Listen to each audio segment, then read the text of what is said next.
How do we harness change for the benefit of sustainable development for our countries?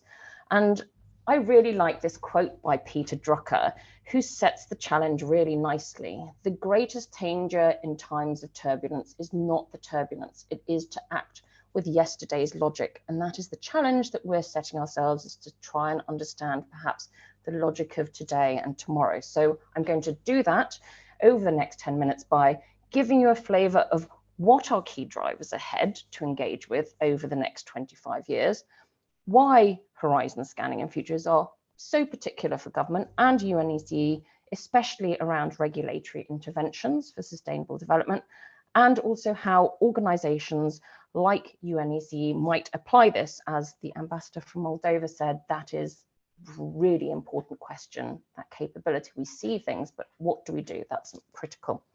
But as my great mentor and great futurist Paul Saffo says, to look forward, you need to look back first. And do you remember 15 years ago, 2008, Facebook had just gone public.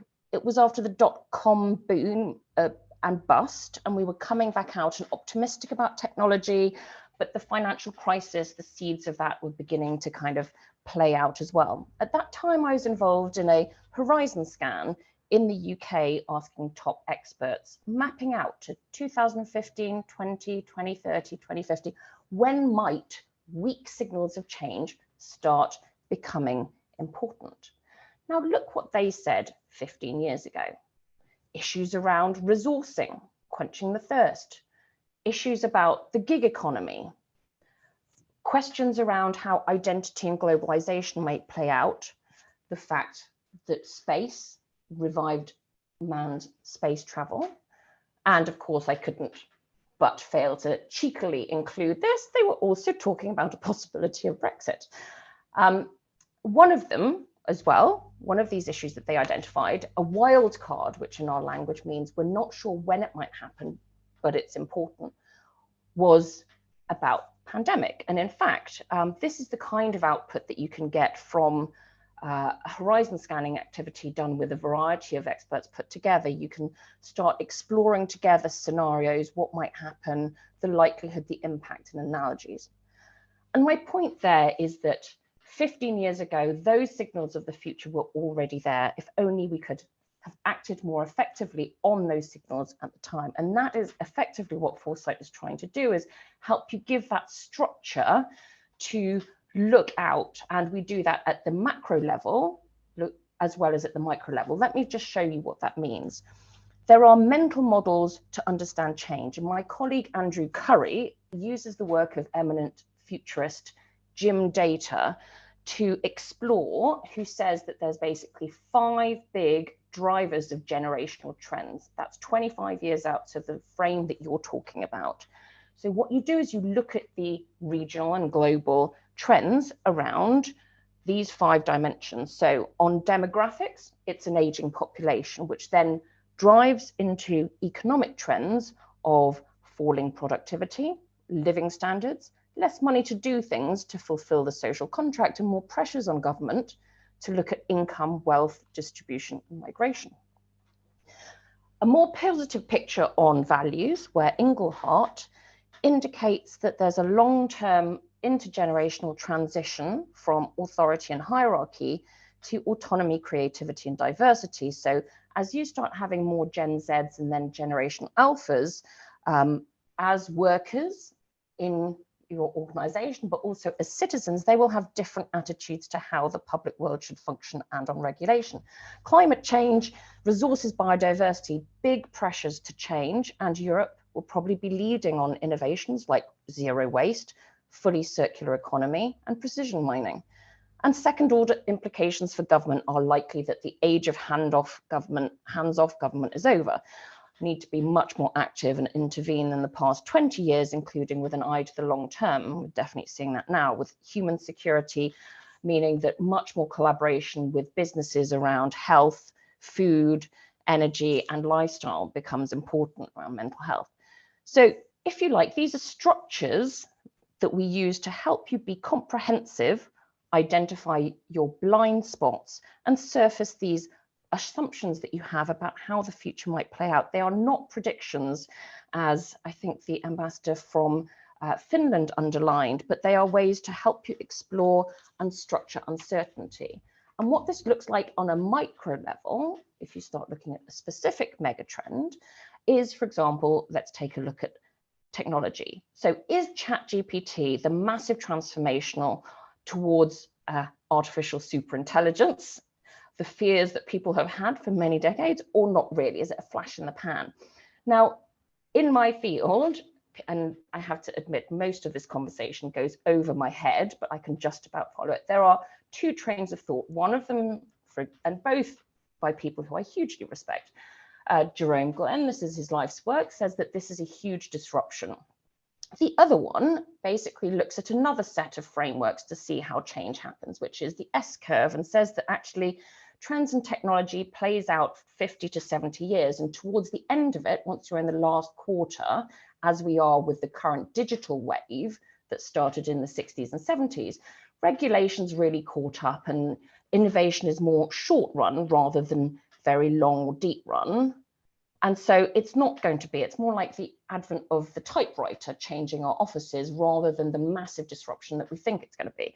So, and the big change in the next 10, 20 years is actually going to not come out of the computing sector, but out of an entirely different one, like material synthetic biology. Now, this is a perspective held by various other people. So I think the power of foresight is that you can effectively structure, organize, and actually challenge and verify what your models for change actually look like. And so you are effectively creating a systematic way to engage with uncertainty regarding the future that gives you data and evidence points that can feed into policy making process. And that is really important. So you need to be prepared for these drivers, whether they're hugely profoundly changing or just a little bit. The fact that there's upcoming issues around regulating the Internet of Bodies and wearable technologies, the emerging space industry, synthetic biology and food security, infrastructure implications. But you see, these theories of change are monitorable and testable and verifiable, and we can explore using whether the systemic interventions that we think, the causality links, are the case or not, and then use them to come up with evidence-based alternative scenarios that we can use to test and stress test, identify early warning indicators and contingency plans.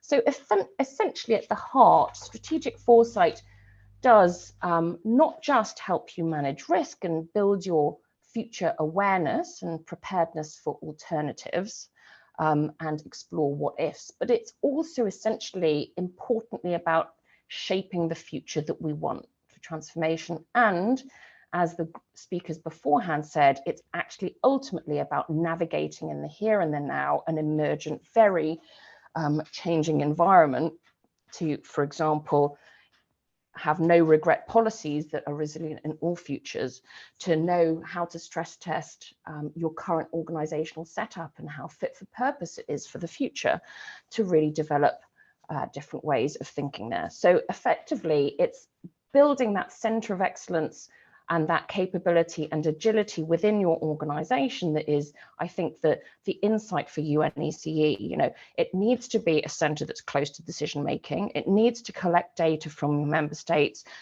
bringing a scanning community to spot collectively across the board the changing environment.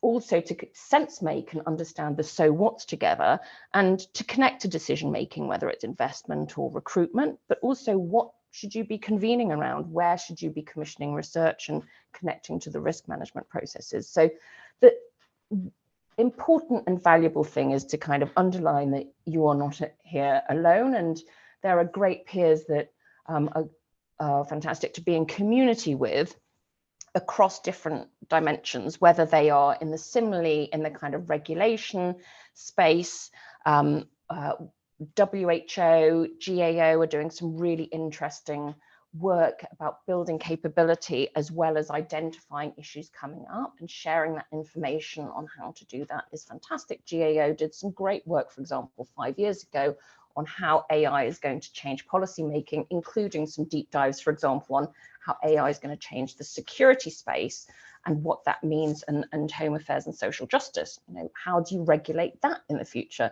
That starts taking us to kind of Minority Report territory, right?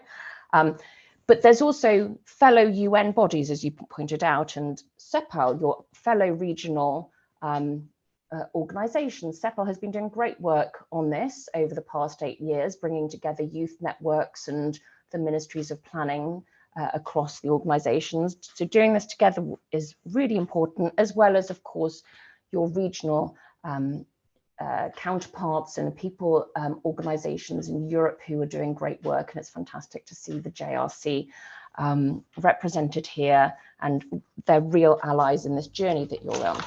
But before I finish, I'll just leave, I think, a few points which, again, tap into some of the questions, I think, both already in the chat, but also in the comments by your ambassadors, which is that this is a moment in time in 2023 where we need to think about the impact that our decisions are having on future generations as well as current generations. It's the midpoint of the Sustainable Development Goals. We need to think about what it really means to have that new approach that means that we deliver that ambitious target over the next 7 to 8 years. And this triangle here is here to really remind us that the endeavor is, yes, it's technocratic, building capability within our organizations, but it's also much more profoundly, you know, societal change in adopting technological innovation for good, for equitable outcomes, as the Moldovan ambassador underlines, only if citizens are part of the dialogue, not from a legitimacy perspective only, but because they are actually much better at identifying the consequences of disruptive change. And then secondly, the million-dollar question, it's like, how do we then support our leaders to then not defect to the present, but make intergenerationally fair decisions? And we have an intergenerational future check that helps you do that. So I am now going to say goodbye and a huge thank you to you all. I wish you well for the rest of the conversation, because you have a fantastic set of people in front of you. And I'm going to leave you with my favorite quotes from Martin Luther King, who basically summarizes both the hopes and the fears that we hold in one, the fear about volatility, but that instinct that we can shape the future for the better, and also reminds us, quite humbling, that every single decade has always really felt overwhelmed when looking at the future as we do today, and we will wiggle through. So thank you very much, and I wish you the best for the rest of the conversation. Thank you very much. Thank you very much, Kat. It was great to have you. Thank you for your insight, for setting the stage, and for really putting out there a number of, you know, very challenging but very important, think pieces that will provoke the discussion that I'm sure our speakers in the subsequent panels will reflect upon. I personally take away a very important point about values and how new generations bring new expectations, and importance of understanding which generations are now coming to the labor market, to the active stage, and what it means for regulation. I think this is a very important question, and this is precisely the reason why at UNECE we have also made sure that the voice of young people is being heard systematically. We've asked our member states to bring youth delegates to the intergovernmental discussions at the Commission session. We hosted the UNECE Youth Dialogue just a few months ago, and also you will see that in today's deliberations, as well as throughout the 3 days of side events, almost at each session we have a young person speaking and representing that voice. And secondly, thank you very much for your suggestions, what UNECE Secretariat could actually do, including creating a center of excellence of sorts close to the decision making, and then building a scanning community amongst our member states, as well as engaging in systematic sense making, and also deliberating very carefully what should we convene about if we are to be in the space where we don't catch up with the needs of the future, but that we make our regulatory work future ready.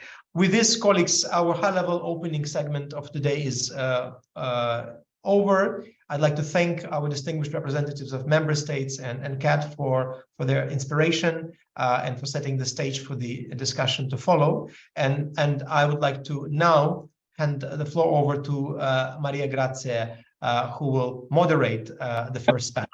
Thank you. Thank you very much, Dimitri, for this introduction, and good morning, good afternoon, or good evening to all. It's really a pleasure to participate in this important event and to moderate what I believe is going to be a very interesting and for sure an extremely timely panel discussion on strategic foresight in the age of the polycrisis. Hello, can you hear me? Yes, loud and clear. Okay, also before, because I had a message like I had to activate the microphone yet. Is it okay now? Yes, we hear you. Oh, well. Perfect. So I was saying it is really a pleasure to participate in this important event and also to moderate what, as I said, is going to be a very interesting and I believe also a very timely panel discussion on strategic foresight in the age of the polycrisis. Now, as you can see from the colleagues that are here with me today, the organizers made sure to have a stellar alignment for this session, with the idea of discussing and learning from each other what we can do better and perhaps differently, and how strategic foresight and the panoply of future-oriented scanning and strategizing tools that both experts and practitioners have been developing and applying over the years actually put us in a better position when it comes to facing and overcoming crisis in a timely, in a more effective, and in a societal enhancing and inclusive way. We face times of high vulnerability and rapid change, as we already heard from our presenters before. And I think we all feel the urgency of addressing complex and at times unexpected challenges with multiple crises related to the climate, the digital transformation, ongoing waves of pandemics and conflicts continuing to arise and that add actually to each other. This has a direct impact on our societies, especially on the most vulnerable groups that are suffering from widening gaps due to inequalities, increased polarization, unequal access to information, and exposition to misinformation and disinformation, and even anxiety about what the future might hold.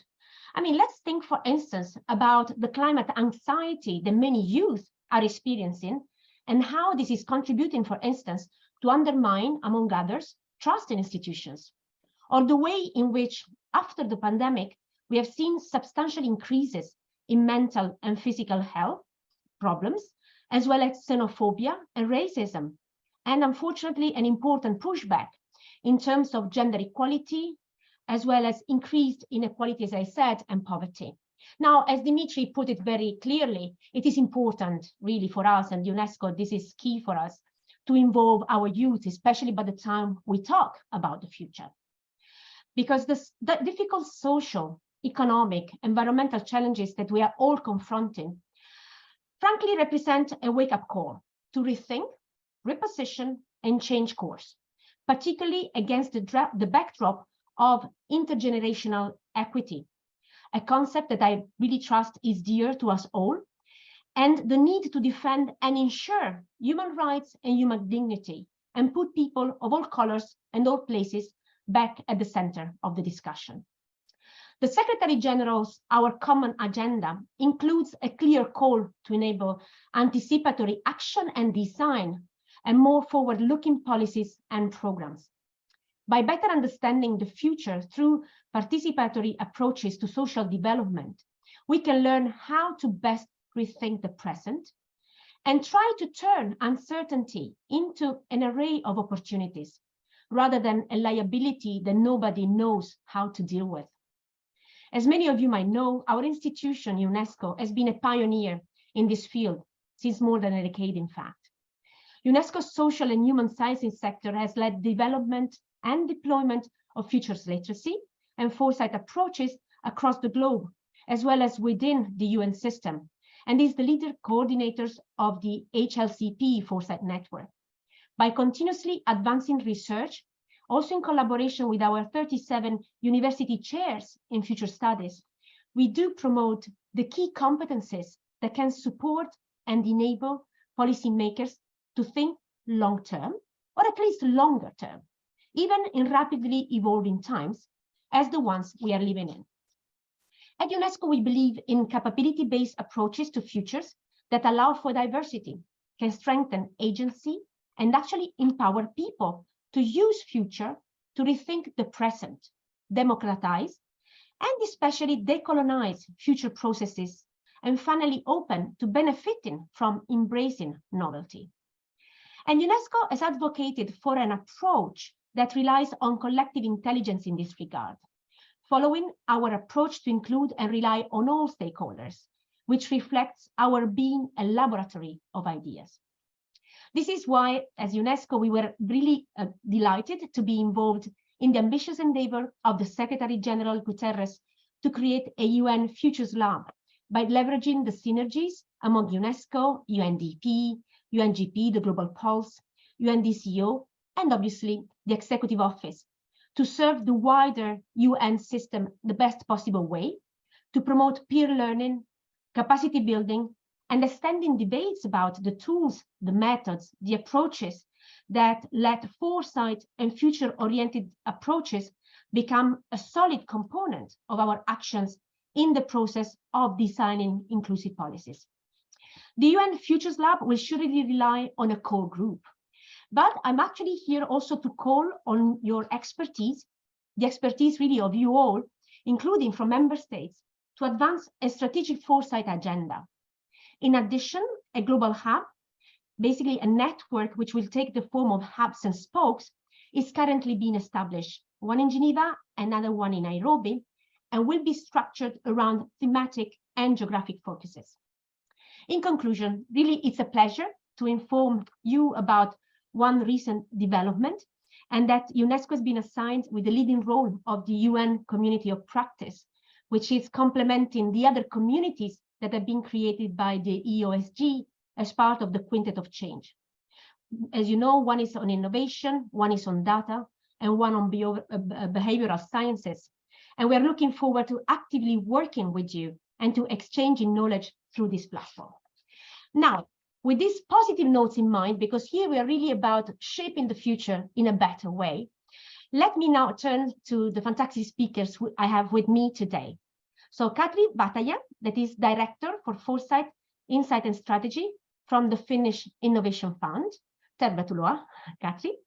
Georg Mantasyan, First Deputy Minister and the Ministry of High-Tech Industry of Armenia. A warm welcome, Minister. Markus Schleibecker, Senior Economist at the Austrian Institute of Economic Research. Well, welcome to you as well.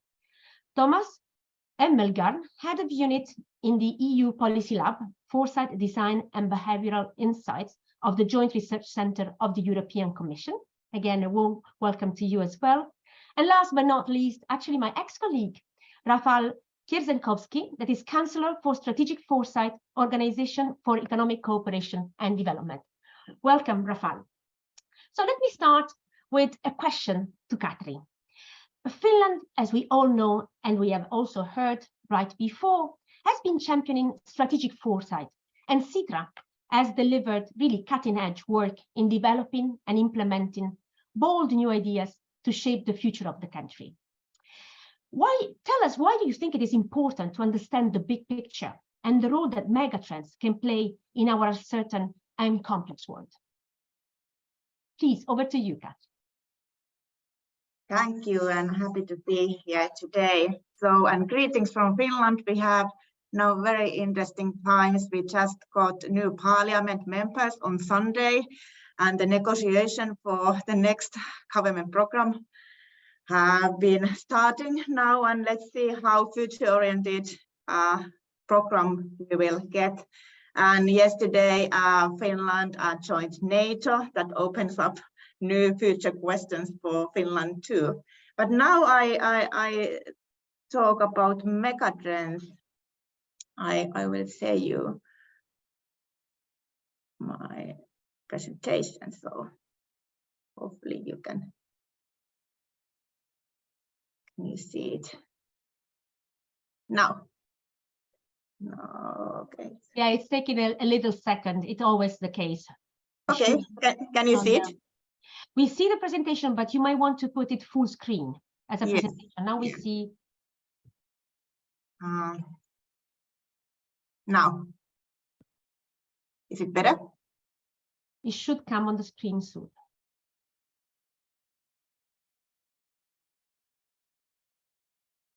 Can you see it?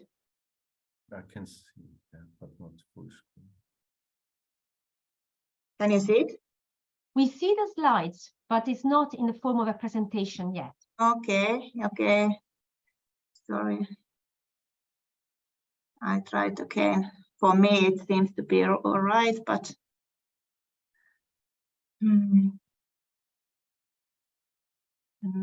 what is? You might have multiple screens, don't you? Yeah, I can. So it is projecting the other screen. You might want to change that. We can share a screen for you. Perfect. Okay, can you share my screen presentation so we can start?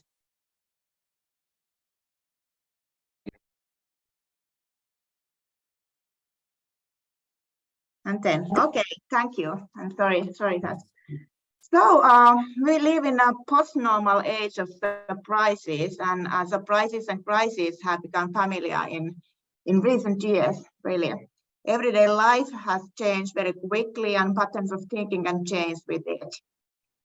So you can take a next slide. Yeah. So why in the time of surprises should we pay attention not only to surprises, but also megatrends, which are broader arc of development that are slower to change? So megatrends do not tell us about surprises, rather they emphasize changes that we cannot ignore. Then again, surprises do not come from out of nowhere either. They are driven by longer-term changes, so megatrends. In the midst of our serious and acute crisis, the future horizon of societies and people becomes narrowed and focused largely on the present moment and coping with the challenges of daily life. The future is also built through the decisions and choices made in times of crisis. At the same time as solving acute crises related to the economy, security, or energy, we must be able to build a path to a better future. So different crises and their solutions are intertwined. With that in mind, it's important to understand the big picture and the interdependencies and tensions between phenomena. Megatrends can help us gain insight into that big picture. We can take the next slide.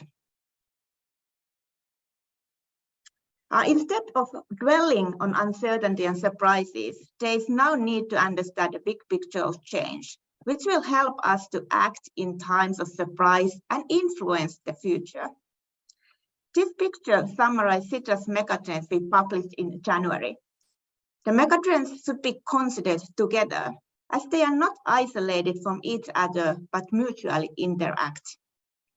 As you can see, at the core of it all is the erosion of nature carrying capacity and the continued urgent need for ecological reconstruction. The future of nature carrying capacity is also influenced by the other changes happening around us. For example, our response to challenges related to well-being or the economy affects our ability to strengthen nature's carrying capacity and vice versa. Geopolitical power structures have returned, and the battle for democracy intensifies. We see also disputes about the ground rules of the digital world and its futures, meaning that the competition for digital power gears up. The economic foundations are cracking as global inequality increases and the ecological sustainability crisis unfolds. By looking at the big picture, we can also see tension and challenges between the megatrends, such as overconsumption, resource sufficiency, and the erosion of trust. This slide shows that the challenges related to changes between the megatrends as black dots. These represent challenges we should address urgently. At the same time, we should bear in mind that megatrends also offer many opportunities. We can take next slide.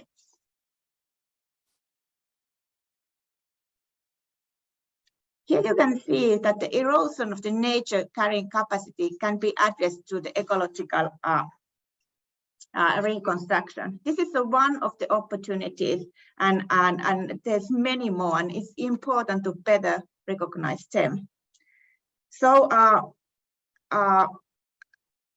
as we only see crises and surprises, they tend to make the future look very bleak, which is why we should also focus on positive images of future. So what are the desirable future that we want to move towards? Besides ecological reconstruction, sustainable lifestyle and investing in well-being can support holistic well-being. New ways of influencing or taking transgenerational approach can strengthen trust and participation, as we heard earlier today.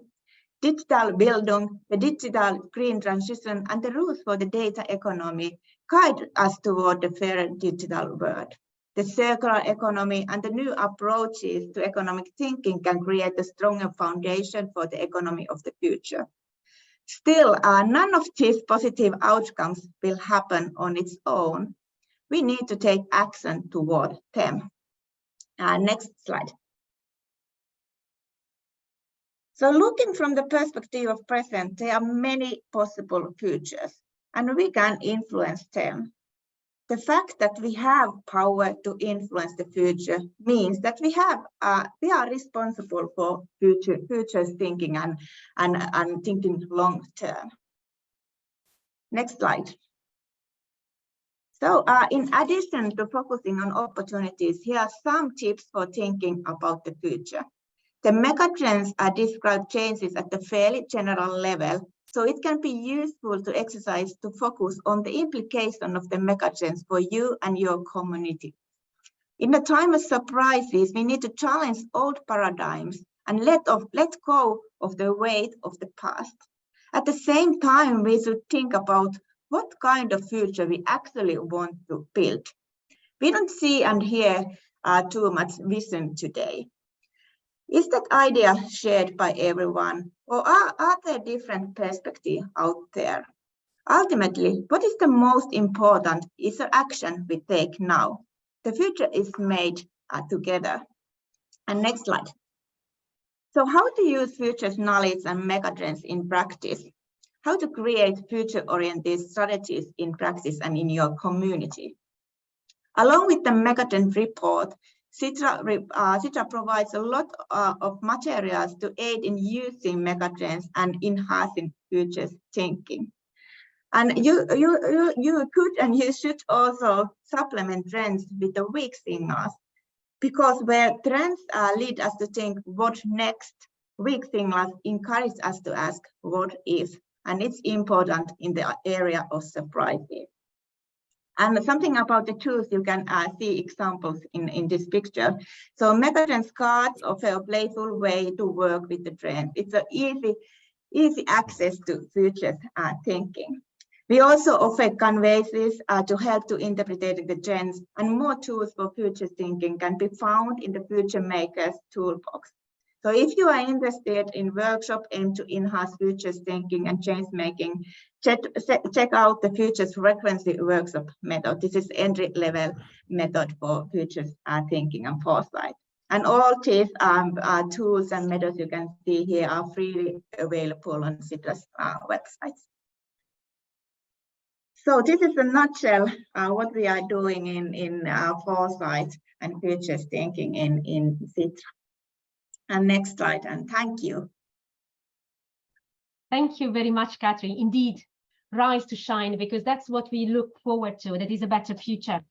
So let me now go to Georg. So given that Armenia has incorporated strategic foresight in its approach to policy making, for us it would be really enlightening to hear from you a number of elements. First and foremost, what was the catalyst for Armenia to begin integrating strategic foresight as a key activity when you are dealing with long-term planning?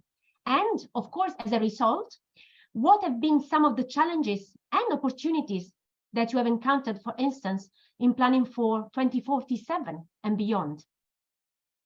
Please, the floor is yours.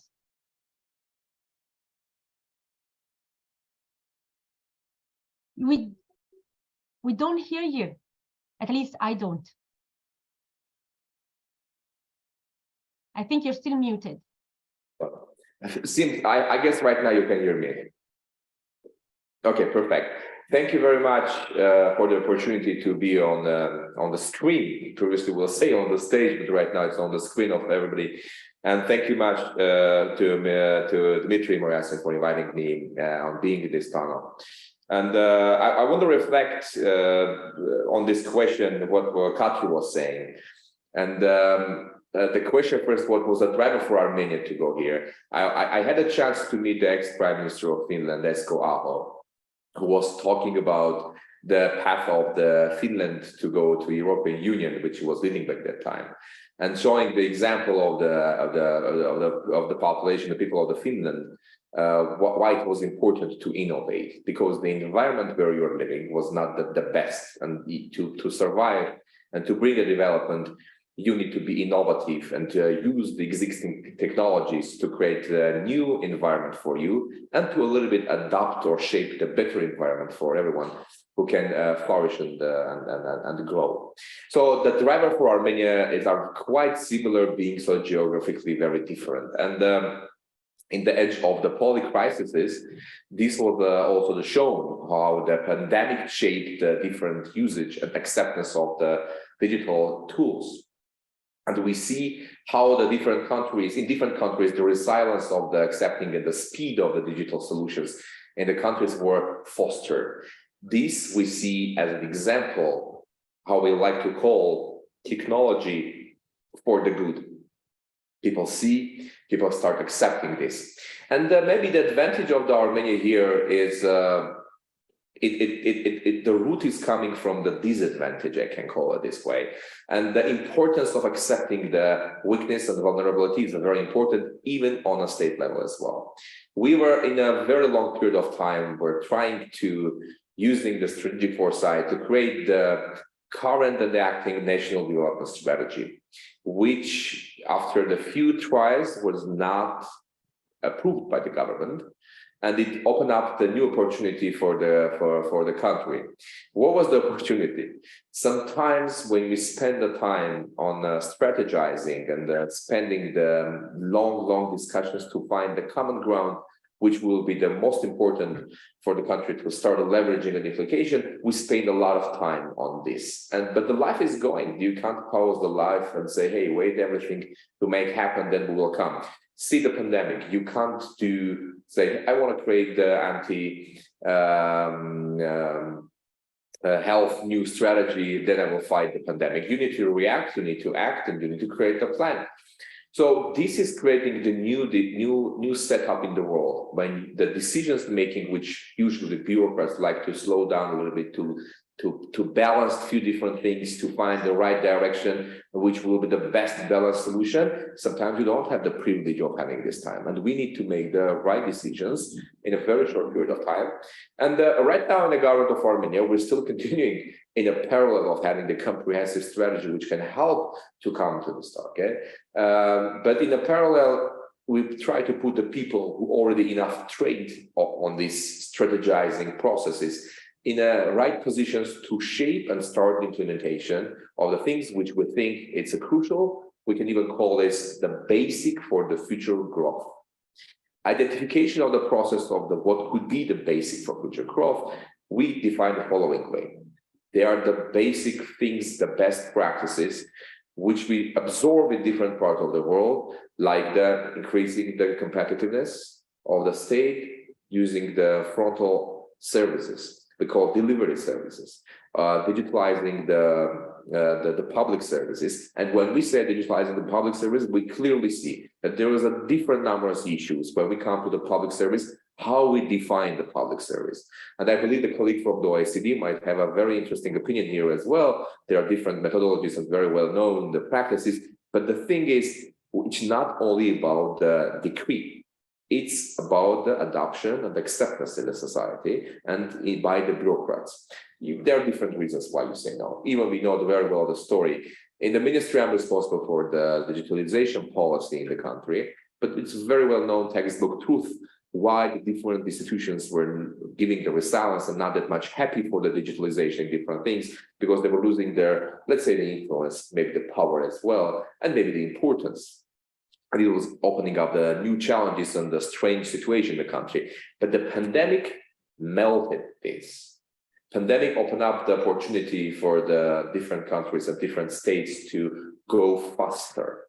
Right now, we are on the edge when the opportunity was there. Some things are a little bit slowing down, and the rising issue of the cyber threat is there right now. So this was in an interesting balancing world when we need to go for the digitalization, but with enough security protocols to ensure and protect the data which our citizens own. So by this was the example to show how we are in a parallel realities in a few different things and the different aspects of that approach on this solution. So only by bringing together this by the strong leadership, we believe will be possible. Plus, there is an interesting thing as well, which I want to stress as well. We definitely know that there is no one single truth, and having the diverse opinion here is giving you strength and giving you the new opportunities to create the platforms which can be stronger. So by this, we launched still on a beta version. It's not public yet, but on testing in the country of in Armenia, to have the public administration new platform, which will engage the member of the society. We will get their attention on solving these kind of issues. We generally see that globally there is a rising issue of the trust to public institutions, which was accelerated by the pandemic of COVID-19.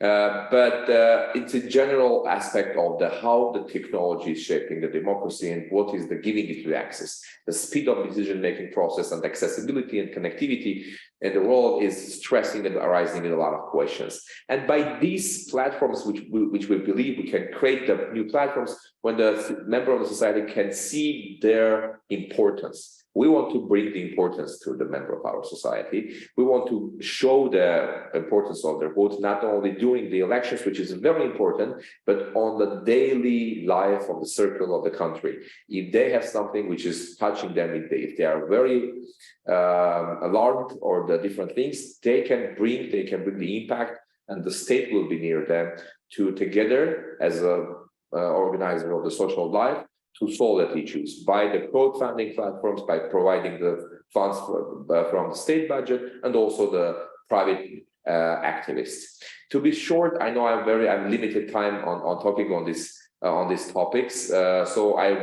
would like, and we are ready to discuss this with these different and interesting platforms. Thank you. Thanks a lot, Georg. Actually, you mentioned a concept that is very, very important. And this, let's walk the talk. Let's also put the money where our intentions are. And it's important also that budget-wise, this is confirmed.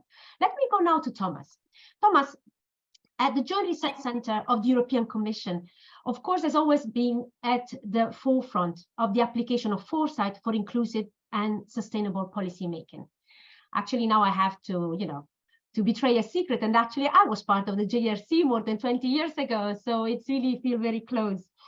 What I would like you to ask about, to talk about, is really to share with us the efforts of the JRC to increase foresight capabilities, not only amongst its staff, but also integrating the strategic foresight across the work of the European Commission. What is that you have really learned, and what are the best practices that for us will be very important to understand, and what we have witnessed from mainstreaming strategic foresight at the Commission that helps them dealing with the many challenges and crises that we are living today. Just to mention to all speakers, please, we have online interpretation, so let's remember that to give the interpreters the time to process the information. Thank you. Please, Thomas, over to you. Thanks a lot, Maria Grazner. Thanks, colleagues, for the invitation and for the great presentation so far. I've prepared some slides as well to answer some of the questions you've posed. But let me start by saying that indeed Sevilla is probably the place where it all started, at least foresight in the JRC. But the Commission has a long history of foresight. It started already with Jacques Delors when he was president from 85 to 95, when he created a cellule de prospective at the time. And since then, it has grown quite a bit. What I want to do today is give you three elements of insights, let's say. One is the foresight landscape or the setup we have in the Commission and beyond. So what you see at EU level in terms of networks and activities. The second is the topics we look at here at the JRC, but in close cooperation with our colleagues in the Secretariat General, because we are working really across Commission services on these topics. And the third is a little bit the methods and the capacity building we do. So if you could go to the next slide, then I dive quickly into the first point, which is the setup. Now, as I said, foresight has been long part of it, and I will not explain what foresight is because Katri and Kat did an excellent job, I think, in explaining what we do and what foresight is and what it is not. It is not forecasting and prediction, indeed. But what has changed in this mandate is that the President of the European Commission, Ursula von der Leyen, has decided to create a vice president post and a mandate for foresight at the political level. So this has pushed the discussion to another dimension, I would say, and has made it more cross-cutting. Now, what you see from this is also that we now have a strategic foresight network with our member states. So member states meet regularly, and we are informed by their discussions for our work as well. Now, Maros Šefčovič is the vice president for foresight. He is political leadership in this field, which is very helpful because he's guiding the work, and we have now annual products, strategic foresight products, as the Commission level, and I will come to these in a second. But there is also an interinstitutional network, which you might know, which is the European Strategy and Policy Analysis System. This is something where we work across the EU institutions. So that's the Council of the European Union, the External Action Service of the European Union, the European Parliament, obviously, which is a strong player in this as well. And there we work together on, for example, horizon scanning was mentioned. So we have a network of scanners across the EU institutions to understand what are the weak signals which are coming and how can we separate the noise, as Kat said, from the signals which are more substantial. Now, this gives you a bit of flavor of what we do at the EU level. Now, inside the Commission, we have also a strategic foresight network where we coordinate work and inform each other about different work strands. Now, let me quickly dive into some of the topics we deal with here. That would be for the next slide then. Now, what we, if you can go to the next slide, then we can move to that. It seems to be stuck. I don't know. Well, here we go. Very good. So there are a lot of projects we work on, but we have the focus areas which are informed by the priorities of the Commission, but also which then inform the priorities of the Joint Research Center. And we are looking at three areas. I will dive into a little bit of substance. I don't have a lot of time, but I will dive a little bit of substance on the sustainability transitions, because that's where a lot of work has been focused and is currently ongoing. So I want to give you a glimpse of what we do there. We also look at technology foresight. So this is important for us because for the reasons mentioned by others. What is happening with AI? What is happening in emerging technologies?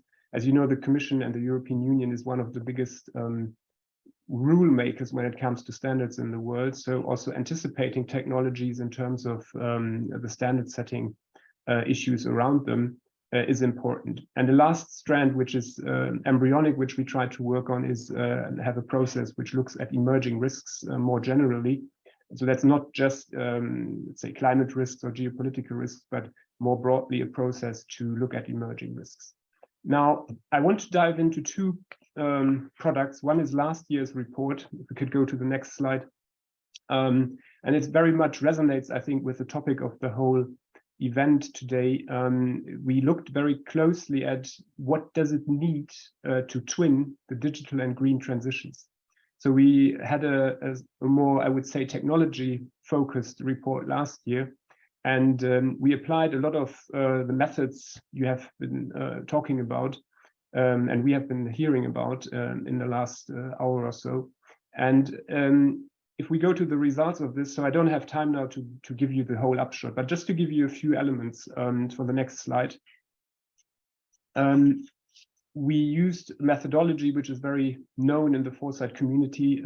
So we went with a STEEP approach, which is the combination of social, technological, environmental, economic, and political dimensions.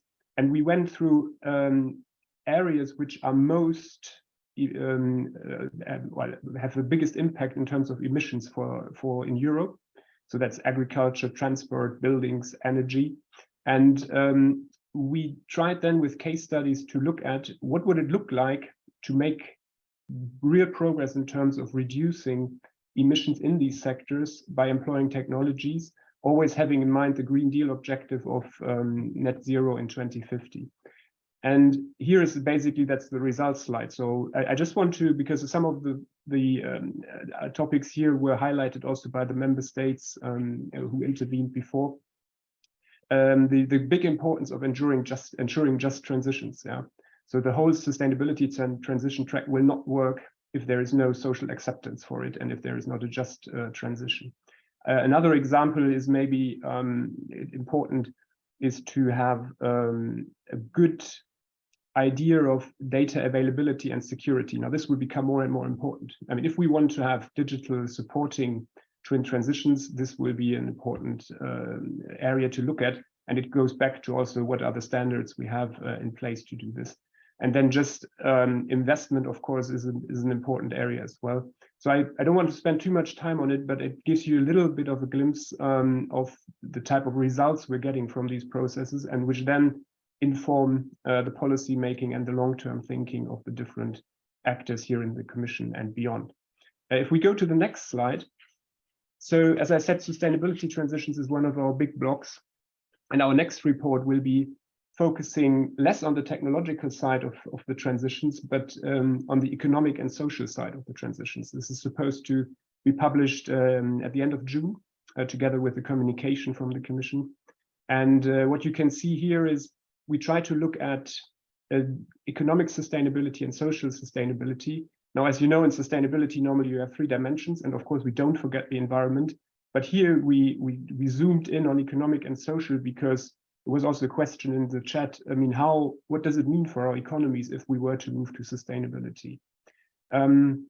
These processes are very participatory, and you saw that the unit I'm working in is called the EU Policy Lab. And the reason it is called that, and it is a lab, is that foresight for us is very much multidisciplinary. So we try to bring in different voices, but also it's open to the outside. So we have workshops where we engage with NGOs, with businesses, social partners. So to have a relatively compact and view of a complete view of what we're looking at for these questions. So this is just to give you a glance of what we're currently looking at in the sustainability transition track. If we go to the next slide, I just want to say a few words on the methods we apply. I mentioned horizon scanning. This is very much driven here by the JRC in the ESPAS network. We have a megatrends tool. Megatrends were already mentioned by Katri. We have a megatrends hub since 2018. Now, megatrends by definition don't change every year, but they do change in sort of the underlying information changes. So we update these every year. And for those interested, it's actually a tool you can use. So you can go to the Megatrends Hub. There is an engagement tool that's basically a workshop setup, which you can run in your policy field. And what it does, it gives you a reality check of what type of megatrend is actually impacting my policy. What is it I need to look at, and what is maybe less important than I thought or more important than I thought. And it opens up a space for discussion. It's usually a very good entry tool for foresight. So it's freely available. You can read and look at it and also use the workshop template, obviously. Now we do more capacity building. We are working on publishing reference scenarios. Scenarios were mentioned both by Katri and Kat as well. And we will publish reference scenarios which form the basis for work here. And of course, they need to be adjusted to different setups and questions, but they form the basis, and we have worked for some time now to get them out, and they will come out in the next weeks. I also wanted to say that we do a lot of capacity building in the Commission. That is, we are training our colleagues, so we have trainings inside the Commission, and we try to also explore the possibility to bring these trainings to the outside via the EU Academy. So if you've never heard of the EU Academy, if you Google it, it's basically a lot of trainings which are designed by the Commission, are made public for the outside, and you can find many, many different trainings. There are science for policy trainings, but also trainings on regional policy and many other areas we're covering here. Now, this gives you a good idea. Let me close by saying, again, thank you for the opportunity to present our work here very briefly. There is more information, obviously, available, and I'm happy also to answer and point you to other things if you want. But I just wanted to thank you for the video in the beginning. I thought it was very nice to see these images, and it reminds us of why we're doing all this, because basically we want to create a better place for those who come after us. And I think it's a nice reminder. And it reminded me of a project we have, which is called Our Futures, where we collect the future ideas of young people in order to build stories, future stories, which we collect. So if ever you're interested and you Google Our Futures and Commission, you will find this. So if you want to share your future, please feel free to do that. So I stop here with that invitation, and many thanks again. Thanks a lot, Thomas. We now go to Marcus, and actually I left the two, let's say, more economic type of approaches at the end, because I would like first to ask Marcus to really take us to align and discuss, given WIFO's extensive work on economic analysis and forecast of economic, social, and ecological trends at the national and international level. Would you help us connecting the dots on the interconnection between macroeconomic research and foresight? I mean, what are the insights that you have discovered, and what good practices can you share with us from the application of microeconomic research and foresight to develop faster, accountable, and flexible regulations and policies? Please, Marcus, over to you. And just before I give the floor to you, I'm seeing already a few questions coming. Please continue to do so, as we will open for question and answer right after this first round of interventions. Thank you. Marcus, please. Thank you very much for inviting me to this very interesting panel. I was asked to talk a little bit about the link between macroeconomic research and foresight. As Thomas already mentioned correctly, foresight is not the same as forecasting, because things are much more elusive. Nevertheless, I think we can learn a little bit from this development economic forecasting, because we forecast have to look also a little bit in the future, maybe not that far like you do with megatrends, but we try at least to have forecasts which consider to some extent upcoming crisis, and how we can cope with them. Can we have a look at the slide I sent in to make my point clear? Yes, here I want to show you how difficult it is, because even theory shows us different things. Here are this Austrian GDP. It's just an example. You can see a similar time series development for many countries since 1976, moving smoothly upwards. And then I marked you some light gray shaded areas. The first is the dot-com crisis. You see that during this time, just the growth rate went down a little bit. And this is a little bit contrary to the theory, because during this time we had large investment crisis, and a lower investment reduces the capital stock, which is necessary for future production. But we see this was just a lower growth rate. Then we come to the next crisis. We see 2008, 2009, where GDP dropped down a lot. This was the financial crisis. Interestingly, that empirical research showed that especially financial crises are very long-lasting. Theory would say not so much, as long whenever then trust and faith in the financial, in the banking system, then it will recover. But exactly this we do not see here. there is not only a break in the series, and we never found back to the same trajectory we see here, but also growth rates since have abated. And this is very interesting and a little bit contrasting with theory. Then we see the next decline of GDP. This is due to the COVID crisis. We see a sharp drop and a swift recovery. And this is astonishing because normally a big death toll or a death toll will reduce capital stock and abate the future prospects of growth. But we see that we nearly recovered, and a long-term growth, so our forecast till 2027 is still working. So Thomas also mentioned a little bit emerging risks, and that is why we look a little bit as emerging risk. And we see here, we can learn from this that risks are a little bit, the effect of risk are a little bit different than we would expect from theory. Yes. And this is a little bit a problem for shaping the future. We need forecasts for planning and shaping actively the future. And if we cannot really understand the past, we will have problems also with the future, of course. Let me pinpoint, nevertheless, some ways how we can make our economic basis, which is important because it's also the basis of financing the social system, how we can make this a little bit more resilient. One point is for sure locally produced products. And this is a very good news, I would say, because this fits in our plans, in our targets for greenhouse gas reduction, as well as with resilience. Why so? For instance, if you look at locally produced food, you have less transportation, less carbon gas emission, of course.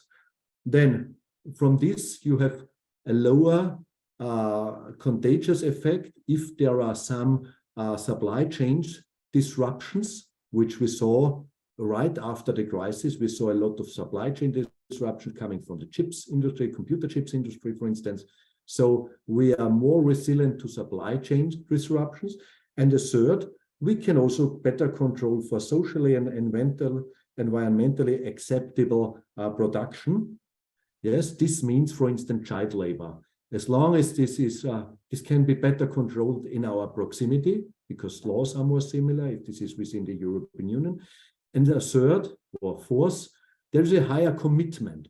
If you see what bad things are done during production, in the production process, either in an environmentally way or also from social, you are more committed to stick to the goals of having a better social and environmentally capable production. So this is concerning this quite good news. And then next point is, if we produce our energy locally, I mean, a lot of countries have their own sunlight, their own wind, geothermal power should also be available, then we are more resilient concerning disruptions of transportation things, disruption of the supply chain of energy products. Yes, we see now very good with the war in Russia and Europe. Maybe the oil price, the gas price is not so much affected internationally, but a lot in the European Union. And now government were seeking last year for new resources, especially liquid gas, which we can import. There we see that as long as you do not diversify your production, for instance, or your suppliers, diversity of market players, we heard from Thomas, as long as we do not have this, we will have problems with resilience there. So a more diversified production means, yes, if you look during the COVID crisis, countries which put all eggs in one bucket, for instance, in tourism suffered most, not so much industry, also all countries suffered, but every crisis has a different outturn. We see also the financial crisis harmed the UK a lot because of the financial center London. So for us, it's not only the problem to forecast. Of course, this is risks with a low probability, but if they kick in, they have large economic effects. Something like this is not forecastable. Nevertheless, we have two strategies, one more diversified production and the other more locally production to mitigate the macroeconomic effect of such crisis to show more resilience. I think this is all from my side by now. I had my 7 minutes. Thank you very much. Thanks a lot, Marcus. Actually, I would have loved to see this graph you showed, which for each and every point that then was a realization of what happened, to see what were the estimates, because I think also foresight and having future-oriented analysis means also being able to look at intervals, estimates. So not only a point estimate, but really try to foresee what could be the different scenarios and then inform the decisions that are taken today in function of what has been estimated. Now let's go to Rafal. Rafal, the OECD, as I know well, having been there for more than 10 years, has several work streams that are advancing strategic foresight with member states. I don't see you yet, frankly. Yes, there you are. So what I would like you to do, please, Rafal, is to share with us priorities that are put in place and how you managed to continue engaging with member states. For us, it would really be great to hear about the experience of the OECD in incorporating foresight in order to, for instance, successfully move towards the digital transition or the net zero transition, and also to help managing long-term risks. Because as we know, we have to deal with the challenges and opportunities that then relate to have evidence-based inclusive regulations for the long term. Please, Rafal, over to you. Thank you so much. Good morning to everyone. Good morning, Maria Grazia. Great to see you, and a warm welcome to all the other colleagues at the panel, and as well as a warm welcome to all the participants. Let me very quickly share my screen. I hope it works. Perfect. Excellent. So once again, a warm welcome to everyone, and I'm absolutely delighted to be presenting here today at the UN Economic Commission for Europe. I'm the Senior Counselor for Strategic Foresight at the OECD Strategic Foresight Unit in the Office of the Secretary General. So the unit is responsible for leading the adoption of strategic foresight approaches and futures thinking across the OECD, and fostering global collaboration among leading government foresight practitioners on shared public policy priorities. So in terms of foresight institutionalization, while there is no one-size-fits-all approach, the team here has identified that a successful foresight institutionalization would require both the establishment of dedicated foresight institutions and frameworks, and second, building of a foresight culture across the entire organization. Countries which have successfully institutionalized foresight have invested heavily in building foresight capacity across the public service via initial training modules that are supported by ongoing professional networks designed to share best practices. Many countries actually have a central team that leads whole of government foresight initiatives supported by what we call agents of foresight embedded across ministries. At the OECD, we believe that we have integrated many of the lessons in effective foresight institutionalizations, although, as always, as we say, there is scope for improvement. Several OECD directorates either have dedicated foresight teams or have experts with whom we engage regularly. We use this network to ensure we are providing evidence-informed foresight analysis, drawing on the OECD's leading expertise in various policy areas. In my team, we have a laser focus on ensuring that we conduct only the highest quality of foresight. When thinking about how we make foresight relevant to decision makers, we consider how best to gather credible evidence to inform our insights, how to distill insights into digestible briefings, because we recognize that leaders are often too busy to take part in long exercises. And finally, how we can upskill participants on topics that are outside their domain of expertise, but in ways that highlight potential implications for their area of responsibility. In terms of collaborative foresight initiatives, we currently have two main projects underway. The first is the development of a toolkit to support resilient and future-ready public policy. And the second is a project that we are considering that aims to anticipate and better understand potential emerging extreme risks that may threaten the future of humanity. We believe that both of these projects provide analysis and tools that will help governments to better navigate what this session calls the age of the polycrisis. Firstly, the toolkit for public policy resilience. The toolkit uses a tailored strategic foresight methodology to expand awareness of possible system-level changes that may occur in the 2030 to 2050 period. Considering these disruptions and the implications they have, allows policymakers to stress test their policy plans and ensure they are robust in the face of future uncertainty. The 25 possible future disruptions that we have identified are grouped across 6 domains: environment, green technology, social, and geopolitics, as well as economy. Each disruption represents a possible development that could present significant challenges or opportunities for public policy. We have turned each of these disruptions into easy-to-use 2-pagers that bring participants quickly up to speed with the current state, emerging evidence of change, and what a possible future scenario might look like. This figure shows a summary of the 5 workshops that make up the stress testing methodology to identify disruptions, explore interactions, create scenarios, establish a vision and strategy, and then draw policy implications. Our second project is one that we are currently scoping and developing, which would assist governments in anticipating and managing potential global existential risks.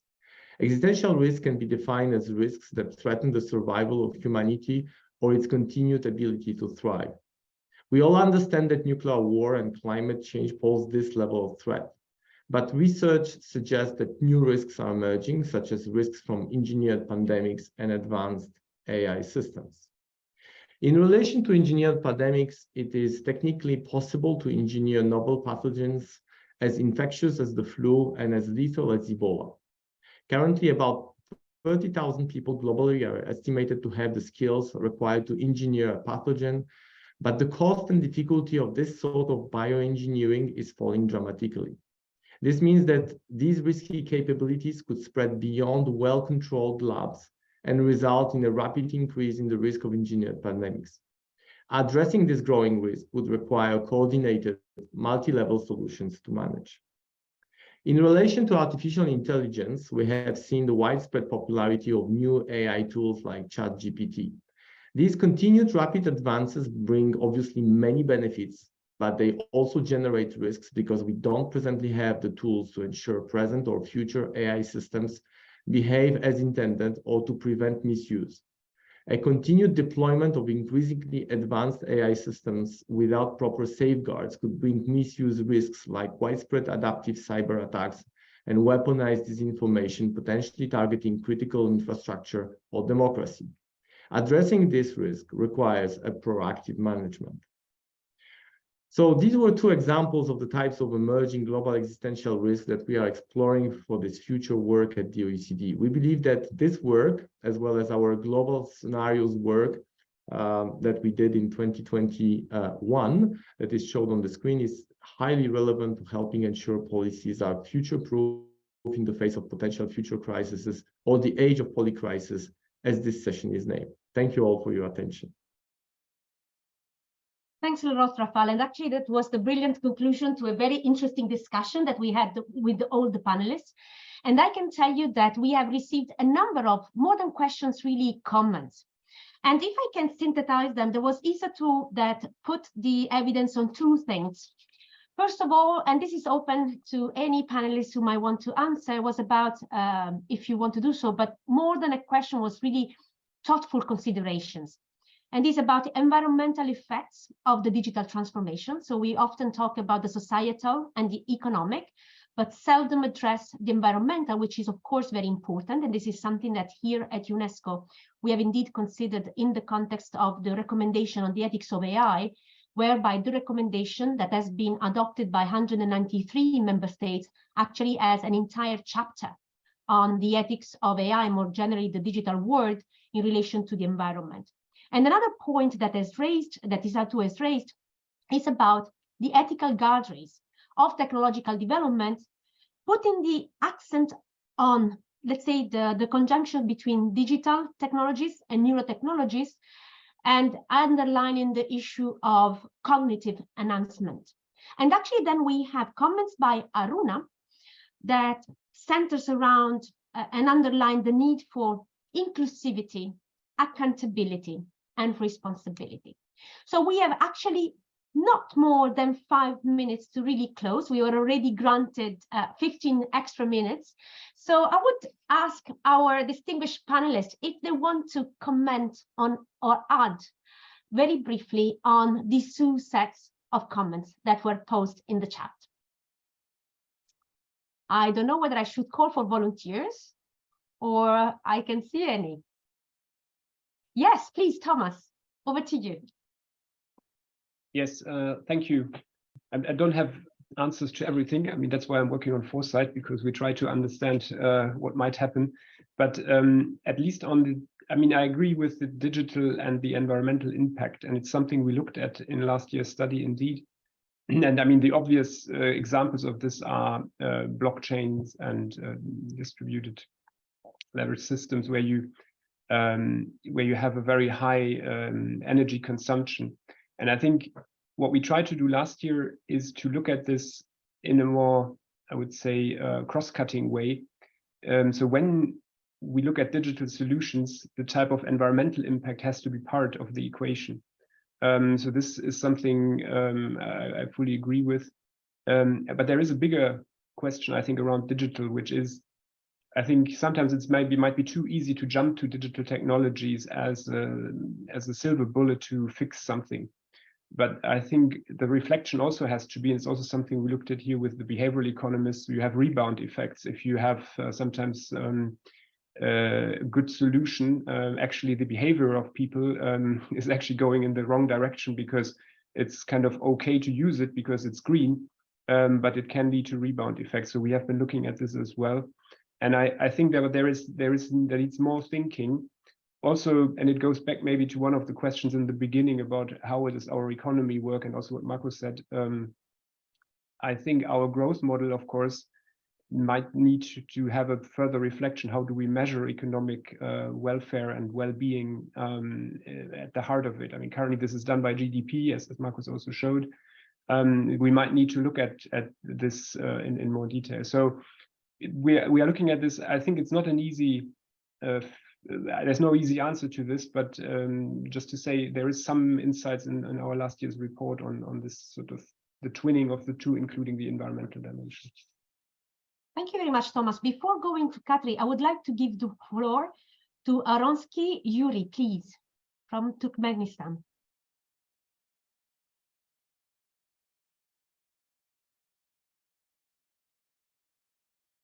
I believe there must be connection issues. Well, in the meantime, please, Katri, briefly, if you can intervene by the time Aronsky connects, please. Yeah, I could comment on the second question. Thomas commented very well the first one.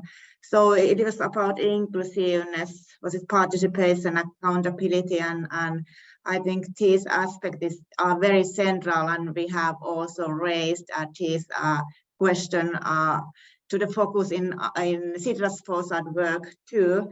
And we think that we need to expand power over future, and the ways to increase pluralism in foresight too, meaning who gets to define the visions of the future, who they show, who are in the pictures of the future present, what interests they present, what kind of action they direct us to take.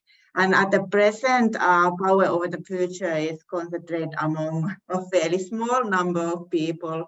And how could we expand this group of people, and how to expand futures thinking and access to talk about futures.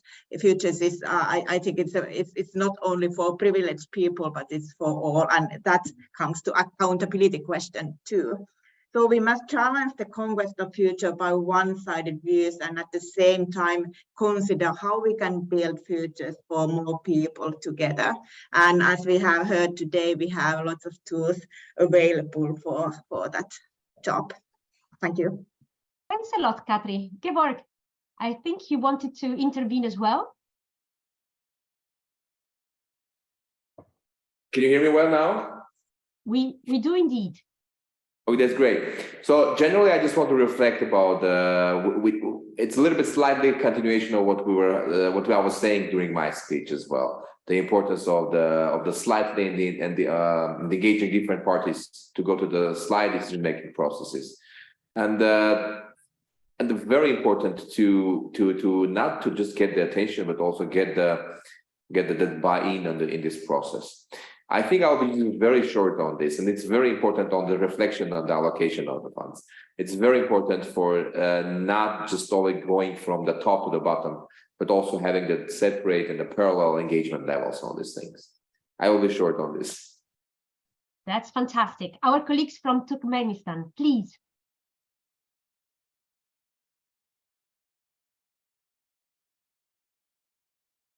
We try again.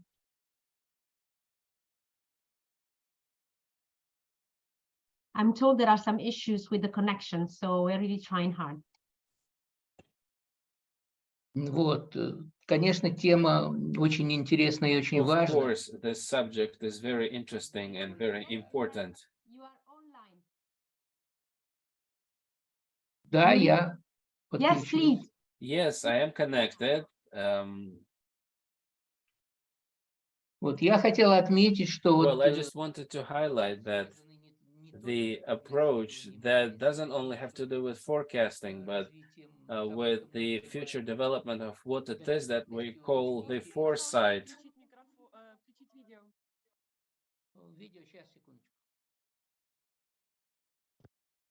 Can you please share your video? Yes, just a second.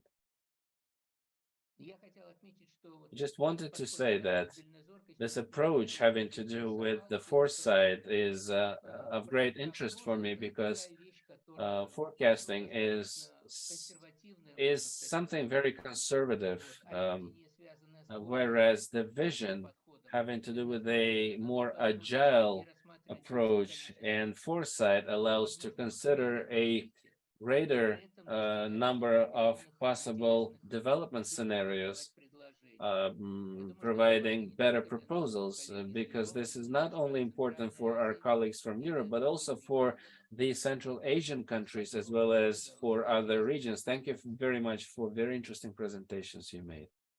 Thank you. It's our pleasure, really, Yuri. And I'm going to close here, but just underlining 3 things we have discussed today. I'm sure our distinguished panelists will be happy to provide additional information, and actually see that we do have another ambassador to take the floor, please. I mean, this is witnessing how important this discussion is and how lively the topic is. We are really after being able to build better futures. Ambassador Shabani.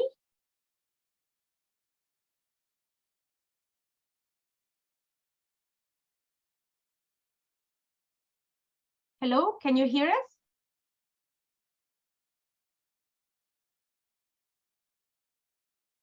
Well, please intervene. I mean, if you manage to intervene, that will be delighted. But let me start closing a discussion which has been really informative, and I think, you know, thought-provoking, in the sense that many approaches have been mentioned, but I think everybody remarked the importance of imagining and creating scenarios. And if, I mean, building on everybody's contribution, I could, you know, define them as evidence-based imagination to craft a better future. So it's not that it doesn't have to be based on the evidence, and we discuss, for instance, the more traditional approaches to it, but it is about thinking differently about where it might lead. And we said it very many times. Thomas stressed it, as many other colleagues in the panel. Raising awareness and capacity building are key. And Geber underlined also that the next step is also to have the buy-in. We cannot do this alone. We have to do it together.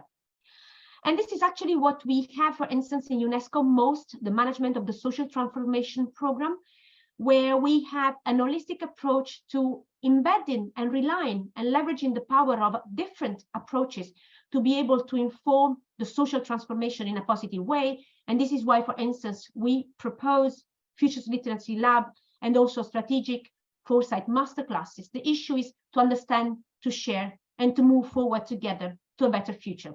So thank you very much to all of those that were with us today. It was very much appreciated, but don't stop here.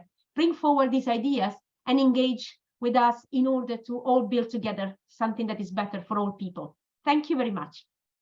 Bye. Thank you and goodbye to Geneva. Bye.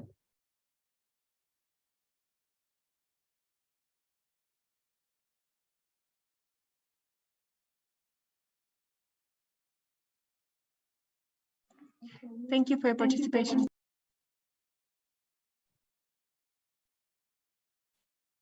So thanks very much for this fantastic discussion that we've just concluded in sessions 1A. I'd like to say good morning to everyone, to Excellencies, distinguished delegates, and to participants. I'd like to introduce myself. I'm the moderator of session 1B on horizon scanning for UNEC, focusing on the future of green transition. I'm an environmental affairs officer and environmental governance lead with the Economic and Social Commission for Asia and the Pacific of UNESCO. So it's UNESCAP, for those of us who know the UN system. We are a sister to the ECE. So I've worked in policy research and advocacy for environmental sustainability, green growth, and sustainable development in Asia and the Pacific and Latin America and the Caribbean for over 20 years. And more recently, this has involved transformative foresight, behavioral sciences, and regional assessments of progress and risk. In the previous session, we looked at megatrends and implications for the ECE region and understood how foresight is being used and being deployed. And in this session, we'll focus more closely on the transitions. Please allow me to make some few remarks about this. So when we talk about transitions in systemic terms, sustainability scientists will talk about the development of niches or about technology that harness energy or material use or time use. There are different ways in which lenses for looking at transition. Essentially, when we bring all these streams of thought together, we can see that transition is about changing the way in which information, people, and resources are flow, and in particular, the way in which stakeholders facilitate these flow, and the relationships between stakeholders facilitate the flow of resources, right? It's also about the way in which resources are used and accessed, right?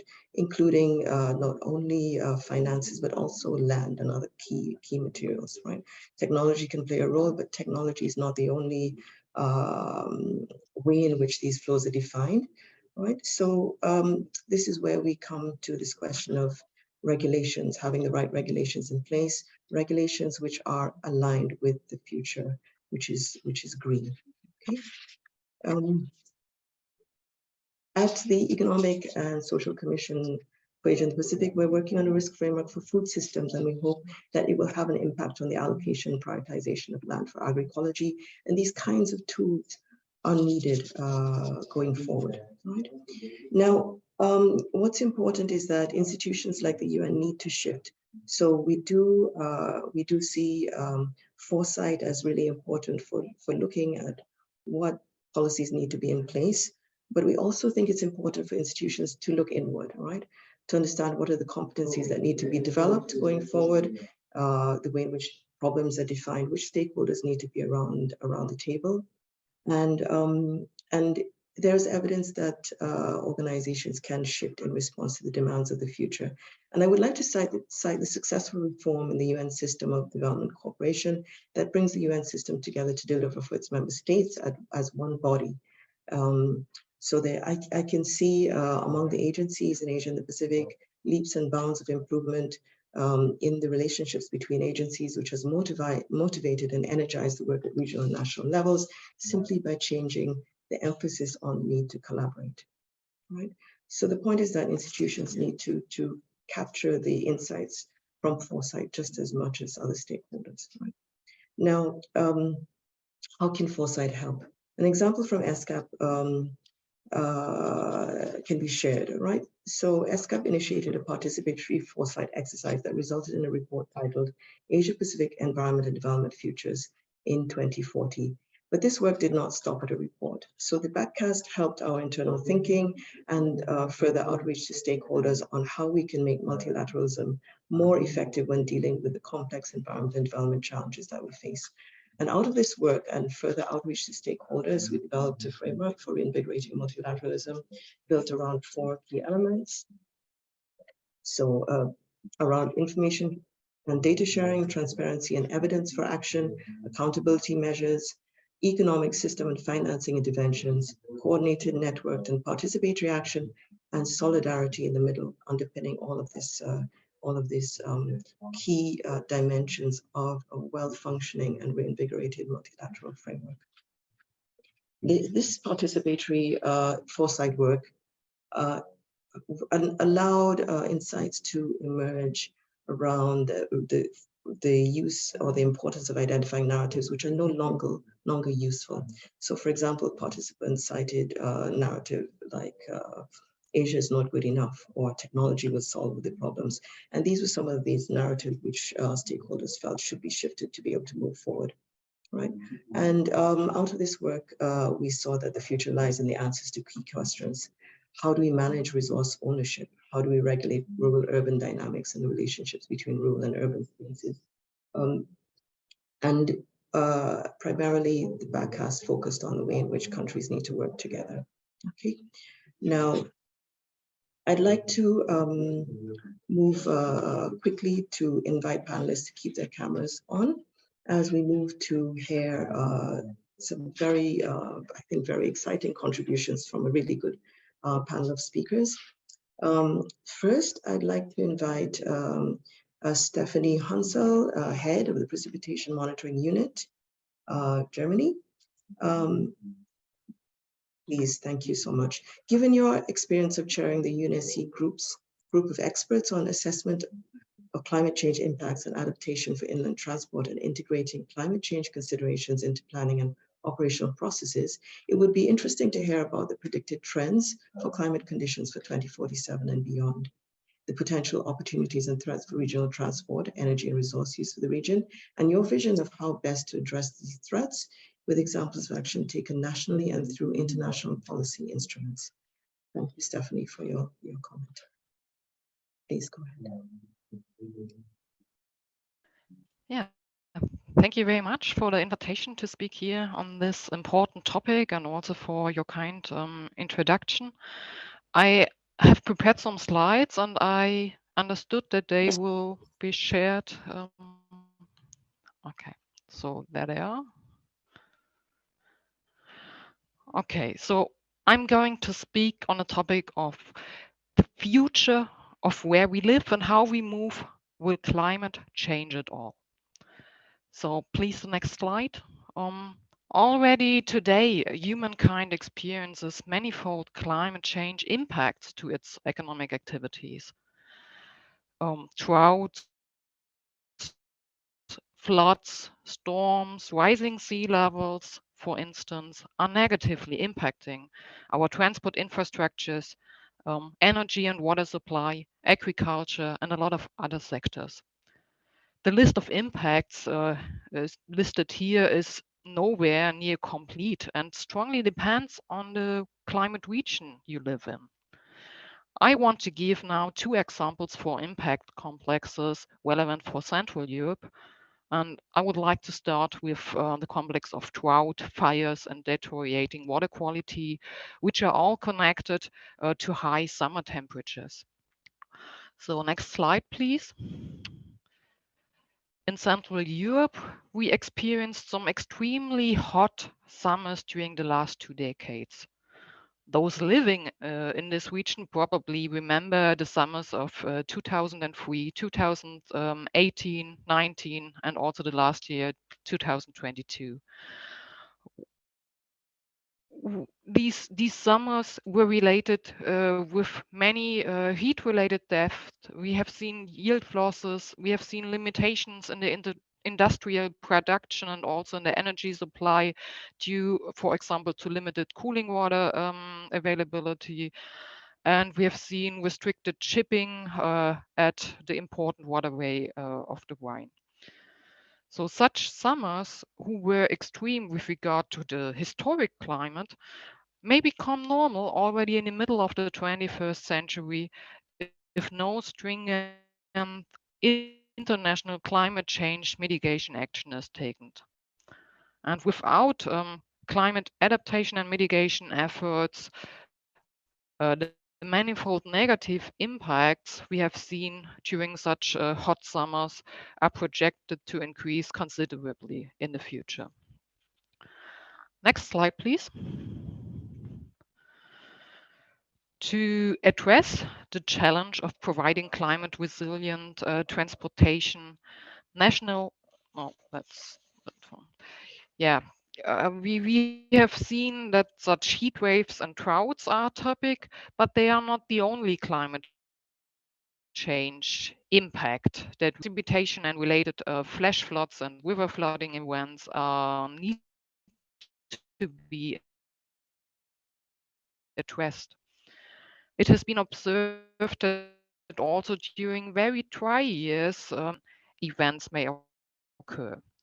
For instance, as seen here on the slide, in Germany, the summer half year of 2018 has been one of the driest in the recent decades, while at the same time, the highest number of short-term heavy precipitation events was registered in that year. So this shows that we really have to address both issues, short and heavy precipitation. Please click once. So the climate projections for Germany and specifically for the Rhine River show, for instance, a doubling of the days with low flows along the River Rhine and up to a 100-year flood event till the end of the 21st century. So again, adaptation measures have to consider both drought and flooding. So next slide, please.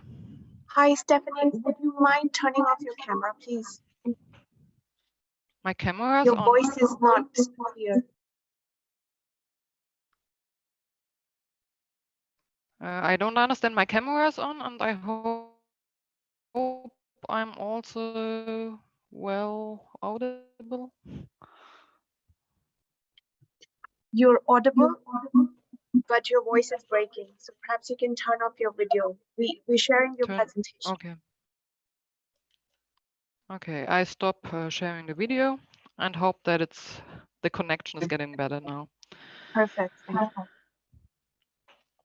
Okay, so now let's have a look at how to minimize such negative impacts of climate change. And this is only possible if we do both climate change mitigation and adaptation. But in this slide, I now want to focus on the adaptation side, so on the categories of climate change adaptation measures. Most obvious for many people are the engineering approaches with design values referring to the new climate conditions. And the basis for such structural adaptation measures are provided by regulatory approaches that aim at adapting rules, regulations, and also the design values. Adapting the operative management of infrastructure is another starting point for adaptation measures. With regard to the transportation sector, we also have to consider new ways of transporting the goods from A to B and prepare concepts for shifting goods from one mode to another in case an extreme weather event causes a blocking of a specific route. Last but not least, informational approaches form the basis for all other adaptation measures. As you have to know at the beginning your risks and your vulnerabilities and also your adaptation options in order to take well-considered adaptation decisions. Next slide, please. I'll click again. Okay, so To address now the challenge of providing a climate resilient transportation system, national and international action is needed. This includes awareness raising, capacity building, and activities with regard to future transport planning, as well as the implementation of a specific adaptation measures. In Germany, a research network of federal agencies under the Federal Ministry of Digital and Transportation, the so-called BMDV network of experts, addresses those challenges. The DASK core service then forms the bridge from the research activities in the network of experts to the operational services to support the implementation of the German adaptation strategy. Experiences of these national networks are shared and discussed internationally within the UNECE group of experts on the assessment of climate change impacts and adaptation for inland transport. Ideas, methods, and approaches discussed internationally are then fed back to the national networks. So on my last slide, I want to have a short look on renewable energy. Oh, there's a problem with the slide, but I hope that you. The climate mitigation considerations, the shift to renewable energies is without alternative. Because of the fluctuating nature of weather parameters, strategies are needed to cope with the fluctuations and phases of low energy generation from renewable energies. Different studies have demonstrated complementarity of wind and solar power for many regions of the world. So if you take together wind and solar, you get a much better result than if you just consider one of them. So for Germany as well as Europe, the derived seasonal cycles for both technologies are complementary to each other. When combined, the higher capacity factors for wind in winter compensate the lower values of photovoltaics. So we still can get a quite good availability of renewable energies for these regions. Yeah, thank you very much for giving me this opportunity to speak about this topic. And of course, I'm available later for questions.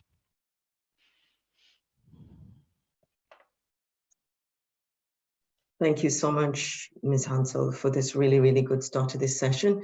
You really underlined the complexity of the challenges that we're facing around transition and managing all the challenges which are facing governments and different kinds of stakeholders. It's very good to see the networking of experts that will be put in place and the role that this will play in solving the problem.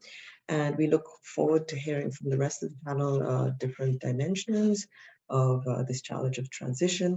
And with that, I would like to invite Ms. Tatiana Videneva, President at the Center for Renewable Energy and Energy Efficiency Development of Kyrgyzstan.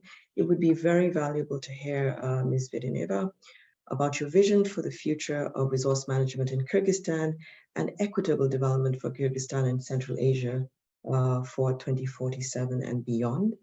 We look forward to hearing your views on regional and sub-regional cooperation and how it can help advance policy preparations and any suggestions to the UNECE to better support its members. You have the floor. Thank you.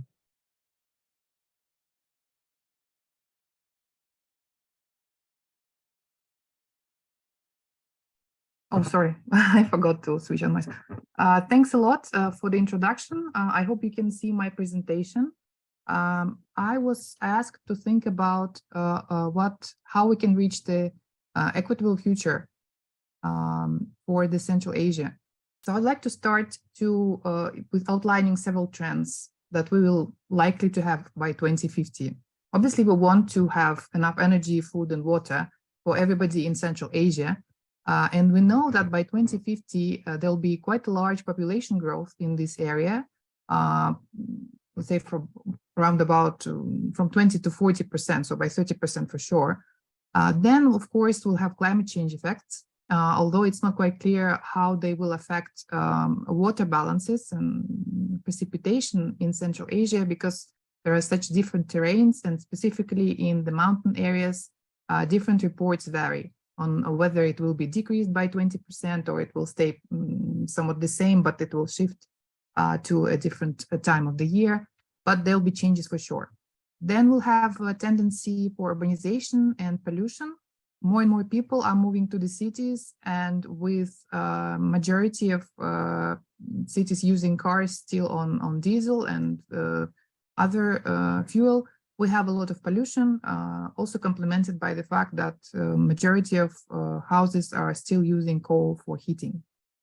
Technologies, cost of solar and wind are falling, and cost of energy is rising. So we'll have to take into account this. And convergence to electricity. There seems to be an opinion that in the future, by 2050, most of the energy consumed will be in the form of electricity because it's more convenient for use.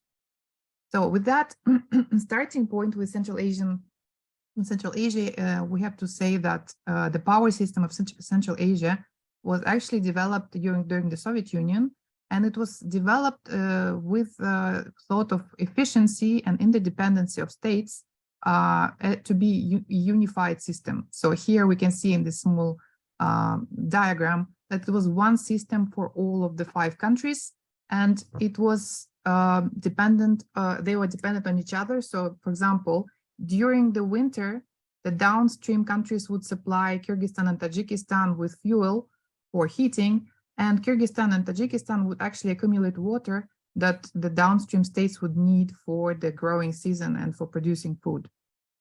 This has worked for some years until the dissolution of Soviet Union, and in 2003, some of the countries have left. And for some time, for over 15 years, this Central Asian power system did not really work, during which time all of the countries have tried to become energy independent from each other, and they have actually managed to do so. And now, in 2023, it was discussed that actually Kazakhstan, Kyrgyzstan are already in. Uzbekistan was to join by the spring 2023. So there is a process of reinstalling this cooperation, regional cooperation in energy and water. Of course, we can see, even from the energy explanation, that there is a water energy food nexus in the countries. So here, these are the upstream countries, Kyrgyzstan and Tajikistan. You can see that the Sirdarya and Amudarya rivers take the start here in these 2 countries and then go downstream to Turkmenistan, Uzbekistan, and Kazakhstan, providing food for, well, water and water for food. However, with when this central link was not working and countries have actually focused on energy independence, this has influenced negatively their food security, because upstream countries were actually forced to use most of the water during winters when there was the biggest energy need. Therefore, there were some shortages. You can see to the right, there is a little graph that shows you the shortages that were experienced by the downstream countries in the water for food. Installed capacity mix are different across the countries. Tajikistan and Kyrgyzstan are basically producing quite a lot with their hydropower, while Kazakhstan, Turkmenistan, and Uzbekistan are producing quite a lot with natural gas, coal, etc. Electricity is mostly produced by hydro in Kyrgyzstan, Tajikistan, and by fuel sources in other countries. When it comes to actual consumption, you can see that quite a lot is consumed by residential sector, specifically in Kyrgyzstan. This is due to very inefficient housing and quite low industry development. Furthermore, when we see the energy reserves and potential of Central Asian countries, we can see that it's quite a large potential, and we can see that Kazakhstan actually leads in many of the resources, having the largest share of oil, solar, wind, geothermal capacity. Tajikistan is leading in small hydro and hydro, Uzbekistan in bioenergy, Turkmenistan in natural gas, and Kyrgyzstan has abundant resources for hydro and necessary resources for solar and wind. Here you can see the distribution of solar and wind among the Central Asian countries. So the climate influence, as I said, it's not quite clear how it will influence the water, but it's quite clear that more water will be needed for production of energy because we have an increase in population, and more water will be needed for food. Also, one of the factors is air pollution. Because of use of coal for heating, in all of the 5 countries, we can see that the air pollution, in particular PM2.5, is above the world average, well above the world average. And actually, for the last several years, Kyrgyzstan, Bishkek, our capital, is leading the list of the most polluted cities, unfortunately. Another thing that we have to take into account is really aged infrastructure. Majority of generation, transmission, and distribution infrastructure was actually built during the Soviet era and needs quite a lot of investment. However, electricity prices and tariffs are quite low in several of the Central Asian countries, not allowing any investment for improving the aging infrastructure or making new investments.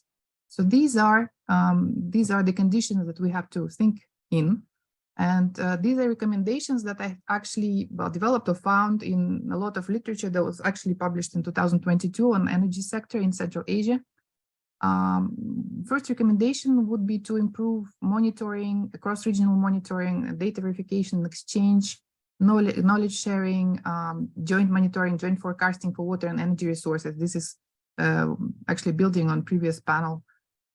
Also develop mechanisms to incorporate cross-sectoral, cross-border economic impacts in sector-based policy development and through comprehensive analysis and decisions affecting water, food, energy nexus in Central Asia, using suitable tools such as system dynamic modeling, for example, which is now developing in Kyrgyzstan with development of a green economy model that has all of the major sectors and looks into how changes in one sector affect the other sectors and how climate change affects all of the sectors. I think such tools could be successfully used to support data-driven decision-making within the Central Asia.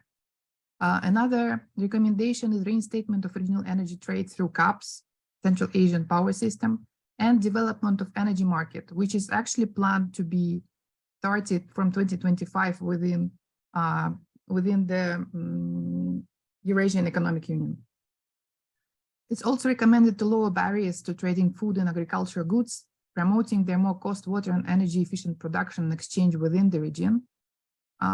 Priority in the energy sector should be given, of course, to increasing energy efficiency.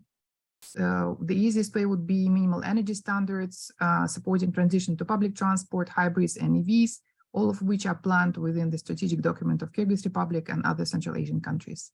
Also important is to implement tariff policy to balance the prices with selling excess electricity through CASA 1000 project, because we have such low tariffs and it's quite difficult to make a decision to increase them for the fear of social unrest and increasing energy poverty. I would recommend actually, well, it's not only my idea, to sell electricity to outside countries at a higher price, therefore having some abilities to subsidize the vulnerable population in Central Asia. Also decrease losses in support efficient use of generated power and water through improved infrastructure. This is one of the main questions that requires the most investment. And of course, this will be the bottleneck because you can build as much generation capacity or you have as much water as you want, but when you lose it along the way, it will not help you develop. I would recommend investing in a mix of small hydro, solar, and wind projects over the next 10 years, specifically in Kyrgyzstan, including decentralized solutions with storage capacity in remote region, not to be able, well, in some regions, we will not be able to support the aging infrastructure anymore. In those regions, it's actually recommended to do decentralized renewable decisions, renewable technologies. Why a mix? Obviously, the previous speaker has said that it's always better to not have all your eggs in one bucket.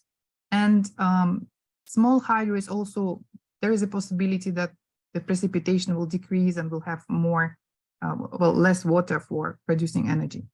The next 10 years, the importance of next 10 years is because we have to build the actual strategy, the energy strategy of Kyrgyz Republic and Tajikistan is to build large hydro.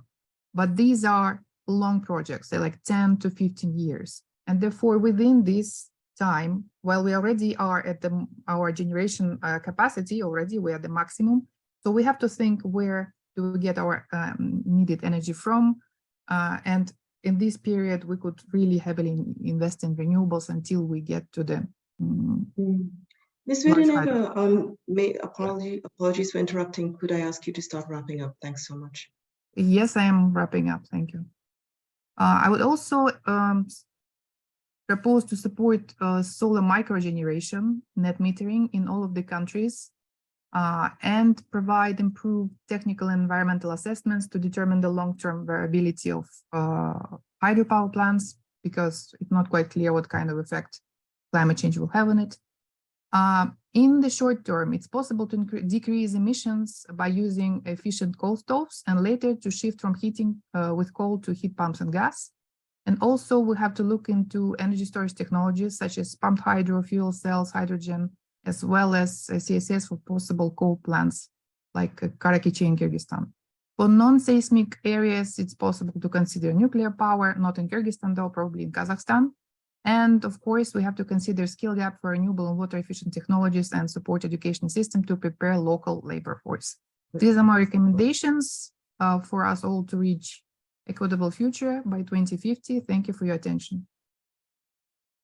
Thank you so much, Ms. Vedeneva. Very, very interesting. Very important point about the increasing demand for water and for energy, and the importance of looking at the water and energy nexus, as well as the need for regional cooperation and for cooperation between countries to deal with resource use issues very well. Thank you for all the very comprehensive recommendations. I think extremely useful for the debate. With this, I would like to invite Ms. Anya Soku, climate activist and 2021-2022 Youth Delegate of Albania, to share how you see the green agenda of the Western Balkans and the challenges and barriers to sustainability in the future. Please go ahead. Thank you. Thank you so much, dear panelists, dear colleagues, and I hope that I will make a convincing case of how I see the future of sustainability here in Western Balkans and what I believe could be improved so we can have a flourishing region. So in 2047, there are two alternatives, two scenarios. The best case scenario is that we are a flourishing region, also one of the best regions in Europe, and we've all made tremendous progress in different areas, whether that's decarbonization or air pollution. And the worst case scenario is obviously that we have not achieved what we want to achieve, and it's going to be not as great as in comparison to the policy that is already in the framework and is going to work. So the Western Balkans, other than the Paris Agreement that they've signed, which is a very important environmental agreement, the other one is also the Western Balkans Green Agenda, which is a regional initiative aimed at promoting sustainable development and addressing environmental challenges in the Western Balkan region. This initiative is driven by the European Union and aims to support the Western Balkans in their efforts to align with the EU environmental standards, promote the use of clean energy, and protect the region's natural resources. So this has been launched in 2020, and it has 5 key pillars, which we're also going to go through, which is A, clean energy, which has already been discussed further by the colleagues in a more like European perspective. Second is circular economy. Third is biodiversity. 4 is air quality. And 5 is water management. So this is a long-term initiative that aims to promote sustainable development and improve environmental outcomes in the region. But of course, like any complex initiative, this Western Balkan Green Agenda has also some flaws and challenges that needs to be addressed. The main one is funding. One of the main challenges that this Western Balkans Green Agenda and the future of sustainability in general in the Western Balkans has is the funding gap. So this has very ambitious goals and targets, but it's currently underfunded, which limits its effectiveness.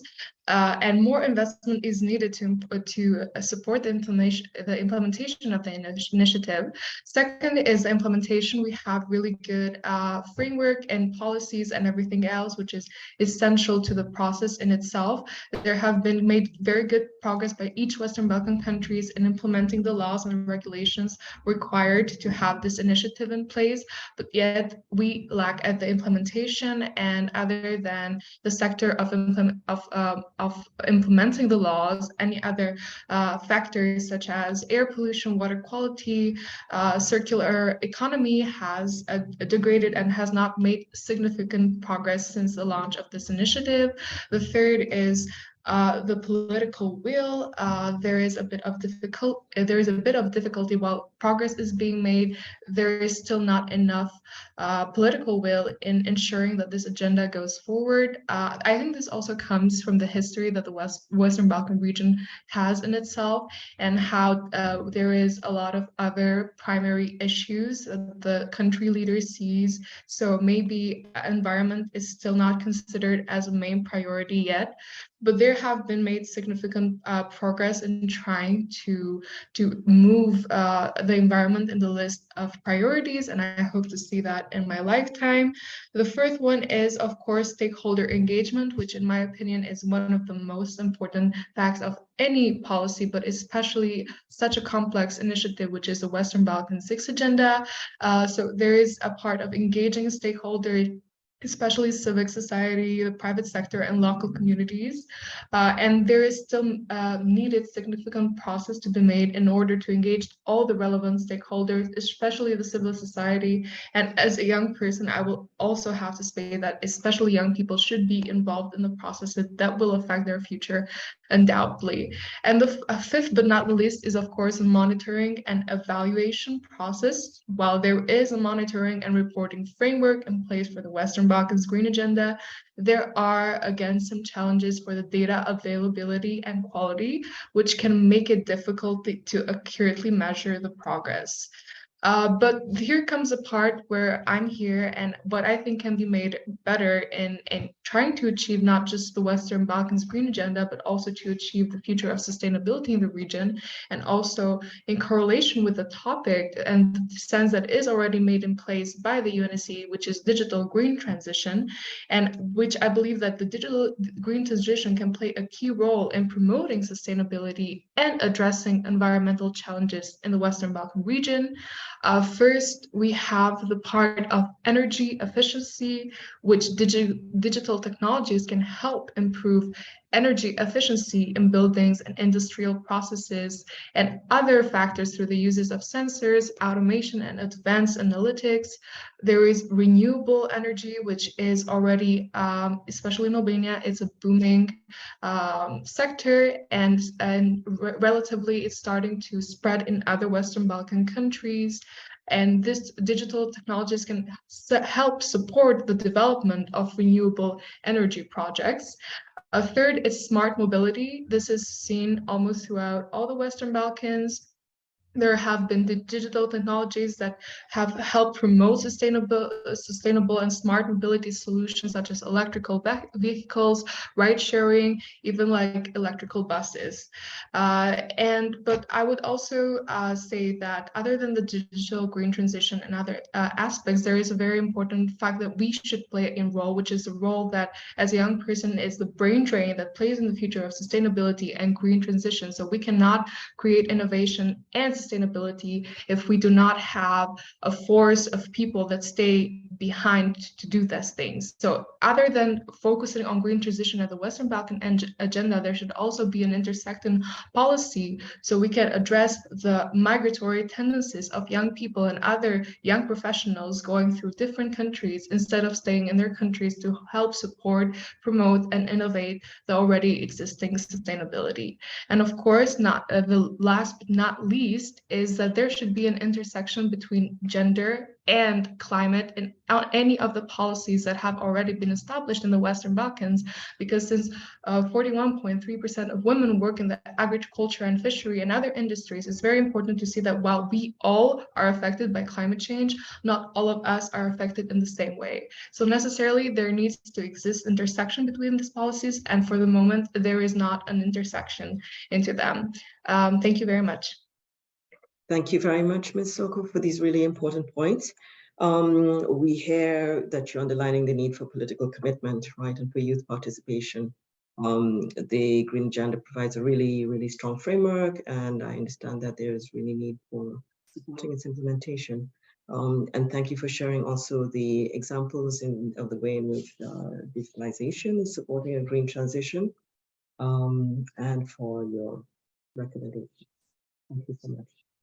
So let me move now to the next panelist and the final panelist.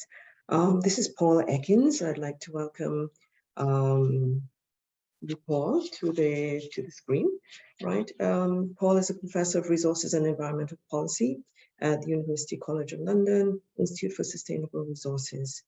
So, with water expected to become the most critical resource in the decades ahead, what policy measures, standards, and other strategic interventions can help frame the development of the economic incentives and resource use systems that can promote the closed loop systems, smart resource management, and a global resource economy that can meet the expected demands by 2047? Thank you, Paul, for your insights. Yes, well, thank you very much. And as you say, I've been asked to address the broad issue of the future of resource management on the challenge of resource scarcity. And as you said, water is likely to be high on the list there. And to think about what might be critical in the next 25 years. My experience in this area at the UN level, at least, is that I was co-chair of the Global Environment Outlook, the 6th version of that, GEO6. And I'm a member of the International Resource Panel, and I shall be speaking from those perspectives. And it's clear, as other panelists have said, that the main challenge for resources in the future is the main challenges are associated with climate, with nature, with pollution, and with material resources.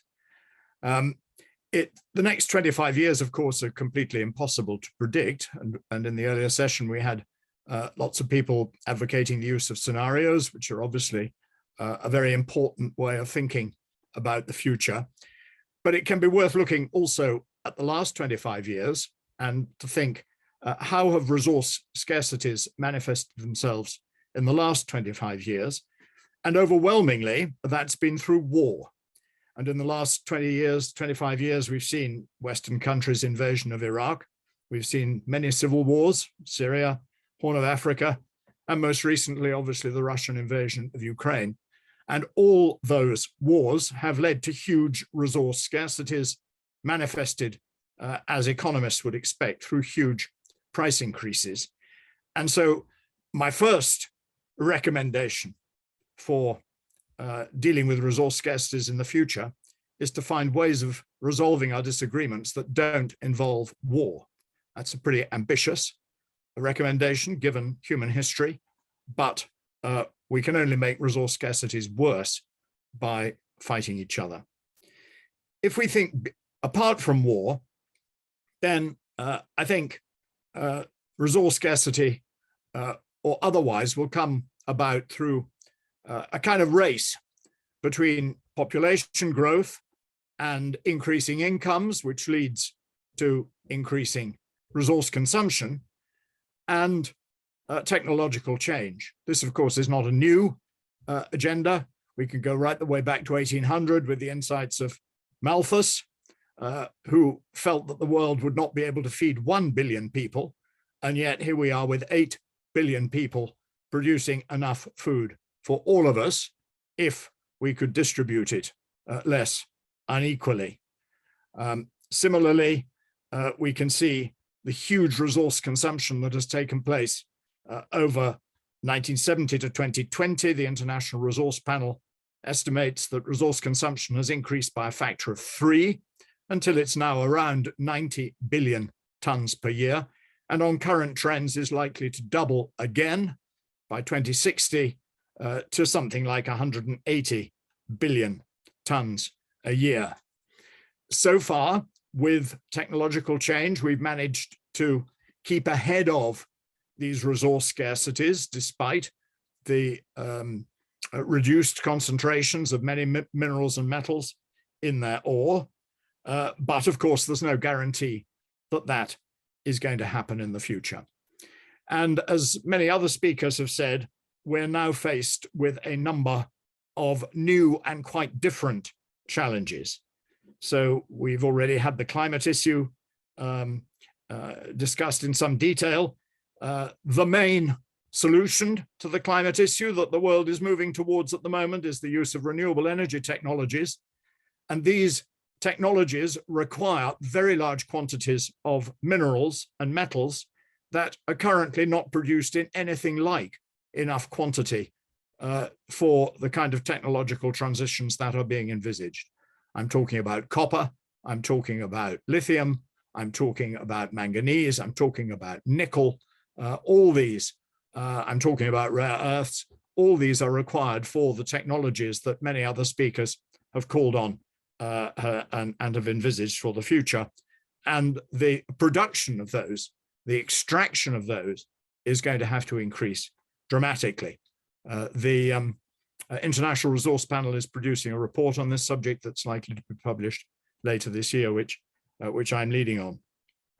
Climate change is going to produce enormous resource challenges in terms of water, as we've discussed, in terms of food production, and in terms of the quantity of habitable and fertile land. And land, of course, is a resource that is absolutely scarce. We know how much we've got, and at the moment, we are degrading it at a very large speed. And so far, the UN Convention on desertification has not yet managed to slow that down. And something that hasn't come up at all so far in these discussions has been the crisis of nature. We're actually living through the 6th mass extinction of species in the historic record, the distinction this time being that it's moving far, far faster than any other extinction we can see from the fossil record. And this, of course, is leading to huge ecosystem loss, degradation, and indeed the two reinforce each other. The COP15 in Montreal just recently, of course, came up with ambitious proposals for protection of land, but the targets in the Convention on Biological Diversity have, without exception, been missed in the past, and it remains to be seen whether the global community is any better this time round. And of course, as many other speakers have mentioned, we have continuing pollution, particularly our colleague from Kyrgyzstan mentioning the air pollution in our cities, but there's also very severe water pollution, pollution from plastics and chemicals. So those are going to further lead to a scarcity of drinking water. The way in which resource extraction can exacerbate these problems, of course, is very clear. The International Resource Panel's Global Resource Outlook, published in 2019, found that resource extraction is responsible for 50% of greenhouse gas emissions and a full 90% of biodiversity loss, mainly due to agriculture. So there needs to be, if we are to address the crisis of nature, there needs to be a fundamental change in the way we grow food, even as population grows and we have to provide increasing quantities of food. A couple of other mega trends, and then I wrap up. We've heard about the growth of artificial intelligence. It's very, very unclear to me whether this is going to be a blessing or a curse for humanity.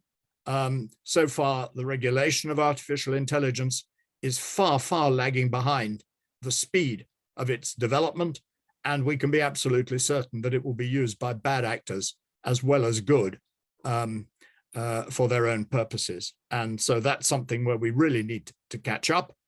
And then, of course, if anything, more worrying still is the geopolitical situation and the decline of multilateralism, the really shaky condition at the moment of the UN institutions, move towards competing ideologies, challenges in trade, and competitive blocks. And we're not going to find any of these broader environmental challenges possible to resolve without much greater multilateral cooperation. And that takes me back to my first point about having a peaceful structure within which the global community can address these problems. So climate change, nature loss, energy transition, and the need for more critical minerals and pollution. This is the agenda which will determine whether the next 5 years are pleasant for people or not. I think we can move to questions then on the basis of that. Thank you very much. Thank you very much, Professor Ekins. Always a pleasure to listen to your insights. We've had a really rich range of contributions from our panelists. I'd like to really thank interpreters and also participants for staying on. We're having a very good discussion. I hope that we can stay another 5 minutes. And with this 5 minutes, I just want to recognize the commentary in the chat, which is coming from Isatu Sar. Thank you very much, Mr. Sar. And he's talking about the implications of technological revolutions for the poorest developing countries, of course, of interest to European region, and really for looking at also what the challenge will be for cognitive enhancement and the issue of digitalization and the possibilities for freeing humanity from physical toil and for augmenting and enhancing cognitive and physical capabilities.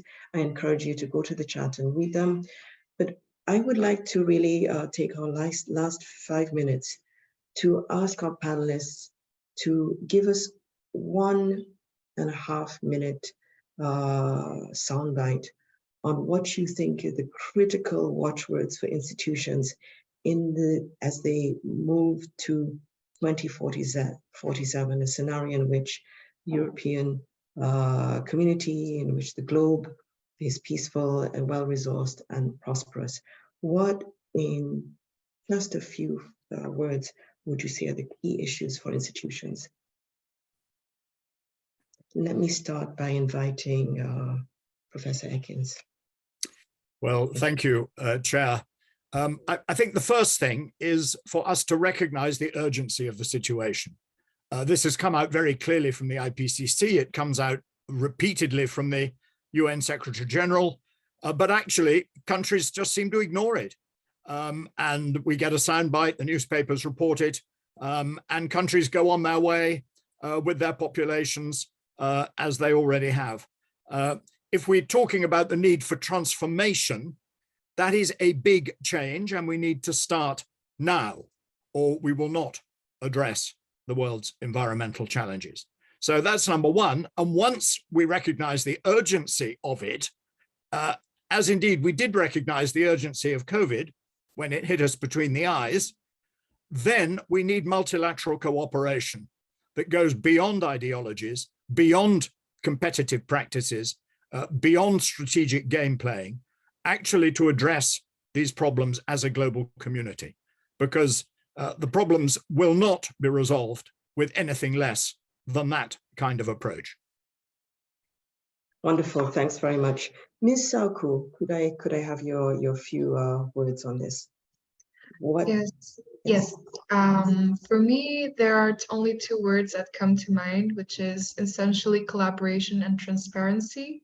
I think that climate change is very overwhelming for all of us, whether that is an institutional level, whether that's in a personal level. And I think that the best thing that can be done is for the institutions first to be transparent about the things that they learn, about the things that they have, about the policies, the strategies, and everything that they essentially plan in making and ensuring that local, national, regional community is as least affected by climate change. And the second one is collaboration and an intergenerational collaboration, because everyone is affected by the climate crisis, not just people in high positions, not just people that are privileged or anything. So it's very important to collaborate even with people that you think don't know much about it, so you can inform and educate them. So the best case scenario for me would be collaboration and transparency, and this is a transformative change that I hope to see reflected in the future in the institutions. Thank you. Wonderful, thanks very much. So let's have now from Ms. Vedeneva.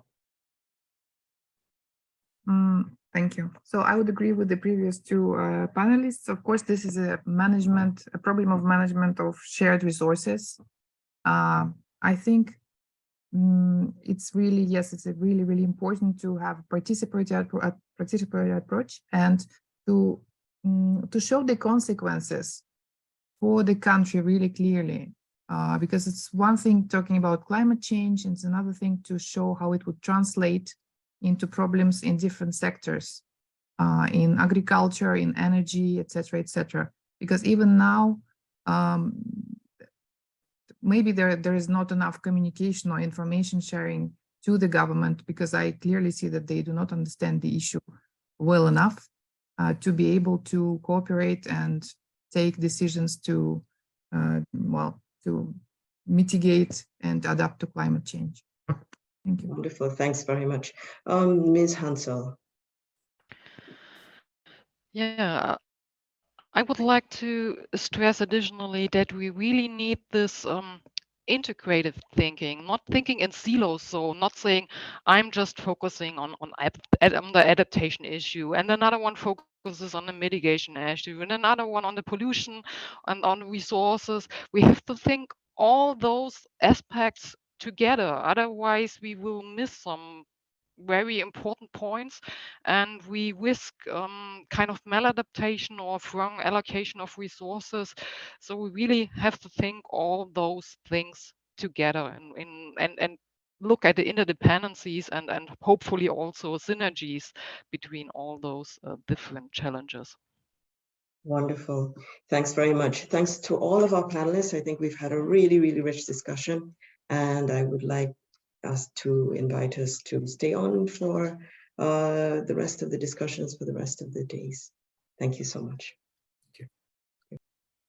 Thank you, everyone. We're ready to start this session. So Leila, the floor is yours. Thanks. Thank you, Shreya, and really thank you for organizing very smoothly and very nicely and putting together a wonderful group of people to discuss what I think is a super important topic. And obviously by the presence today, it's important for everybody who's here. I just want to say welcome to everybody who's with us online. Thank you for joining this session on future-ready competencies for shifting economic paradigms. I'm really personally honored to be a part of this discussion in the presence of such great speakers and people who I personally also look up to. Look at what you're putting out there. Really a distinguished panelist today. I'm sure everybody has seen who is with us today, but we have Anders Wickman, and you will forgive me if I'm mispronouncing your names. No, it's fine. From the Club of Rome. Sophie Howe, she was the first, I think, and only Future Generations Commissioner from Wales in the UK. Marietta Baraktarovic Lanzardi, who's the Acting General Director for Innovation and Technological Development and the National Coordinator for Smart Specializations in Montenegro. Peter Evans, Chief Strategy Officer at McFadden Digital, as well as Krista Giori, who's the CEO of Leaders on Purpose. So the session today is really intended to reflect on how we prepare and embrace a world that is increasingly more, feels certainly more uncertain and feels certainly much more complex than what we're used to. I think we're looking at a time scale beyond 2047, which also coincides with the 100-year anniversary of UNECE, as well as the 2050 net zero horizon. So I'm saying there's a sentiment that the world is more complex and more uncertain. And I was looking at Google Ngram to see the use of word complexity and uncertainty over the last 100 years, and you can see within the 80s that these terms started exponentially be used more and more, and it continues to grow up into the 2000s. At the same time, I think the speed of change is certainly something that we all see. It's significantly faster than whatever we've experienced before. I think it took Netflix about 40 months to reach 1 million users, and it took ChatGPT 5 days to reach 1 million users. So this shows us the ways in which the world and the speed at which things around us are changing. So I think this puts a lot of pressure on institutions. It puts a lot of pressure on institutions like the UN and other organizations out there. And what we see as well as public sector institutions, right? But what we see right now is that very often the institutions are struggling usually to react to the fact that there's a polycrisis, to the fact that there's different types of, actually, there's a polycrisis, different types of pressure, strategic risks, but not necessarily anticipating or struggling to have actually the mechanisms, the capability, the authorizing environment as well, to be able to not only respond, but actually engage with the future in a way that allows them to embrace the uncertainty, and also in that sense also be better prepared. So just to say a few words at UNDP as a way to actually deal with this recognition that there's a world that the uncertainty is increasing, we are adopting the portfolio approach, which is as a way to build a systems lens into all the work that we're doing, and to also build an adaptive mechanism that allows us to change our work, to adapt our work to the changing conditions outside. And for the ones who are interested, we're on the call. We've recently launched a publication which spotlights a number of signals with actually quite a few themes that I think the panel today will be talking about, including how climate, jobs insecurity, social unrest, technology is actually affecting our world now, and it will affect in the future. So it's a great pleasure for me to be here today. I am moderating, but I'm really in a listening mode. I'm here to learn. I think for everybody who's online, you can read, there's English, French, and Russian simultaneous interpretation. Please leave your questions in the chat as we're going ahead. And I would actually like to start with Mr. Anders Wijkman.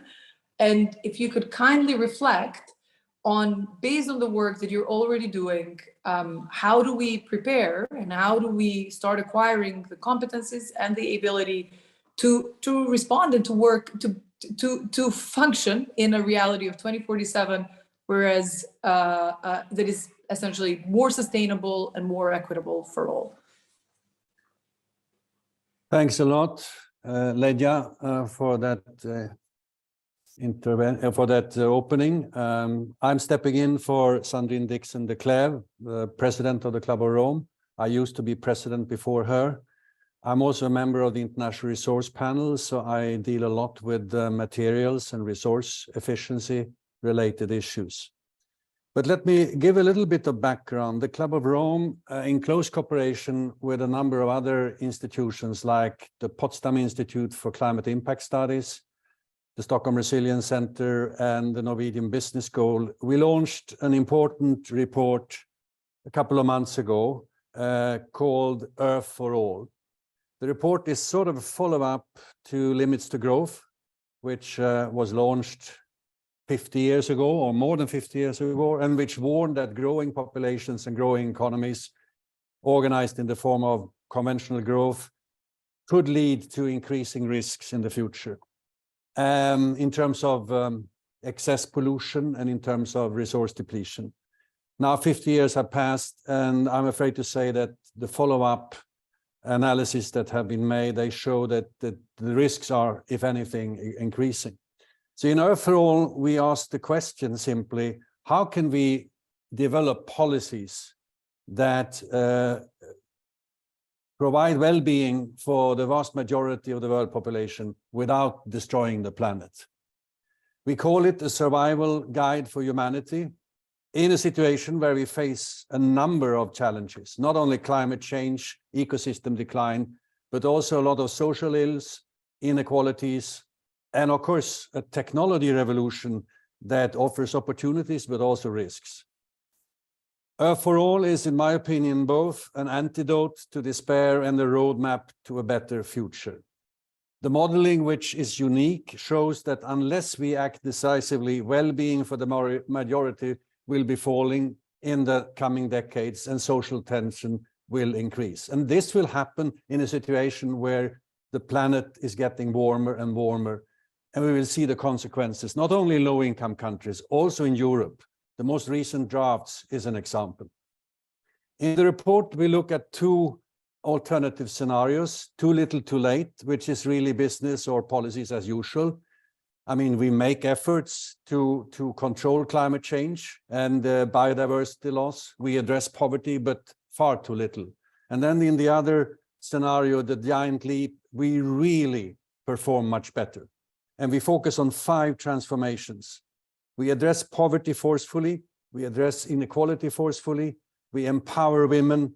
We transform food systems. And here, of course, in the European context, the next common agricultural policy will be critically important. And then transforming energy systems. And that means doubling or tripling investments in renewables in particular, and of course, storage systems. We present a clear pathway to reboot our global economic system so it works for all people and the planet. Markets alone will not fix it. We need to put in place policy frameworks that are different. So here we need to rethink conventional economics. We need new institutions, and we need to get out of the silo-based thinking to more horizontal decision-making. Otherwise, this is not going to work. And I hope that the European institutions will take the lead, if not individual member states do it. We also have to measure the right things. Economic growth can, of course, be positive, but it can also be very negative. So we want to move from quantitative indicators to more qualitative indicators, well-being indicators. Even if the threats to climate and ecology and the planetary boundaries are at the core of Earth for All, you will note that we focus a lot of attention on the social dimensions. And that's primarily because we understand that if you want to really address the long-term issues like climate and ecology, you need to address the social ills that we are confronted by. I mean, we are overusing the planet, and still 4 billion people live in abject poverty. And to address the long-term issues, we need to build trust. And how do you build trust? Well, you address the social ills. A cross-cutting issue is material consumption. Material use has tripled since 1970 and will double again in the next 25 to 30 years unless we do something. While the phasing out of fossil fuels is a top priority, we will not reach the Paris Agreement unless we radically rethink material use. Resource efficiency and circularity stand out as priorities. And just to tell you very clearly, steel, cement, plastics, aluminum, ammonia, textiles, and electronics make up something like 25 to 30% of global carbon emissions. And in Europe, and I think this goes for all over the world, we only use material once. The EU Commission has defined the circular economy as a top priority. A lot of new legislation is in the pipeline, but there are serious barriers. One is the cost structure of the economy. In most areas, it's cheaper to use virgin materials as compared to secondary materials. It is basically too cheap to use nature. Another one is design. Most products are not designed neither for long-term use, nor for reuse or refurbishment or recycling. A third problem is business models that are built on high throughput of materials. One alternative would be to introduce product as a service. That is to go from owning a product to leasing a product. A fourth problem is competencies. A few examples. We need architects who give priority to renovation and refurbishment, not only to build new buildings. We need construction workers who give priority to efficient material use. Today, 25% of ordered materials are not being used on a building site and are discarded. That's a colossal waste, of course.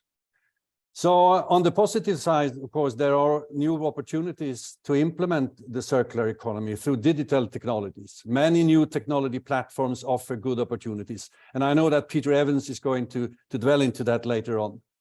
Finally, digital technologies, including AI, are developing as we speak.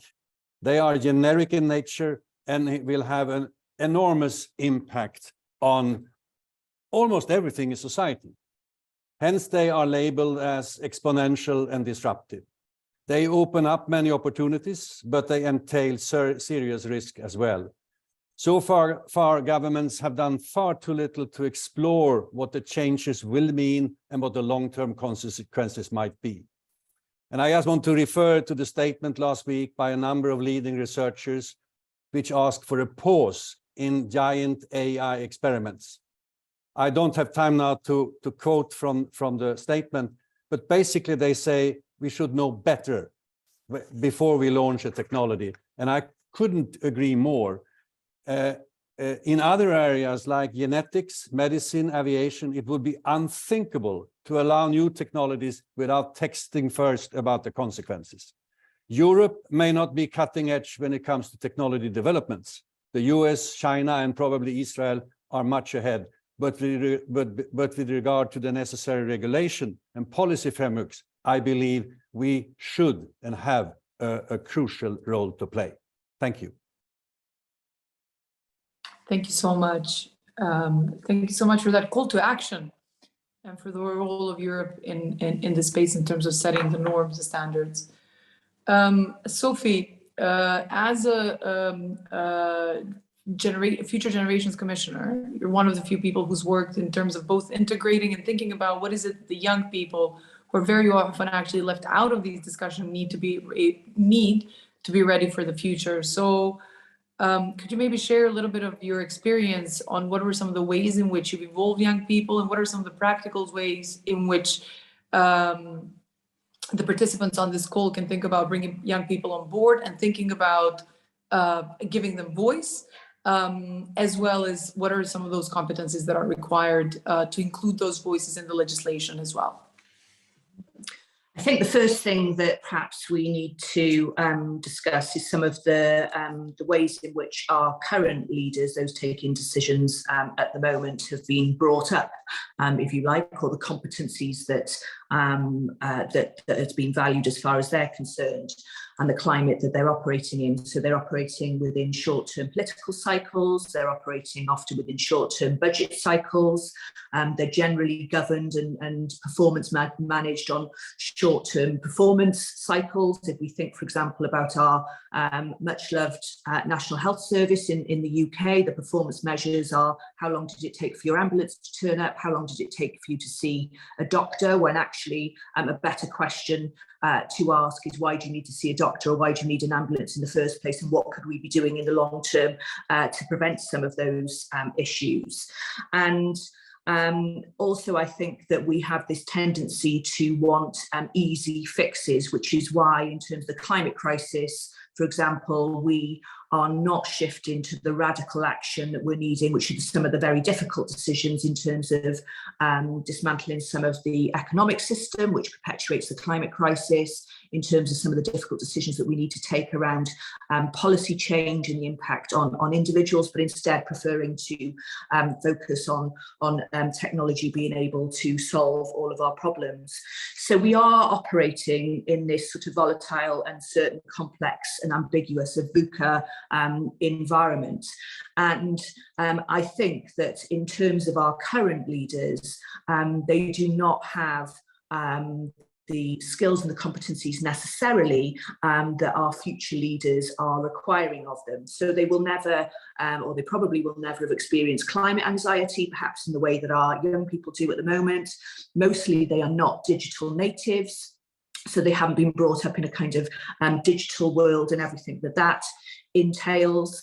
And I think a range of these factors are what have led to the sort of polycrisis that we find ourselves in at the moment. A polycrisis actually, which if we had applied long-term trends, long-term thinking, if we had applied future generations thinking and a good ancestor test, would have been entirely predictable. And there's a professor of existential threat in Oxford University, Professor Toby Ord, and he talks about the lack of foresighting and use of anticipatory governance and future trends and scenarios across the world, in governments across the world, saying that globally we spend more on the purchase of ice cream than governments do on future trend scenarios and foresighting within government. So there's a huge issue there in terms of our failure to think to the next generation.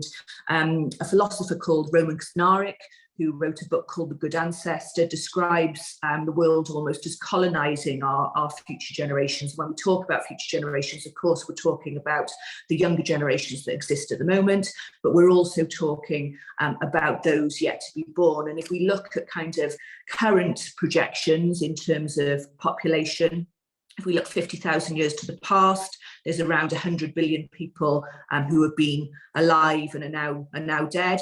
Current population levels around 8 billion. And if we look 50,000 years to the future, on current population trends, we're looking at about 6.75 trillion people who are going to be born in the next 50,000 years. And the decisions that we take today are going to fundamentally impact upon the lives those people lead or don't lead if we don't get a grip of the climate crisis in particular. And what we are trying to do, I think, is find, silo-based immediate solutions, whereas we're not focusing on what is underlying the core of why we keep getting things wrong, which is our systems of politics and governance, which are rotten at their core. And when I say rotten at their core, they're rotten at their core in terms of they discount the interests of future generations. So that's where we in Wales have tried to address that by a groundbreaking piece of legislation, the Wellbeing of Future Generations Act, which was passed in the Senedd, the National Welsh Parliament, in 2015. And it does a number of things. So it requires all of our public institutions, including our government, our local authorities, our health institutions, National Environment Agency and others, to demonstrate how, when they're taking decisions, they're meeting today's needs without compromising the ability of future generations to meet their own needs.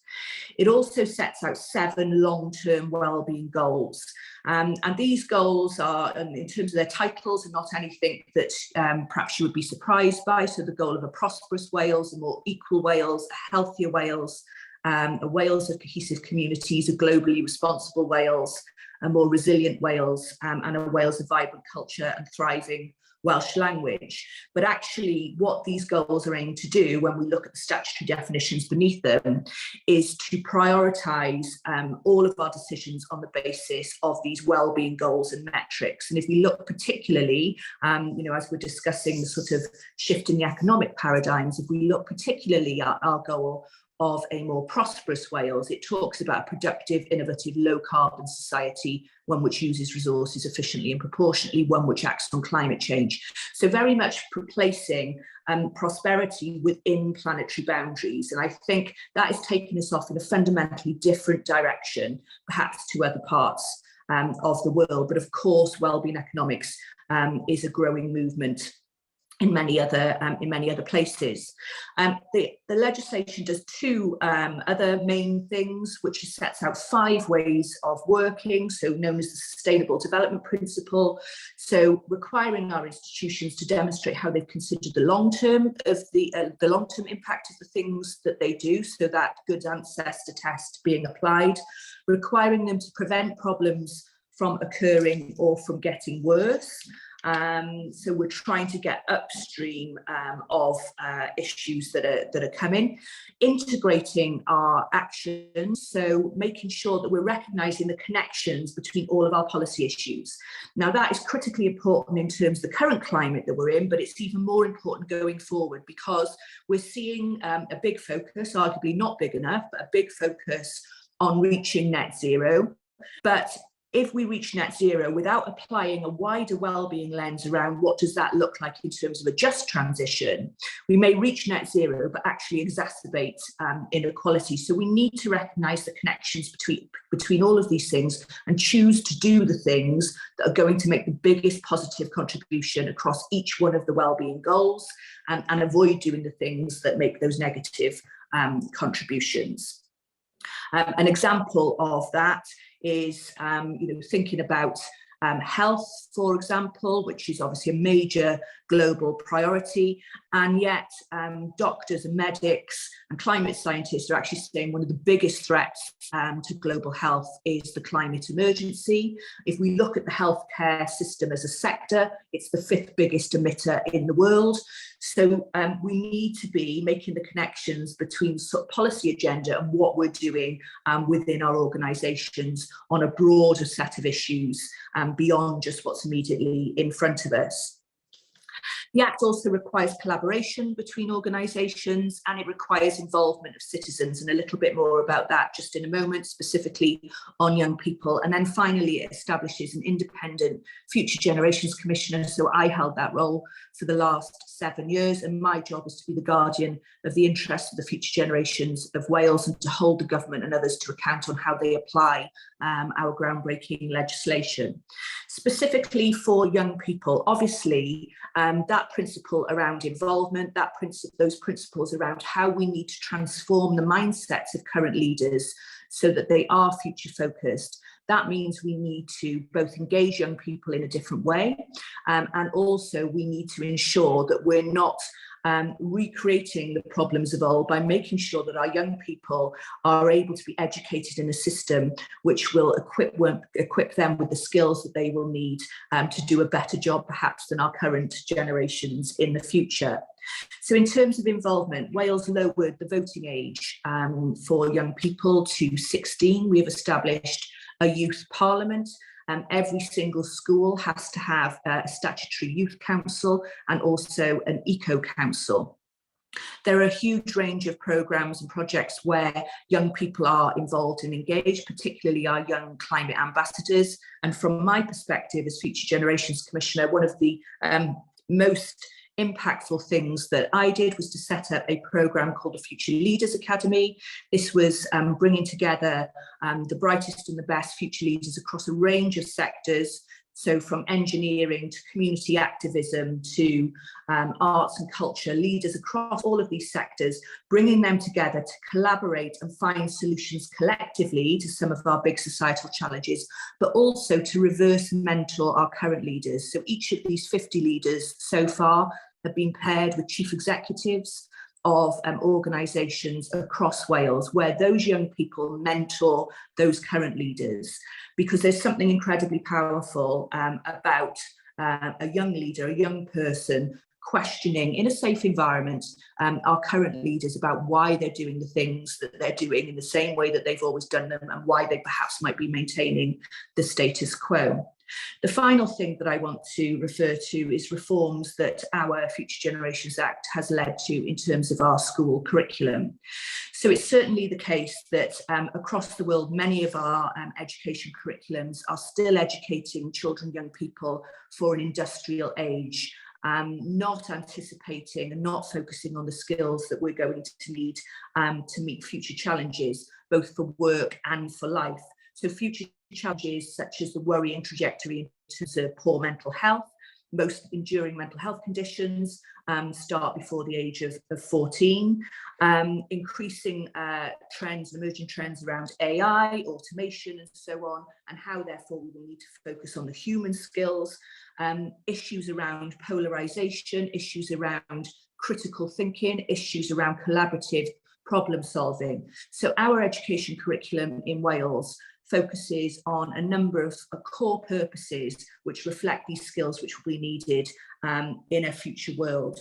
So focus on creating healthy and active and confident learners who want to learn for life. And again, lifelong learning is going to have to become the new normal in this rapidly evolving world. A focus on creating creative and enterprising citizens. So recognizing the power of culture, arts and creativity, not as a nice to have add-on, but actually as a critical skill in the future when we're working increasingly alongside robots.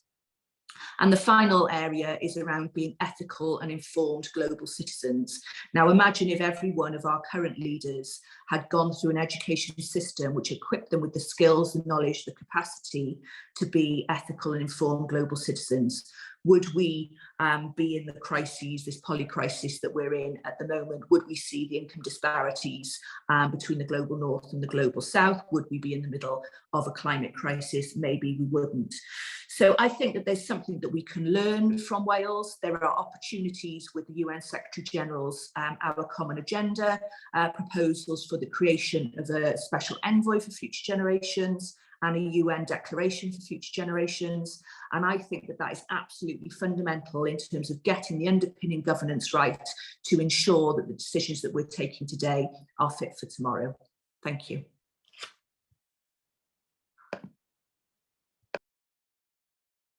Wonderful. Thank you, Sophie, so much. We'll move to Marietta. Maybe you can share with us your experience in Montenegro on the types of policies and the types of regulations, as well as the ways in which you're engaging with the future and ways in which you're creating the conditions to anticipate the trends and to anticipate the disruptions, as well as to obviously respond to them. Thank you, Leila, distinguished panelists, dear participants online.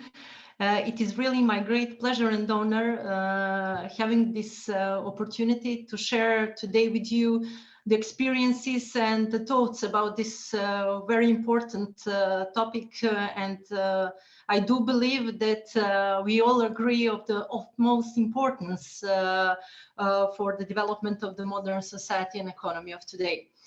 The economy of every country is constantly changing, which leads to a change of the demand of relevant skills and knowledge.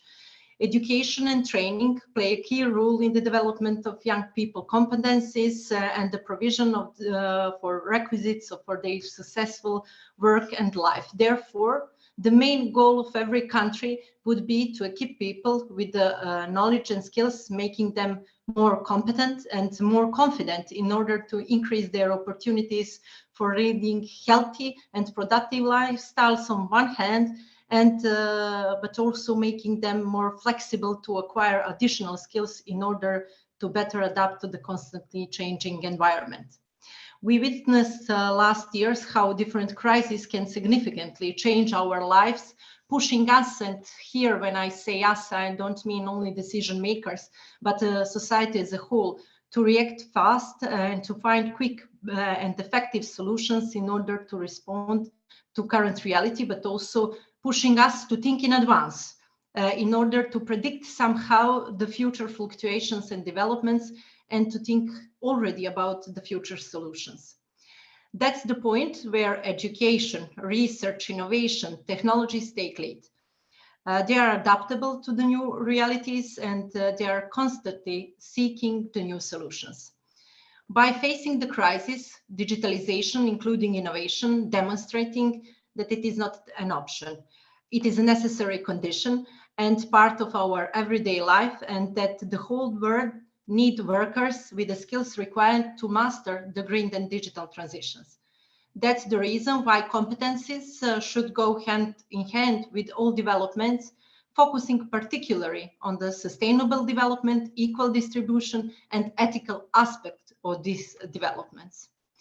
Where is Montenegro in the preparation for what's coming?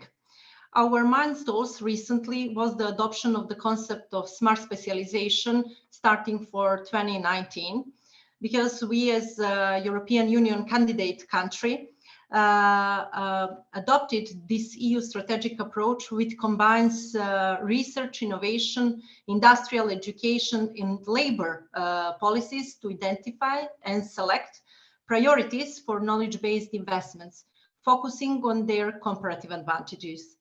This approach enables the transformation of economic policies, thereby strengthening the economic potential of the country.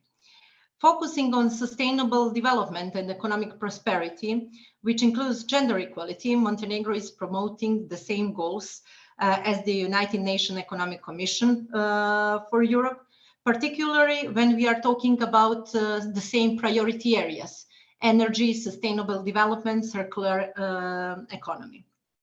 Our new legal framework for innovation followed this strategic overview by recognizing all different actors in the innovation ecosystem for the first time, establishing the new model of financing the innovation in Montenegro through the dedicated by the Innovation Fund of Montenegro, and opening the possibilities and incentives for boosting innovation potential in Montenegro, certainly by respecting the ethical boundaries.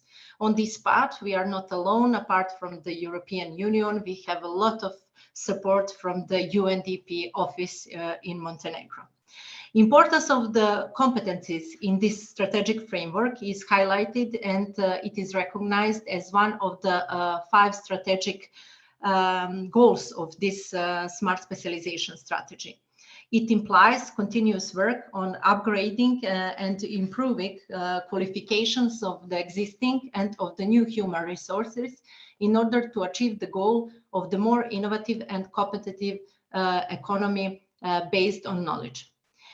In order to achieve this and to keep track with the various developments, the main thing that Montenegro learned from this process and what continuously is preparing us for any challenge in the future is that the key starting point is to have a strong coordination of the process and involving all relevant sectors in the country.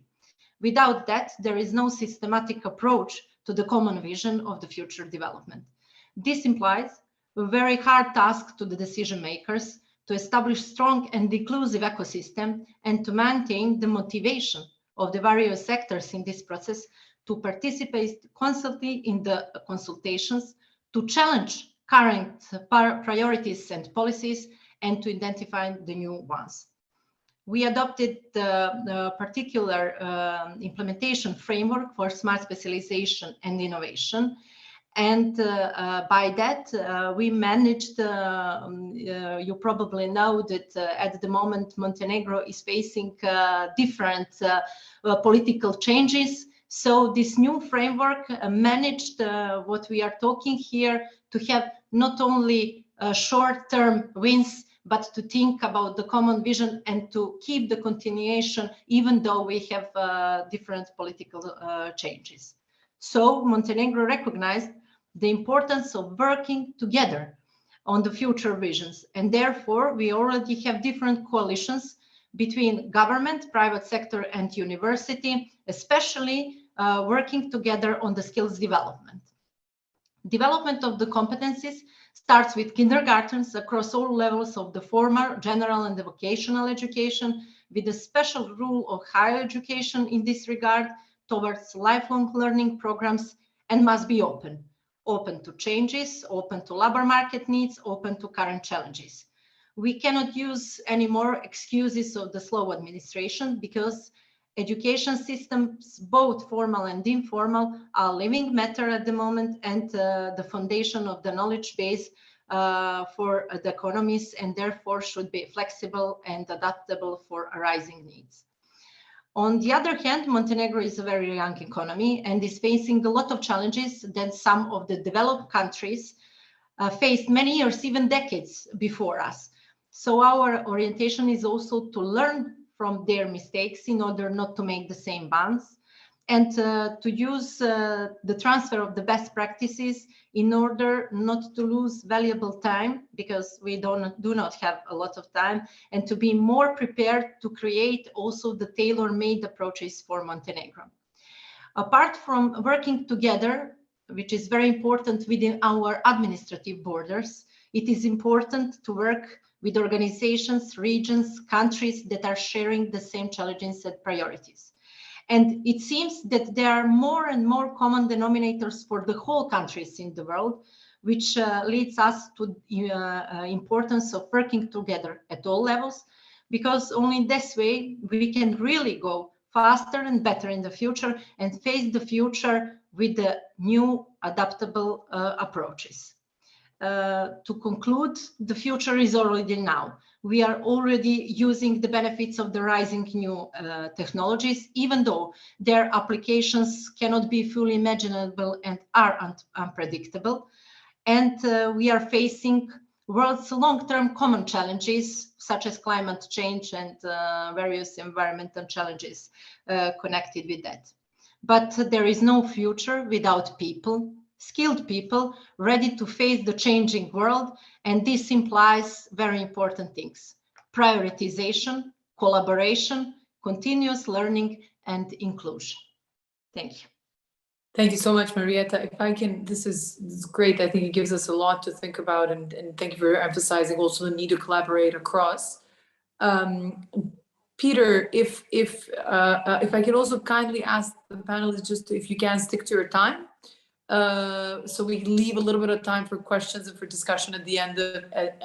So, Peter, if you could kind of share with us what you see as some of the key skills and competencies that are required in a world where we're seeing more and more platform-based business models across different sectors, and how to prepare for that. Sure. Thank you so much. It's a great honor to participate today. My name is Peter Evans, and I'm the Chief Platform Strategy Officer at McFadden Digital, which specializes in helping companies build platforms. So digital platforms have come to play a significant role in the global economy. Just over the past 2 decades, they have transformed the way people interact, communicate, and do business. They facilitate now an estimated $6 trillion in sales. And this includes B2C and B2B sales. And they're growing faster than GDP at a rate of about 11% a year, where the global average GDP growth is about approximately 3%. So if digital marketplaces continue to grow at this pace, they could facilitate approximately $70 trillion in transactions annually 25 years from now. So the scale is a relatively new phenomenon, these digital platforms. Google was founded in 1998. So it is now just 24 years old. Facebook is just 19 years old. Airbnb and Uber are just 14 and 12 years. TikTok was founded in 2016, so it's just 5 years old. So I think these are just a few examples of how new this phenomenon is. And so it's an interesting challenge to think about where platforms are going to be in 25 years from now, right? And so let's explore that, and particularly how platforms can become deeply involved in supporting the circular economy, especially in Europe. Let's think about 3 drivers that could shape this.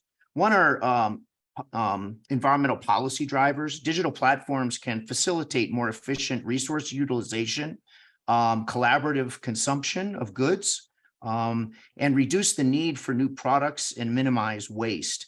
We've already seen the European Commission announce their Circular Economy Action Plan in 2020, right?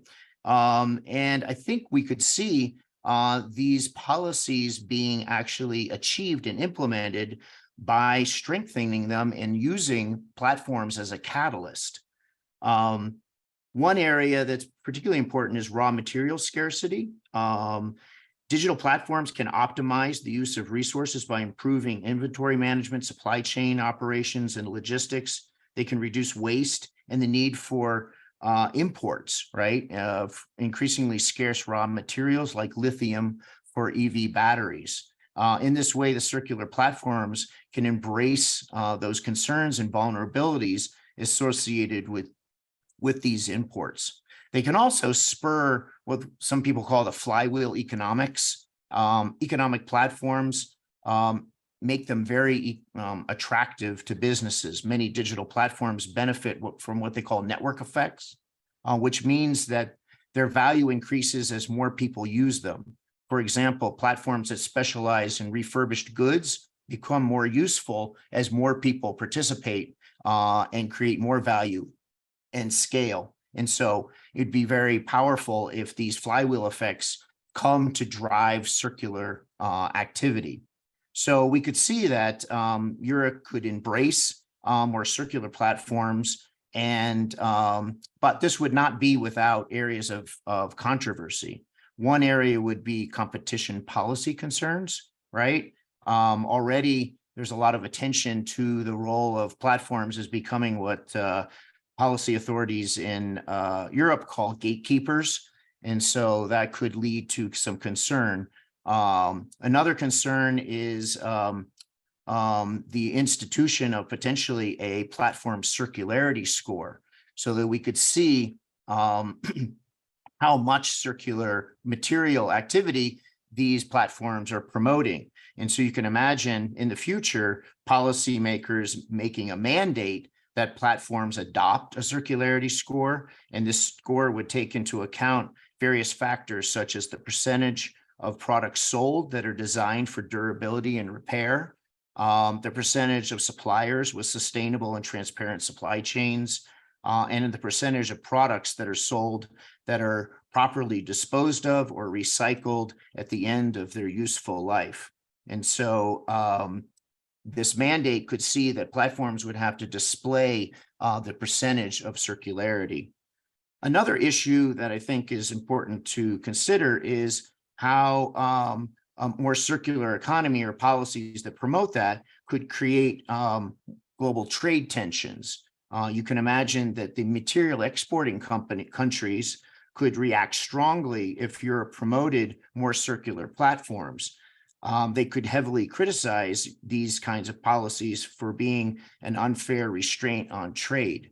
So these tensions could add to stress to the already embattled global trade regime and cause Europe to face retaliatory measures for some resource exporting countries.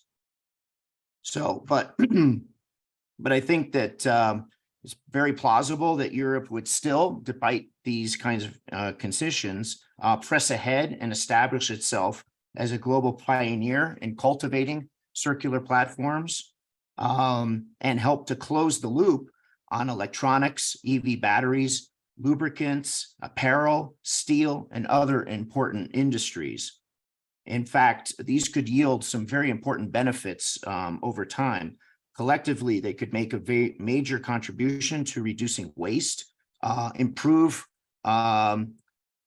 material security by reducing import dependence, and achieve, important climate goals. So in short, digital platforms can become an integral part of an economic paradigm shift. And then by 2047, it is unlikely that Europe will be fully circular. However, the creation and growth of circular platforms can make a major contribution in shifting away from the take, make, dispose linear economy, which has dominated since the Industrial Revolution. So I think that's kind of a vision for how Europe could embrace these types of platforms and achieve really important policy objectives. Thank you, Peter, and thank you for coming in, signing in so early. I think it's 6:40 and 6:45 is Denver. So thank you so much. The sun is up now, so. So now it's already, it's already the sun's up, but yeah, we've been online for already an hour. Thank you so much for doing that. Last but not least, Krista, you lead Leaders on Purpose. It'd be great to hear from you on how you see the business sector, the private sector can actually lead with purpose in light of the challenges that we've heard all the previous speakers elaborate. Uh-oh. Let me unmute. There we go. Can you hear me? Oh, hello? I don't know if you can hear me. We can hear you. Okay. Good. Okay, great. Well, first of all, thank you so much, Leila, and for the team at the UNECs for hosting these whole 3 days, and for having me. And thank you to the distinguished panel that we have here. It's been fascinating to get to hear from each of you, from your particular lens, what you're working on and your areas of focus. I am the CEO and co-founder of Leaders on Purpose. And what I'll be talking about is really about the role of the private sector in really helping to facilitate a more purposeful economy. And so really, when we think about the private sector, these are the largest global actors out there. If you think about a company, an organization like Procter & Gamble, for example, they touch 5 billion people every day with their products, and they operate in over 190 countries. So when these organizations make change, they really can, maybe it's not fast, but when they make change, they can more quickly help to facilitate change in other regions. At Leaders on Purpose, what we do is we focus on supporting businesses in making those types of changes. So we have a CEO study that we identify those leaders that are at the very forefront. We study them, and then we try to quickly get those learnings out so that other businesses can follow. We have convenings, so where we bring together not only those businesses that are at the forefront, but bring them together with organizations, multilateral organizations, policymakers, to really talk about how together we can start to make these types of transitions. And then lastly, we build coalitions focused on specific key areas. So it's about capacity building, community building, and then action on the ground. And for us, that's really our theory of change. And this discussion has been fantastic. I'm going to go kind of off script because I think a lot of you have covered some of the points that we had.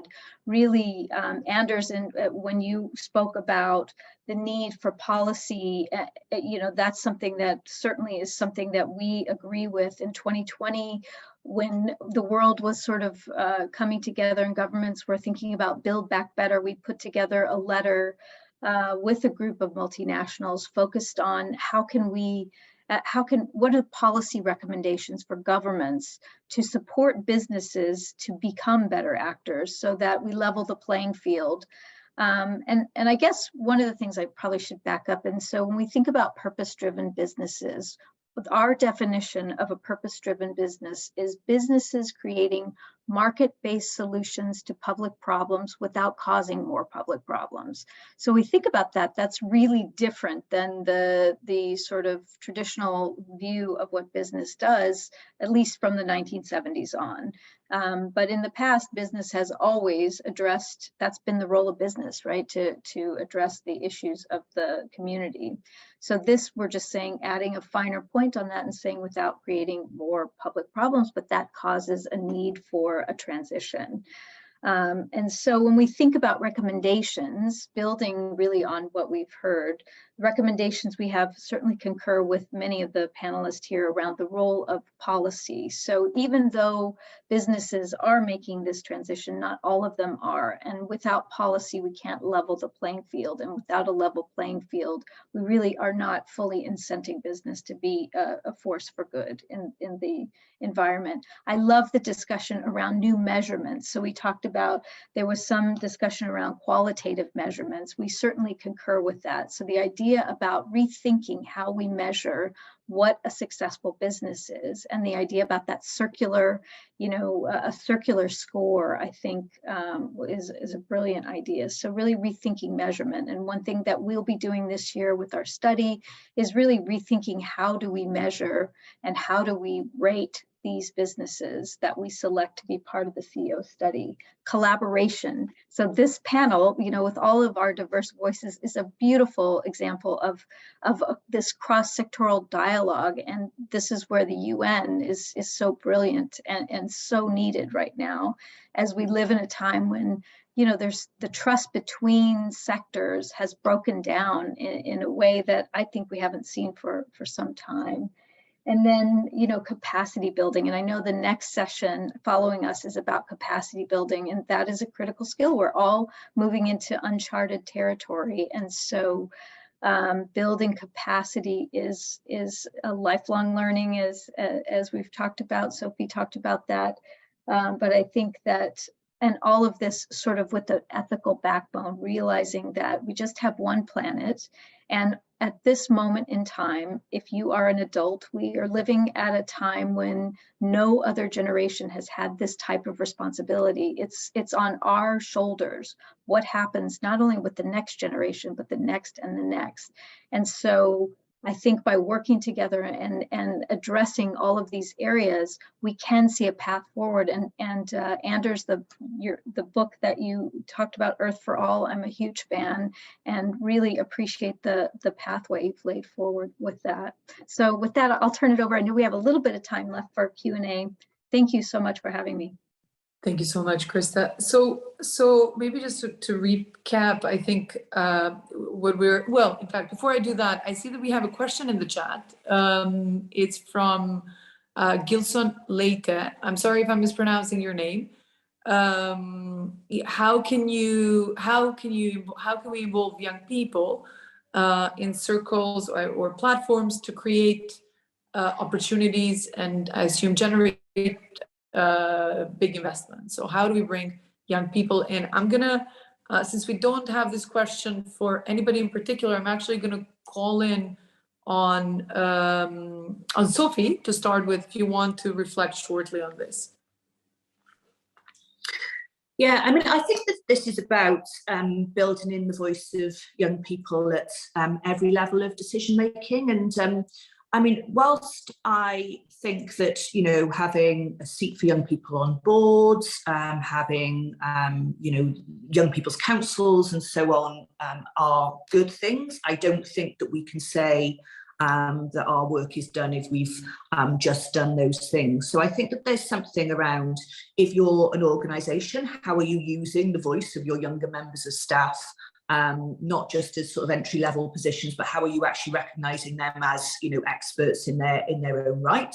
I think that there's certainly something around how you are, you know, making sure that you have that sort of safe space for young people to engage, and how you're engaging on their terms. I think that there's something about ensuring that there is a feedback loop, and that we're not just paying lip service to young people and actually showing how they are actually affecting decisions. I think that there are some innovative things like the reverse mentoring that I described, where you can create that safe space between current leaders and younger generations, for the younger generations to impart their insight and their expertise on older generations, current leaders, and so on, rather than the other way around, which is what it usually is.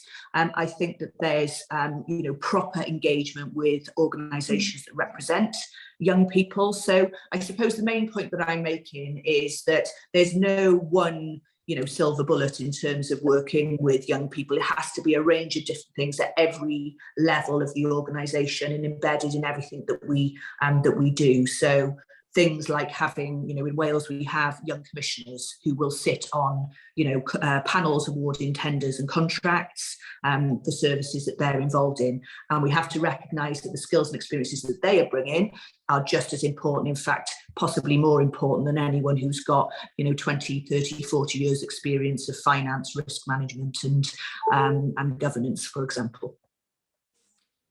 Thank you, Sophie. And I see, Anders, you have your hand up. If you want to come in and comment on this question as well, please do. If I may, I think what Sophie brought to the fore in her first intervention about all the initiatives that have been taken in Wales, they should provide a good example for many other countries.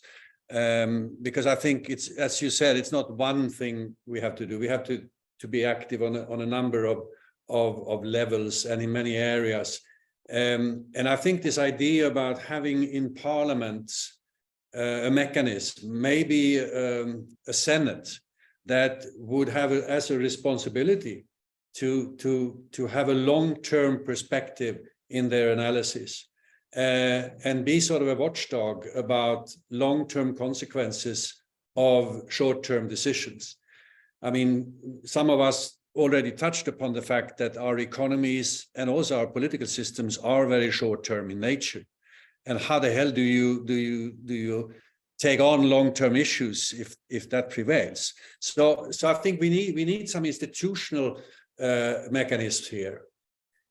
Secondly, I also think we need much more education, because society has become so complex, and I don't think television and not social media is sufficient to really make or help people understand complexity and how everything is interconnected, because we have this vertical organization of everything, and very few people see the interlinkages. And there, I think basically we have really to meet with people in their local environments and talk and discuss.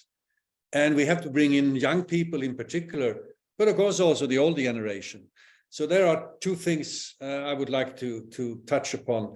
On Peter's intervention, may I just say one thing? I liked it very much because I deal a lot with materials, and I think digital technologies can help a lot. The only problems we have right now is that nobody has so far given a definition of circularity.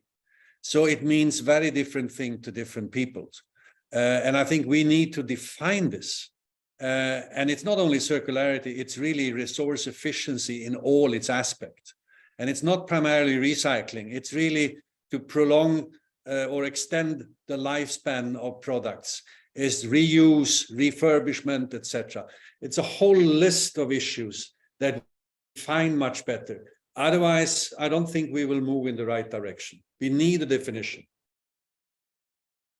Thank you, Anders. I see, Peter, you have your hand up. I hope it's okay if we run 5 minutes over time. I checked with Shreya, she said it was okay, because I know that also Agnes is waiting patiently to share her reflections and I guess a question as well. So Peter, you want to go next and before we hand over to Agnes?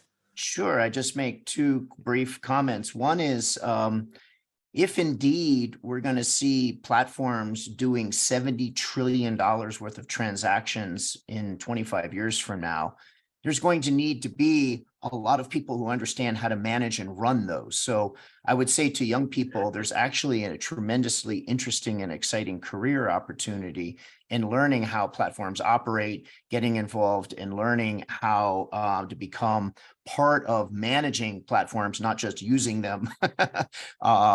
You know, young people are fantastic at picking up new technologies like TikTok and things of that nature, but there's going to be a need to, for a group that actually become platform professionals. And so that goes to the question of how can platforms help facilitate. What I think, or what I've been hearing is this idea that a company should become more circular. But I think it's very, very challenging for an individual company to become more circular. What we need is circular platforms where you bring together different companies that have different needs, both on the inputs and the outputs of those companies, and the platform can help match. And I'll give you one example, EV batteries. There's huge investment going right into building battery factories right now, and huge demand for lithium. Lithium can be recycled.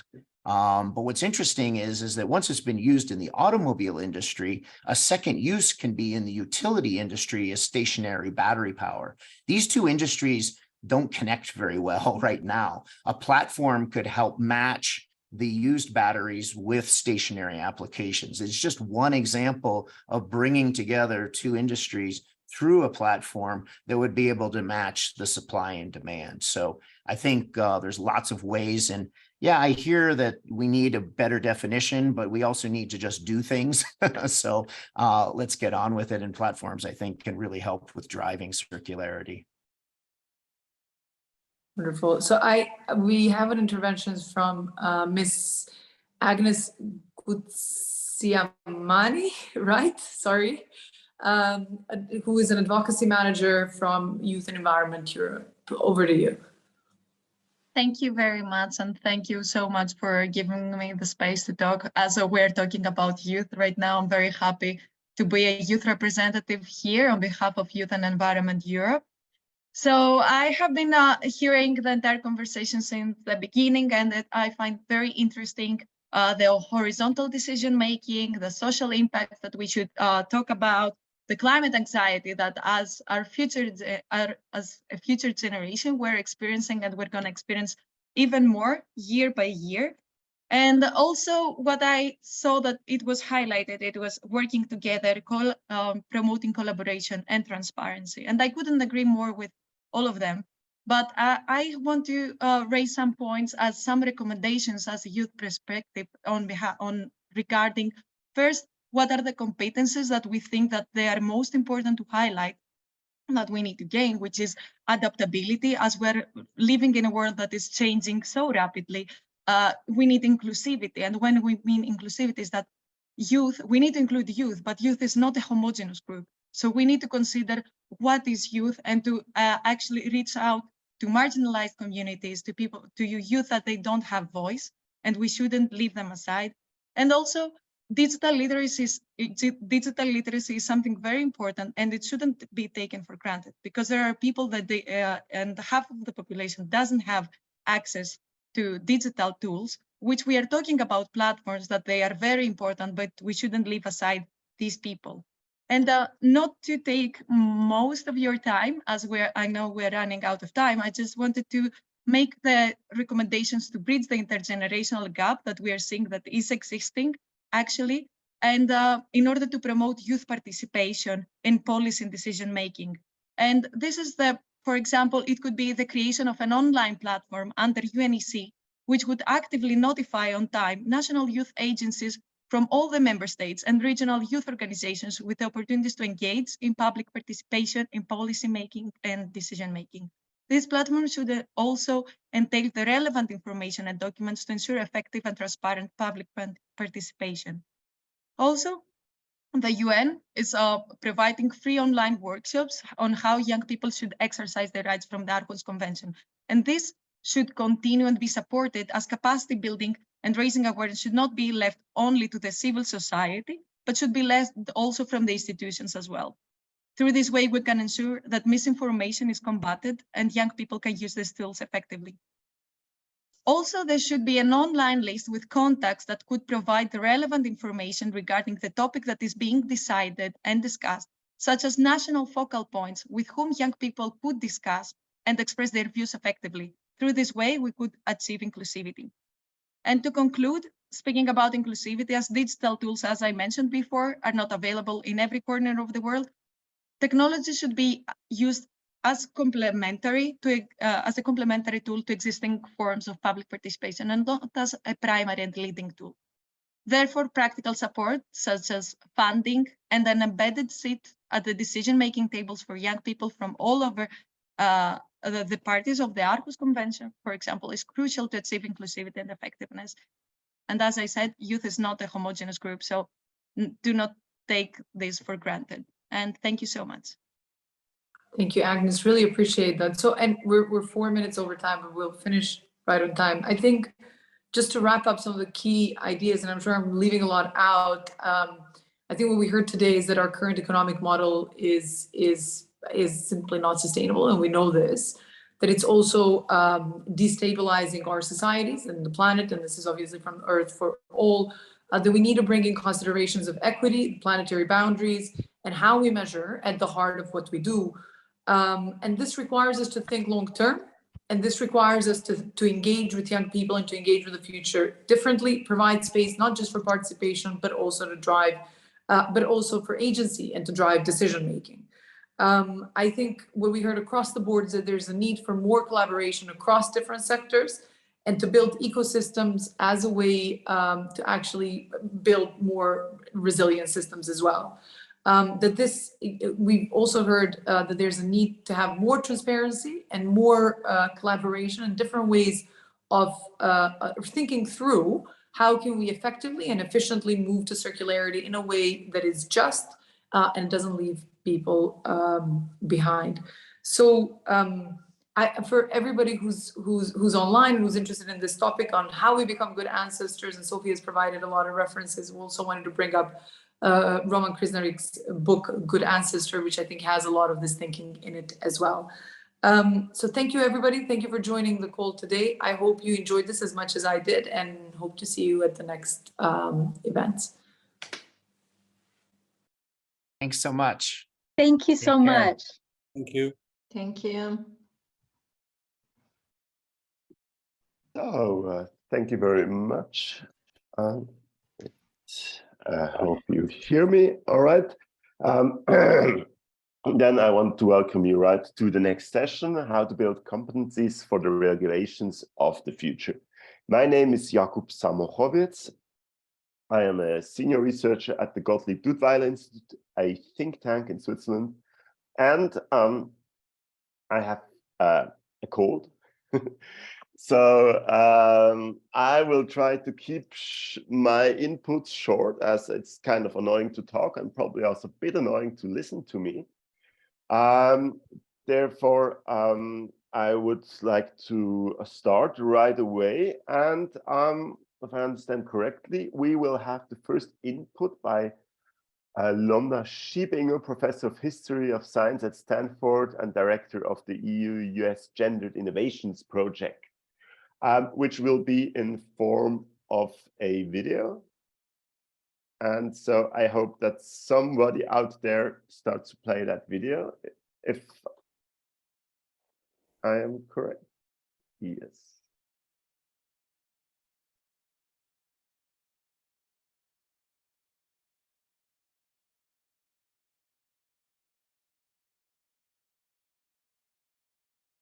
Is this happening right now?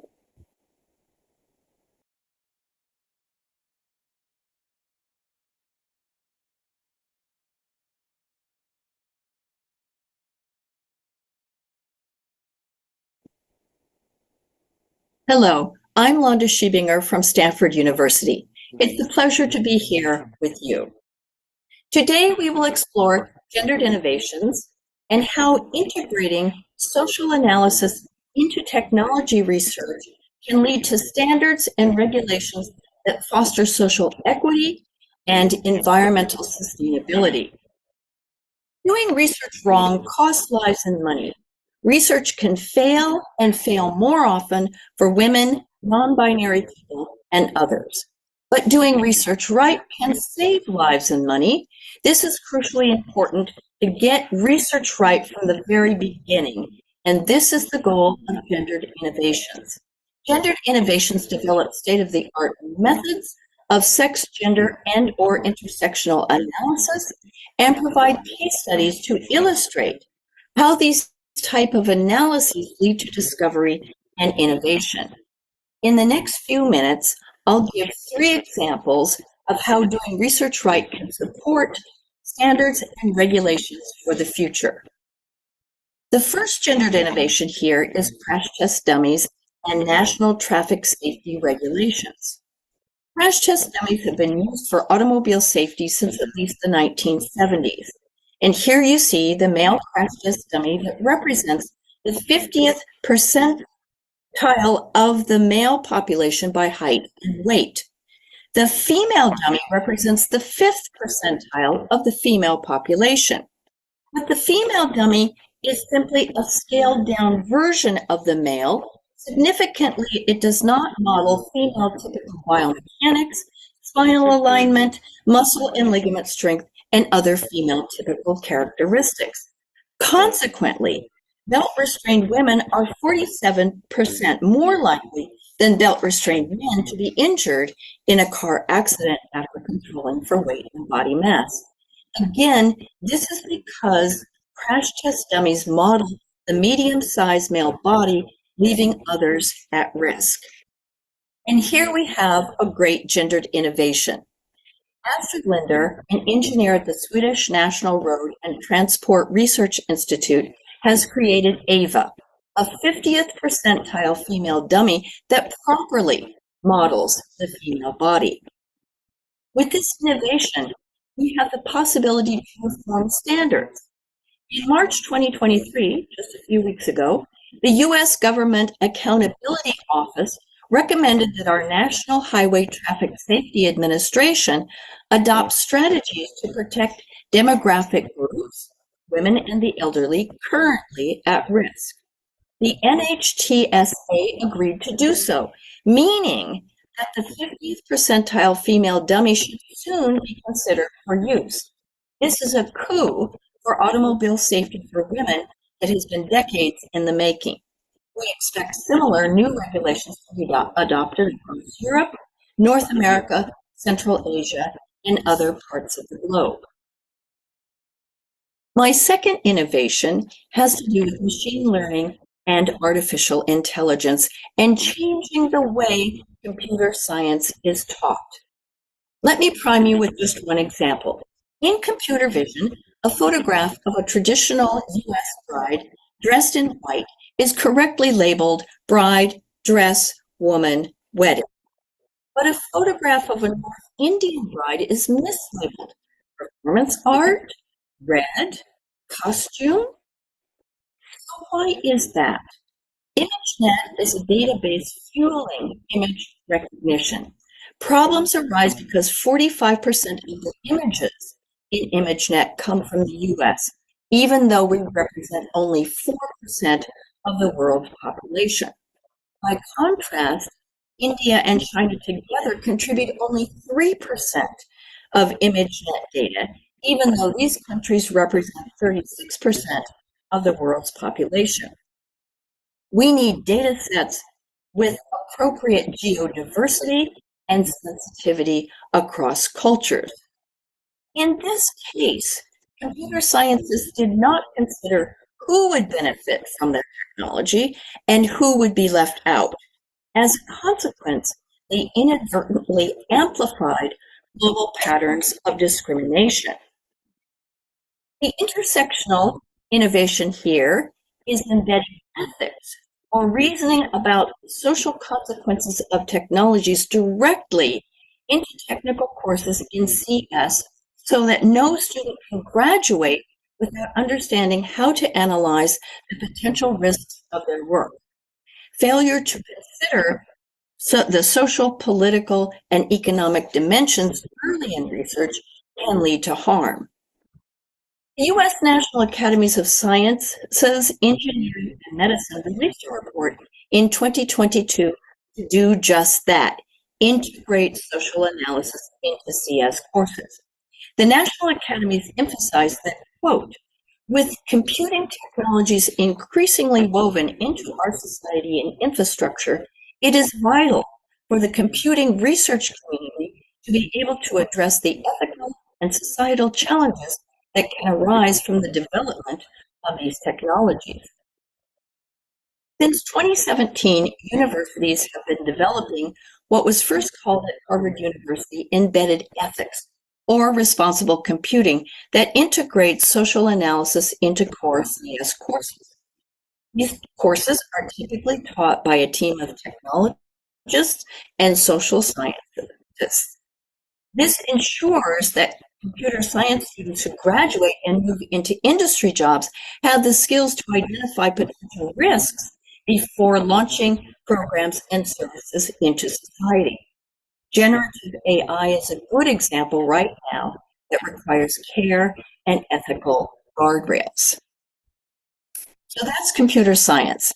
At a larger scale, research funding agencies, such as the European Commission, the German Research Foundation, the Canadian Natural Sciences and Engineering Research Council, the U.S. National Institutes of Health, the South Korean Research Council, and others have taken steps to strengthen their gender dimension in research design.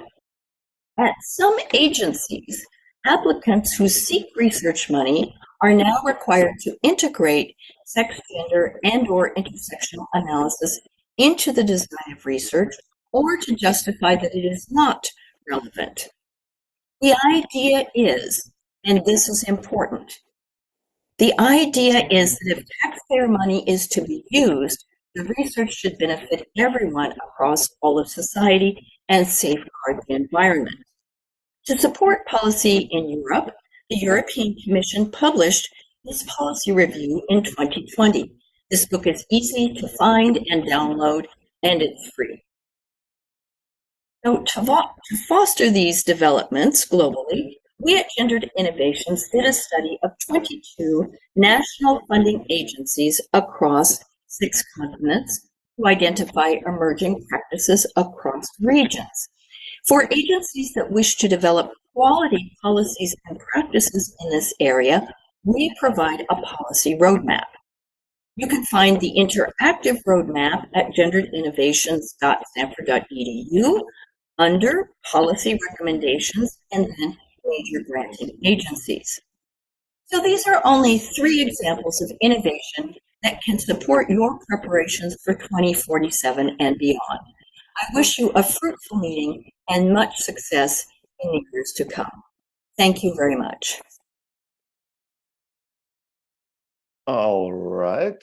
Thank you very much. I think that was very interesting. And as I was told, I'm supposed to say that Professor Schillinger really wanted to join us, but due to the time at Stanford, it was unfortunately not feasible. So I think we have the next speaker, Sasha Lucioni, which I hope I pronounced this correctly. which will, as I understand it, talk on a very similar topic or on a neighboring topic. So I think this fits quite well. So I would just hand over to you right away. Thank you. Yeah, I think I'll talk about something a little bit complementary, which is the cost of AI. I mean, I think that the impacts are really important as well, but when we talk about AI and where it's coming from and what it takes to make these systems, it's important to think about where they come from. And so it's true that AI is moving quickly. I agree with what has been said, and it's easy to focus on, I mean, people call it the hype, but I guess the potential of AI. But it's also important to keep in mind that every new capability comes with a cost. I mean, like, I guess anything in life comes with a cost. And so often AI models come with a cost to society or humans, people, and the planet. And so the current fashion of creating these bigger, more closed, less interpretable models actually gets in the way of understanding these costs. And so I guess if you have to leave now, I guess the message of my presentation is that we should be focusing on transparency and understanding how these models work before we start deploying them in situations where they can impact, and they are already impacting human lives. And so I created this slide because I was trying to think about the costs and benefits of recent generations of AI models like ChatGPT. And it's true that they're fun and people definitely asks. But there's actually a lot of hidden costs that people don't necessarily understand. And so, you know, even like I work a lot in the climate space, and people are like, oh, we're going to use ChatGPT to generate a literature review for our work. We're going to use ChatGPT to answer questions about the cause of climate change or how to solve climate change. And then, you know, it's important to understand that it does produce a lot of false and misleading information. It's not, as the previous speaker mentioned, it's a misrepresentation of culture, right? It represents a certain type of data, a certain type of origin of data that's definitely not representative of the whole world. It also uses private information, infringes on copyright, gathers our own data, gathers human data to improve these models, and that has costs to the planet in terms of the emissions of training these models.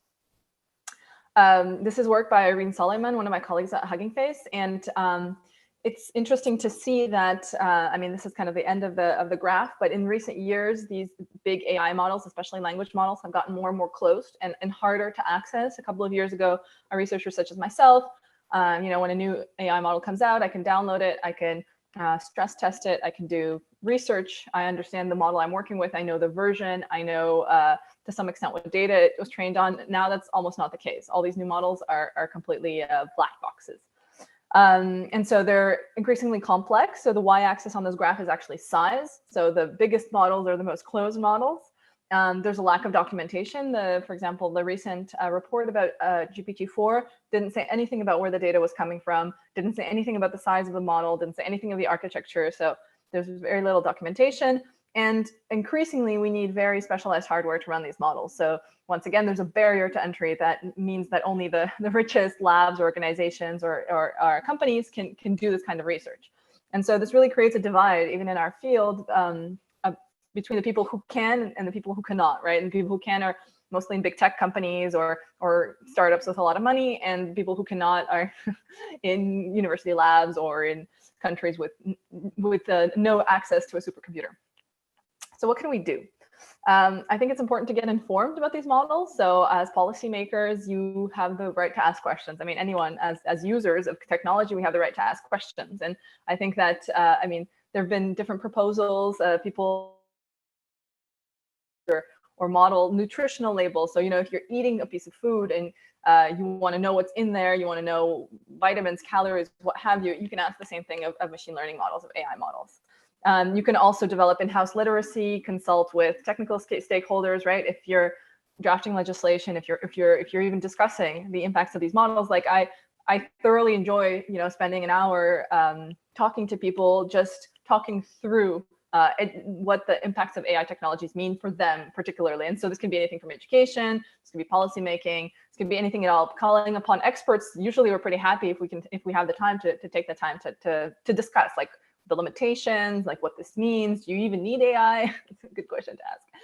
And if you're working with people who create these models, it's important to require transparency and accountability. Currently, we don't have very much legislation about what happens if an AI model hurts someone, harms someone, but this is something that's important to work on.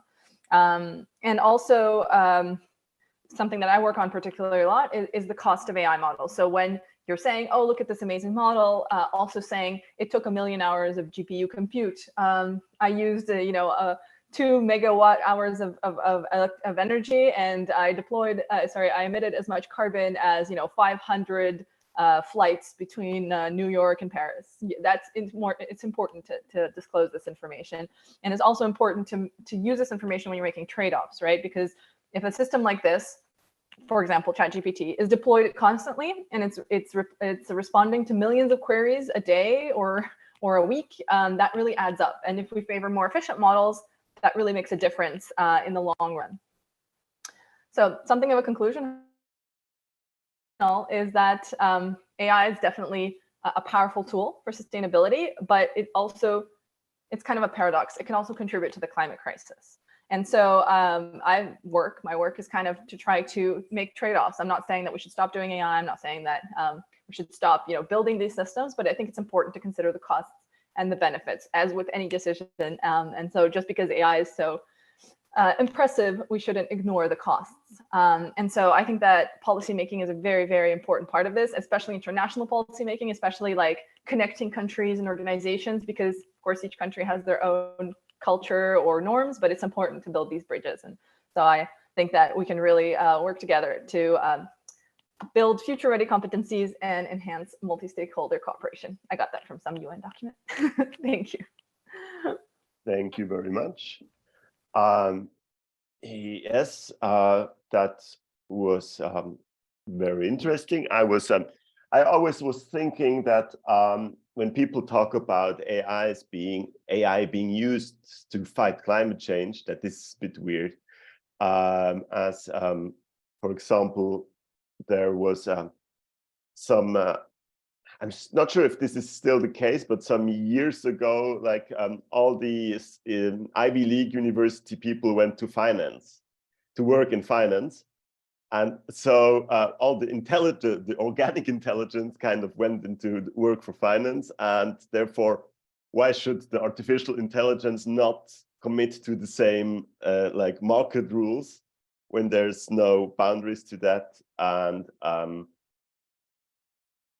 it seems like those tools, they can disrupt everything, but not like this, the market logic which is behind it.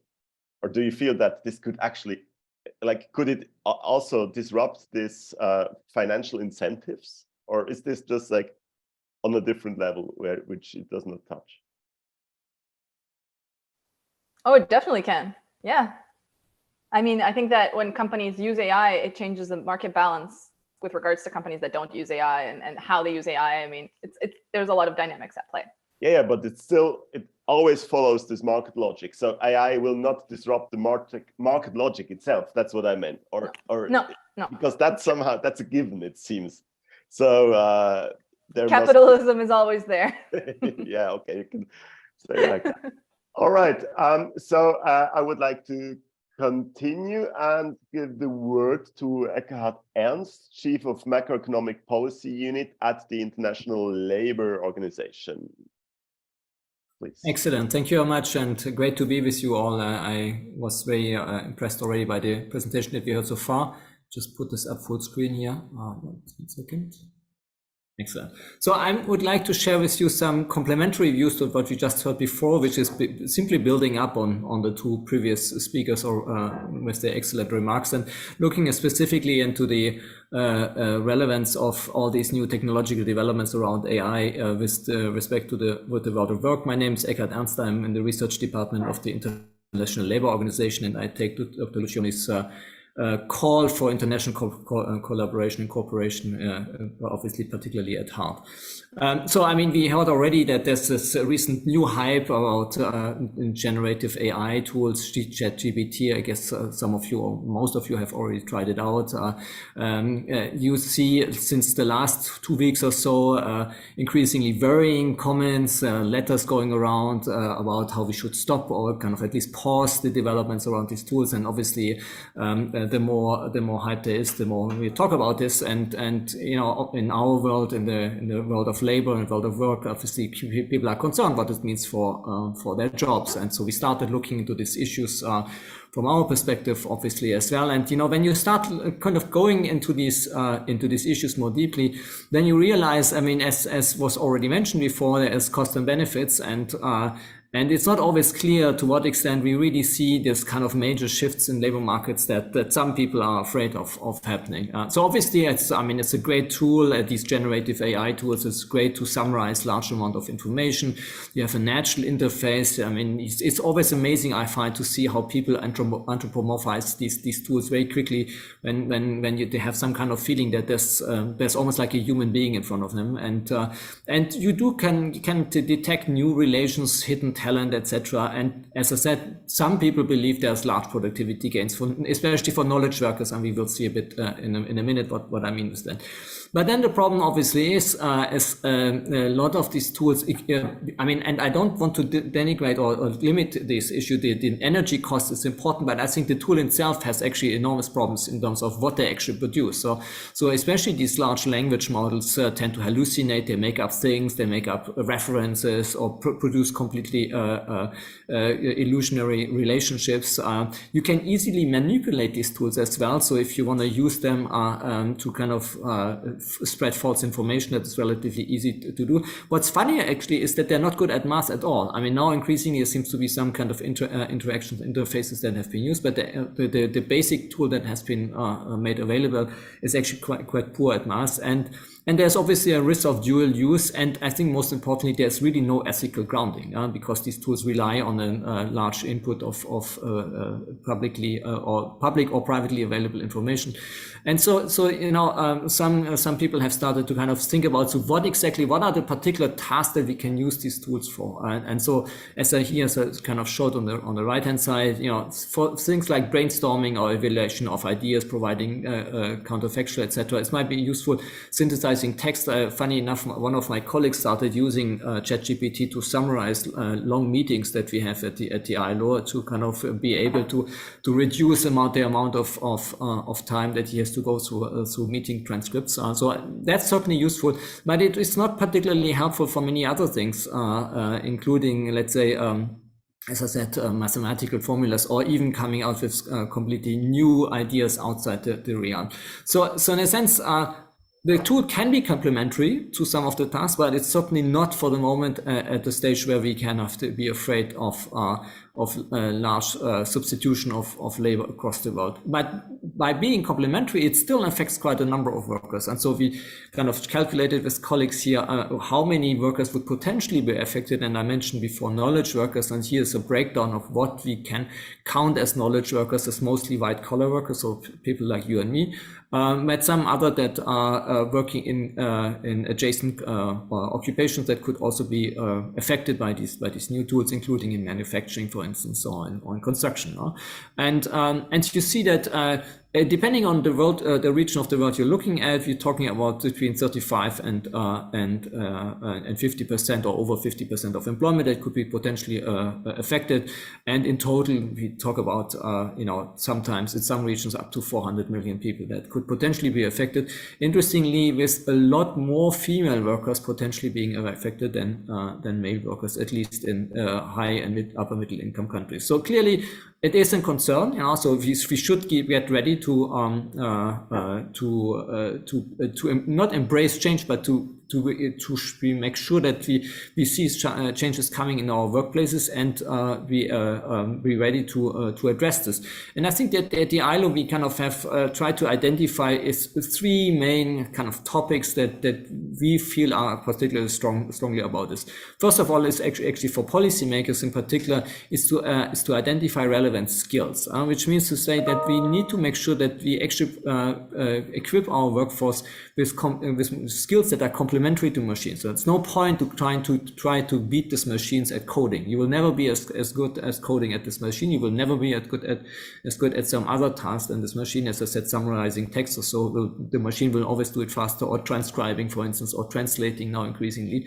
But you might actually be much better in terms of interpreting the text, extracting maybe key information that is relevant, etc. And that is needed across many different occupations. It's not only IT that you really need across the whole spectrum of occupation. And I think it's important to stress this idea we all need to invest in STEM skills. So in science, technology, and math is certainly a bit overblown. I think we need to be ready to make sure that we all have a digital education, regardless of which profession we are working in. And I think it was mentioned also in the previous panel already. There is a need for lifelong learning. So available training throughout the career, which for the moment we don't have, and possibly early warning signals or systems that kind of highlight or hint to us where things are needed to be addressed. And so I just gave you an example. In Lausanne, in Switzerland, we have actually an institution, a futures lab, that tries to do this kind of scenario development based actually on using some of these digital tools.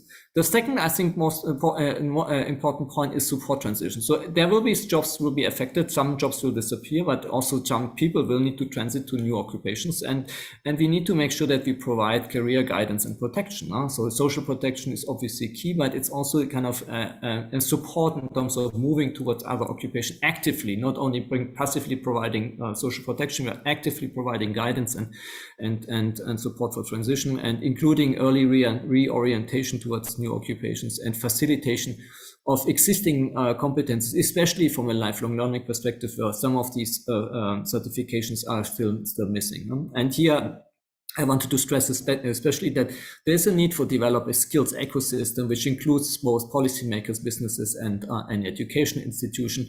And here I mentioned Skills Future Singapore is one of the positive examples.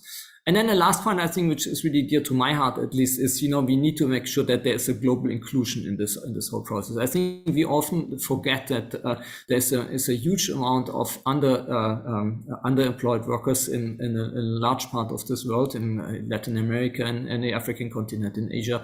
And we see that these people often lack the relevant skills simply because there's not enough investment to be done. And these people are the first ones to be competed away with these new technologies. And I think making sure that we are not using them simply as a resource, as is also often done, including in with these digital providers, but really as fully full citizens of this world, that we would need to bring them up to speed to allow them full mobility according to local labor needs wherever they are. I think that's an important task, and at the ILO we are striving as making sure that there's not only decent migration and support for migrants, but these people are actually properly equipped to be able to transit and move towards places where they can use and make use of their skills and capabilities to their best possibilities. So I wanted to leave you with these three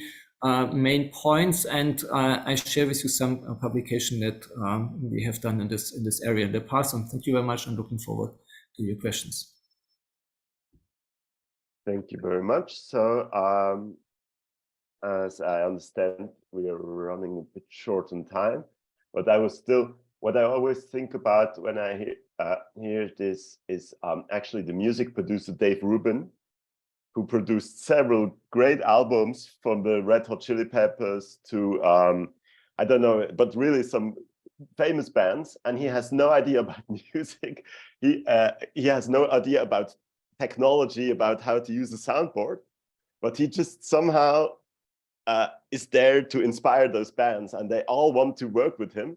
And so I was wondering if in the future somehow we all become the Dave Rubins of ChatGPTs and so on, which without knowing technology are just capable of asking the right questions, of giving the right inputs to guide it in a way. Yeah, I mean, I think that's totally possible that we kind of outsource or use these technologies to produce or to do all this very mundane tasks, routine tasks that we feel like is waste of our time. I mentioned this colleague before who uses ChatGPT to summarize meetings. He also uses ChatGPT to help him program in R, so this statistical software. So I mean, there indeed great tools. I mean, I always said I would love to have a statistical software where I just can type in the question that I want to analyze, and the software would automatically search for the right data and produce me the specific statistics, so that I don't have to, do all this nitty-gritty of kind of collecting the information, bringing in, throwing everything into a computer, etc. So that would enormously be helpful. And I think, in the future, we can hope that these tools can help us in this kind of really mundane and shall I say, boring tasks. But I still have one question, sorry. This idea that jobs will be lost, is this not like a fallacy that there's like a zero sum of jobs? Then when you will use it for R, will you not just do lots of more R analysis, which you would have not done? And therefore, you will still have your job, and people who work in marketing will produce much more texts, and with people who work in some other fields, they will just do more stuff, because a lot of those things, let's say marketing, let's say lawyers, are just like zero-sum games. So if one increases, that there's like this, it just can increase indefinitely.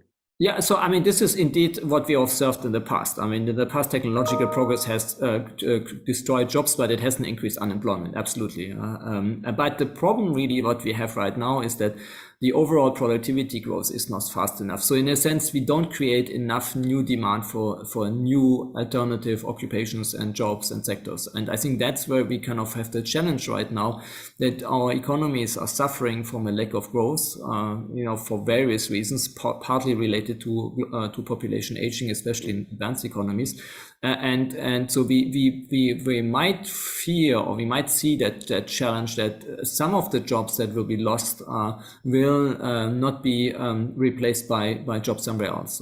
But the question really is, can we not deal this problem? And we, in a sense, we need to have complementary macro policies in this sense, to support economic growth that helps us to absorb these additional workers, as we have done in the past. Okay.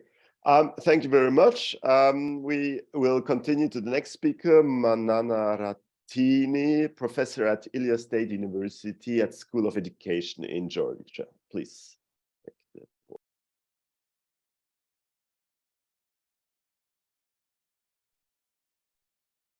No.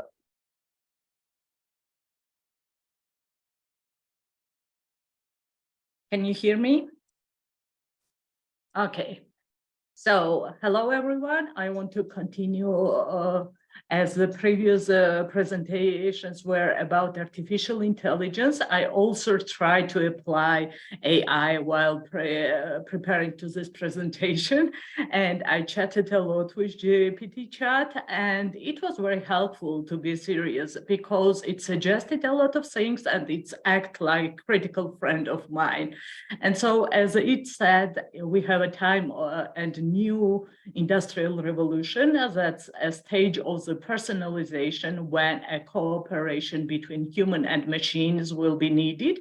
So I think that it's very important that each of the stages impacted an education system and changed the demand of the competencies within the education system. So if we will imagine now a classroom full of students nowadays who are sitting at their desk, and in front of them there is a teacher who is explaining the material and putting some notes and writing on the board, and students are taking notes, and after that they told they can ask questions. And if you will think about that situation, you can't answer a question, which year is it? Is it 1823, 1923, or 2023? That means that a lot of educational systems are like that nowadays, and majority of teachers are act like that within the classroom.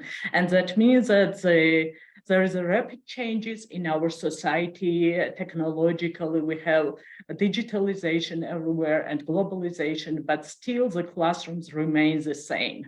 And that means that our students are attending schools of yesterday, being taught by the teachers of the past with methods of the Middle Ages to solve the problems of the future. And that's really a problem.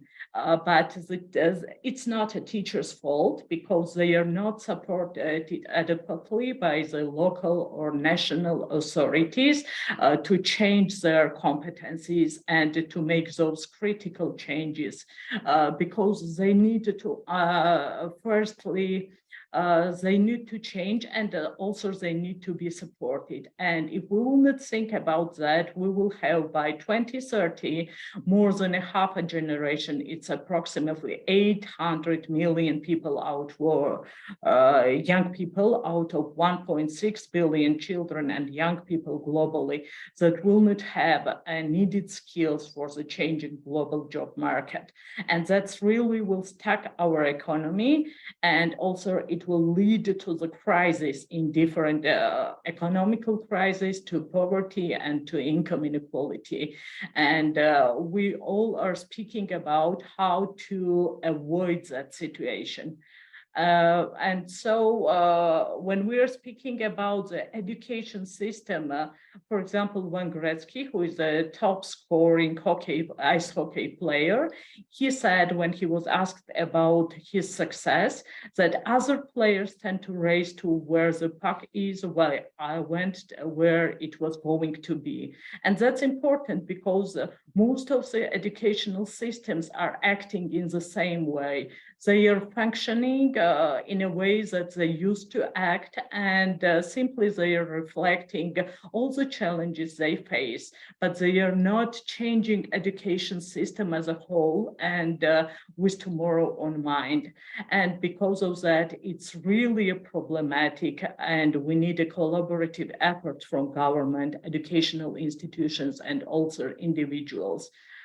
On one hand, we have sustainable development goals that are suggesting different knowledge and competencies. And on the other hand, we have 21st century skills, and all together, both together, are bringing us to the competencies of sustainability, which are about system thinking, future thinking, value thinking, problem solving, and those all skills will be required in the future. And that means that we have to develop them in our students at all educational level.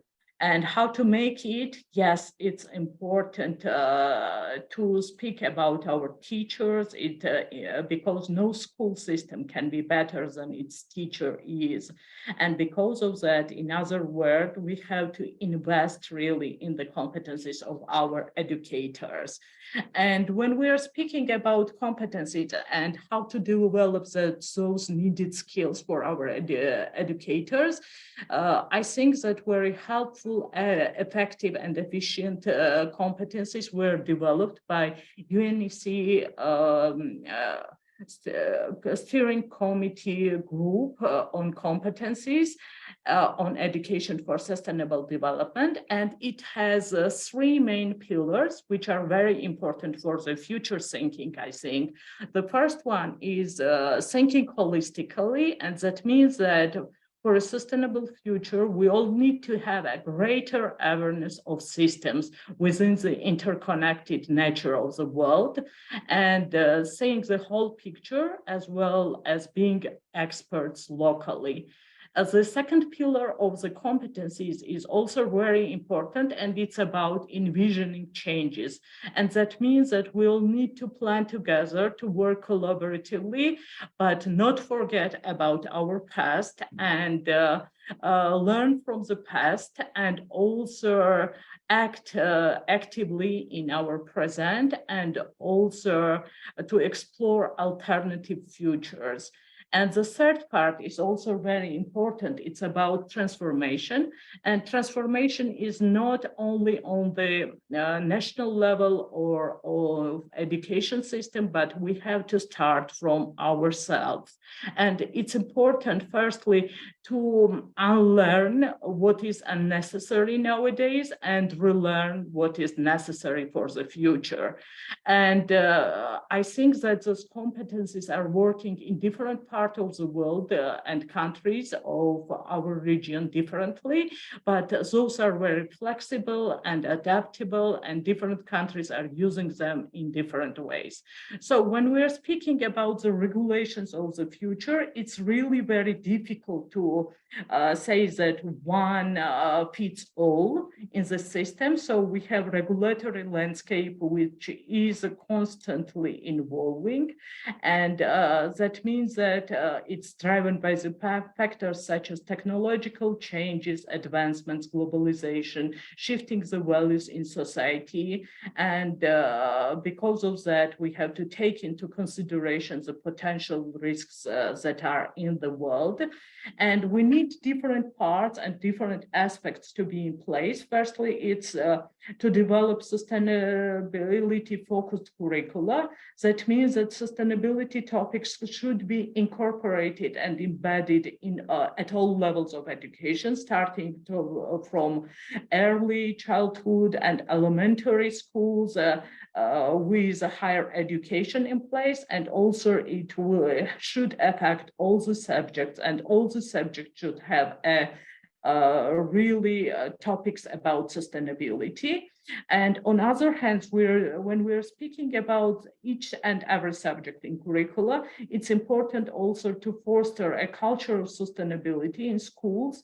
And that means that educators can also model sustainable behavior in their daily actions and create a culture of sustainability within the schools and encouraging support sustainable practices. Also, on other hand, we need to support our teachers, as I mentioned earlier too, and it's about professional development opportunities. So we have to offer different opportunities like webinars, trainings, educational resources that will be very diverse, and it will reflect all the needs that are in current world. And also it could be done in different ways like hybrid mode or face-to-face or virtual mode, but it's important to support on the national level, on the institutional level, all of the educators who are nowadays in the system.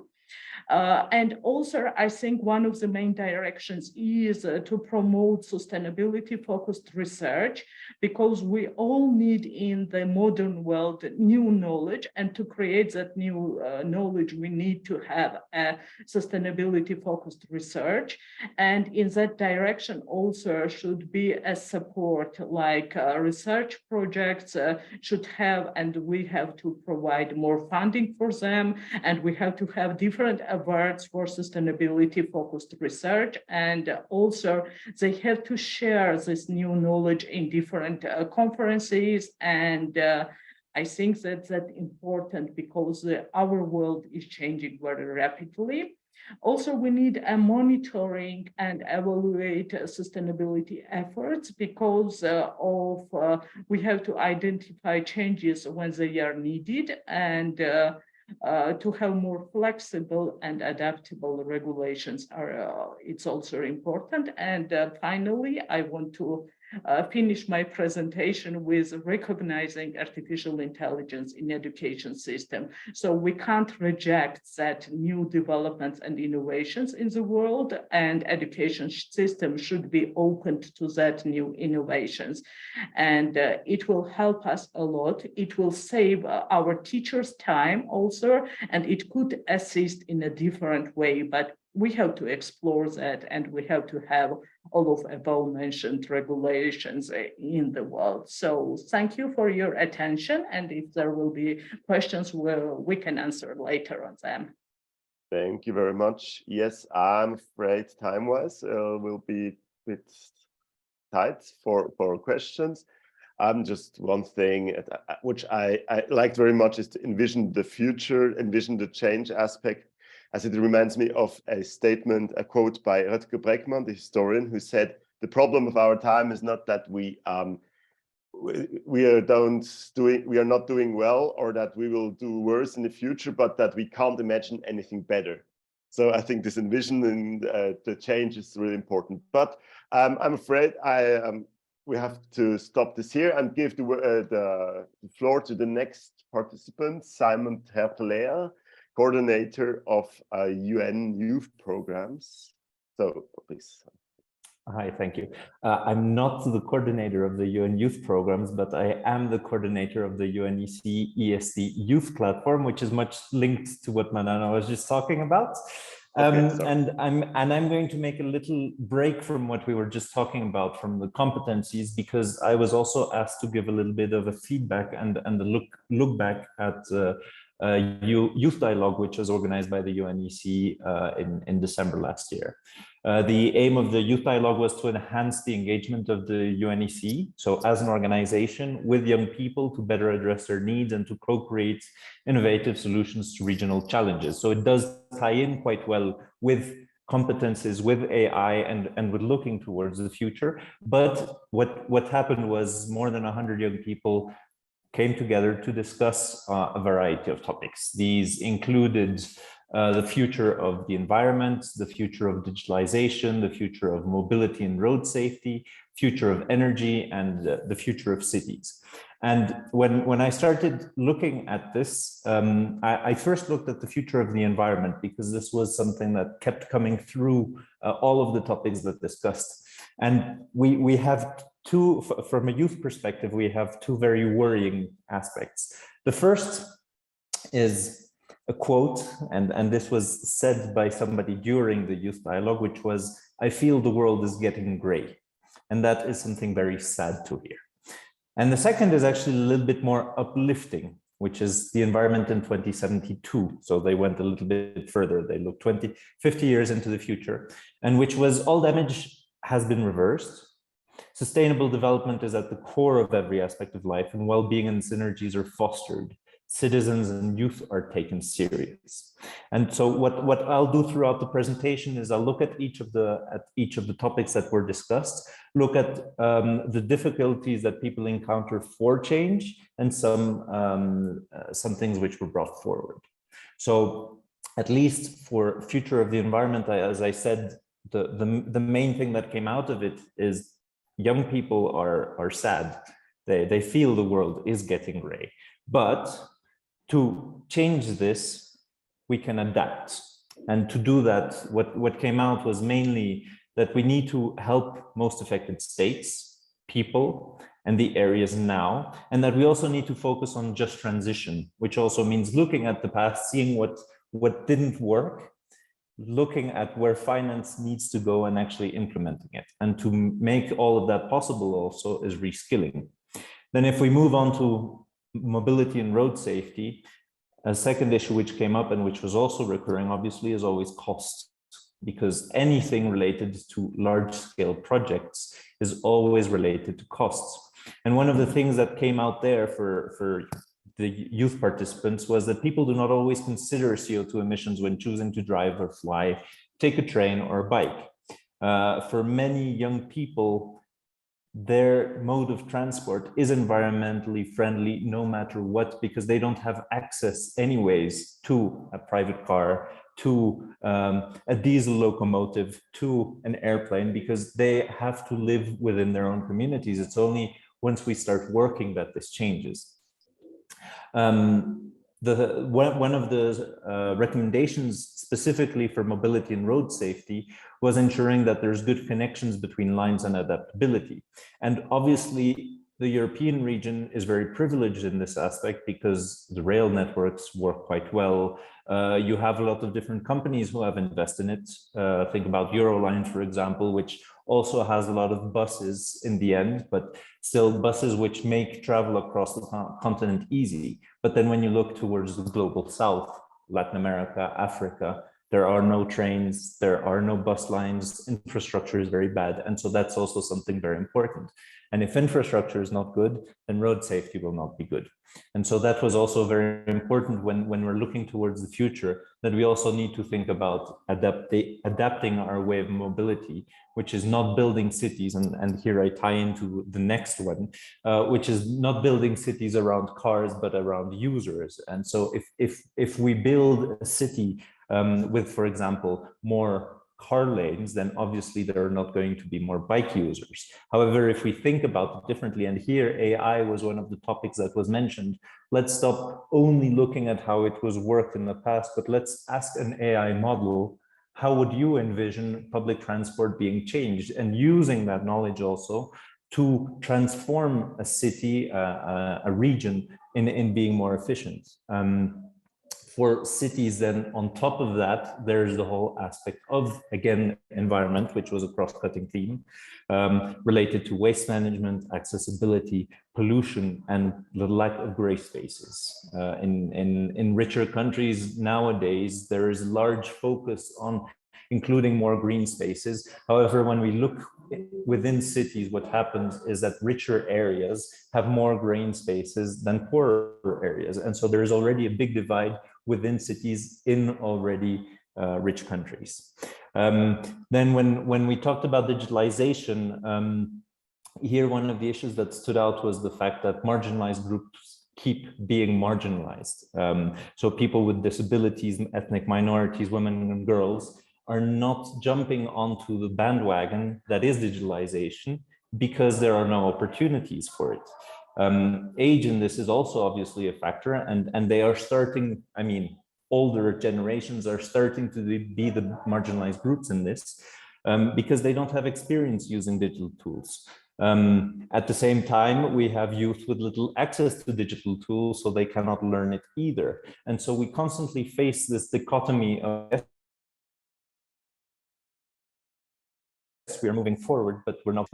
There was a lot of focus also on infrastructure and costs related to digitalization and the need to invest in innovation specifically for this. So the use of energy, for example, and then education as a core cutting theme within this, and lifelong learning. So this was young people who were saying, you know, we know this is going to change within now and 20, 30 years.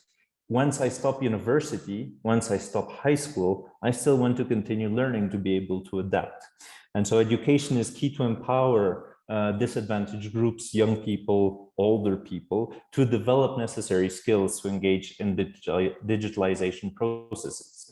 And here, organizations, businesses, governments come into play because campaigns are very important, but also having investments in the right places. And then finally, we also discussed about the future of energy, which again is cross-cutting across a lot of these. As energy right now is a main driver of climate change, but it's also a solution. So we have this dichotomy as well again. Technology exists, but only and needs to be implemented, which requires a lot of money. And one of the things I was thinking about before, we were talking about lithium powered cars. And when we look at the development of the car, 100 years ago, there were already electric cars, but they were not as efficient as gas powered cars. And so we naturally move towards gas powered cars. And for innovation, sometimes it's also useful to look back at what has been tried, what has not been tried, to see if we can move on to. And one of the things that was very, and I'll move on to the key takeaways also for the dialogue, was there is no youth participation. And that's what the first takeaway that I saw throughout when I was rereading a lot of these notes, is that youth engagement is too little, too late at all levels. All of the participants, and this is typical when we talk about youth participation, is the dismay at the lack of co-creation and youth engagement in planning and design efforts. Not only in large organizations, multilateral organizations like the UNEC, but even at the local level. When we talk about municipalities, when we talk about normal small organizations within a small community, its decision makers are often older ones.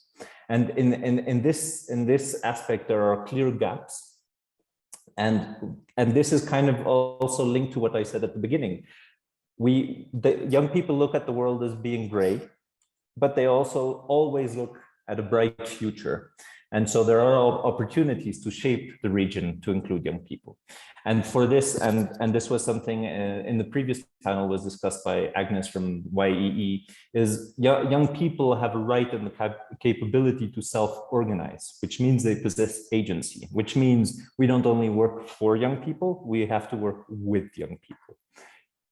And I love this little photo, this diagram developed by UACT and Choice, which are two youth organizations, and it's basically how can we make youth participation possible. So at the top of the flower, you have the perfect ideal situations. For your information, there is not one way of youth participation. There are many ways. It can be youth-adult partnerships. It can be youth-led. It can be decision-making, shared decision-making, and so forth. And then there are things which don't work. And these are generally the ants who will eat the flower, which is tokenism and a manipulation, putting a young person somewhere to say, you know, we want you to say this. And to make sure that the flower can truly blossom, you have some things which you need: freedom of choice, information, voice, responsibility, decision-making power. And often when we look at how youth participation is being organized, we're somewhere in between. We're at the leaf level. Young people are consulted and informed sometimes, by decision makers. We hold small election processes, but specifically for young people, or young people are appointed a role and informed. And here I think, for example, the youth delegate process is very much this. Young people are appointed, they get into a role and they say, you know what, here is the information you need, now go say what young people want. And that's not real youth participation. It's a good way forward and it's process, but we're not there yet. So what can we do? And here I want to go back a little bit to the competences as well. For the UNEC and its member states specifically, adapt, invest, collaborate. So I've been working with the ESD steering committee for the last 7 years. We've worked on a new framework where for the first time young people are integrated within the framework. We hope now to see actual actions looking forward, but we also hope to see that the educational and financial investment is adapted. Why? Because if we don't invest in young people today, they will grow up and they will do the same thing over and over again. And that's also something which is very important. And especially when we're talking about the UNECE, these large organizations, we also need to collaborate across, because everybody is working in silos, which is very, very sad to see. You have the UNECE ESD framework, you have the EU Green Competences framework, you have the GENE framework for 2050, and everybody is working separately while we're all trying to do the same thing. And so my recommendation is to invest in youth participation and in young people, but also in competences as you would invest in infrastructure. Yes, infrastructure is expensive. Investing in youth is expensive. But if you want to see a return on investment in the long run, you need to do it. Otherwise, it won't be possible. And I think I have 4 very key recommendations for the UNEC. For example, establish a liaison officer or a specific person dedicated solely to youth participation within the UNEC. For member states, similarly, not only in one ministry, but in various industries. Second, to map existing youth engagement mechanisms, what already exists, what works, what doesn't. 3, ensure that they actually know what's happening. So, you know, I don't like the word, but it's the best way to explain it. Dumb it down. Make sure that the language that we use within frameworks, within competences, that they are actually understandable for young people, and teach. Teach, what do you do? What do you want to do? Where can people be involved? Where can't they be involved, and why? Because without that, we won't move forward. All right, thank you very much. So I'm afraid we're over time already. Now I understood that we have Professor Paul there who wanted to share some points. So I will give the word right over to him, the floor. Paul there, is there someone like that? The microphone is off. Yeah. Hello. Yes. I can see we're overrun for time, so I really don't have that much to add, other than to thank Manana for her presentation on the competencies from UNICE. I think what she did was explain very well how the three combinations of thinking holistically, envisioning change, and achieving transformation play into each other. The thing I would say about the competencies that we've been discussing, certainly from an educator's point of view, is that we need to be careful about identifying them as individual competencies too completely. If I was to share if I can share the screen, I would just, let me just see if I can do that. Share a screen. Yeah, here we go.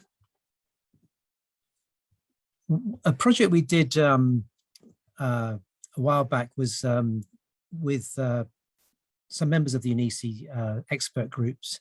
We looked at the UNICE competencies, and we managed to boil them down to sort of 12, really. The columns are there: thinking holistically, envisioning change, achieving transformation. This is a project called Around a Sense of Purpose. And as we look through those competencies, working with over 500 different principals and student teachers and various teachers, this is a quote we got from one of our project partners in the Netherlands, that as soon as you work with one of these competencies, you start thinking about the others in the framework. And so what we did was say, instead of putting them in a framework, as we did with UNICE, we put them in a palette.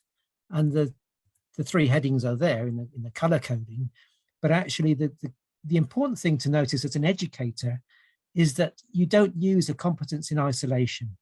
And so you are working about, you're thinking critically, you're thinking creatively, you're seeing the values underpin things.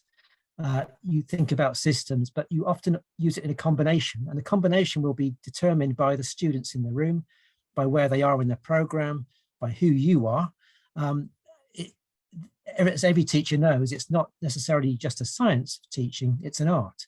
Hence, the palette is quite appropriate to show that these competencies do require us to think creatively. So even as we talk, and it's been fascinating listening to the conversation about AI and its impact on education, ultimately what it behoves us to do is think very critically about what the teacher's role is. And the teacher is a human being. If the teacher is not a human being, that's fine, that's a different conversation. But if the teacher is a human being with other humans in the room, these are the things that we need to focus on. And it's those human qualities. It's building resilient people who can adapt, who are able to envision a future that's positive and can engage in a citizenly way in the environment, in the social environment. And to get that into our education systems requires a huge effort on the part of initial teacher education and continuing professional development. And so this little arrangement here, these 12 competencies, which are a distillation of the UNICE competencies. There were 39 of those. We found them, try to work with them at our university, and they're just so many to work with. We've got them down to 12, and we would suggest that you use them in that creative way. Just a last slide was, there's always, with any project, a website. So I'll leave you with that. And I'll try to stop sharing now. Okay, thank you very much. Thank you very much. One word about our work at the GDI, or 1 minute. Actually, it's something quite similar. We did actually one study where we also organized skills that are needed for the future. And what we did was to organize them in a cybernetic model, which actually is quite the same. So what you have to do is to analyze the situation now, which is like thinking holistically. You have to envision some kind of future mode you want to achieve, and then you have to actually work to close the gap between the now and the is and the should. And also the nice thing about this cybernetic model is that it is actually a loop. So it's all those parts fit together. So it doesn't make sense to look at one separately. And probably you also can learn better like knowledge, like how is the world, by choosing choosing where you want to go, by choosing topics to learn, by doing practical work. So by achieving the transformation, you can probably learn about what you actually want by trying it out, by, you know, to envision the change. What is actually your interest? You just have to try it out. So those three parts, I think we have a very similar. We have like a very similar framework. So okay, we are 10 minutes late. Now,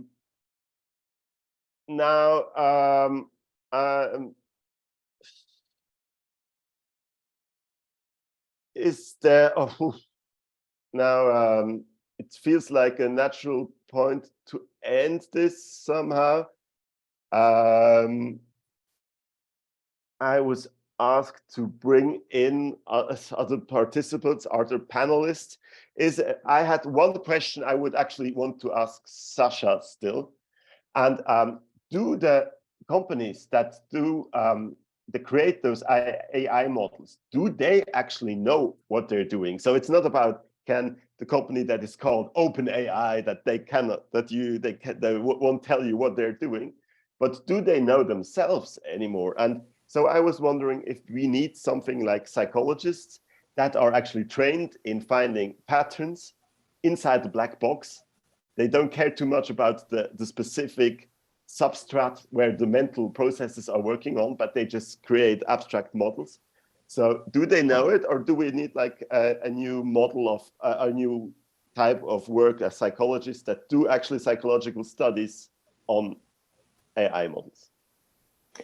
Companies know what they're doing to a certain extent, but as we mentioned before, they're driven by products and profit. I mean, that's kind of why companies exist, most companies. So I think that their end game is getting products. And so they're focusing on understanding the products and not the models themselves, because the models are more abstract.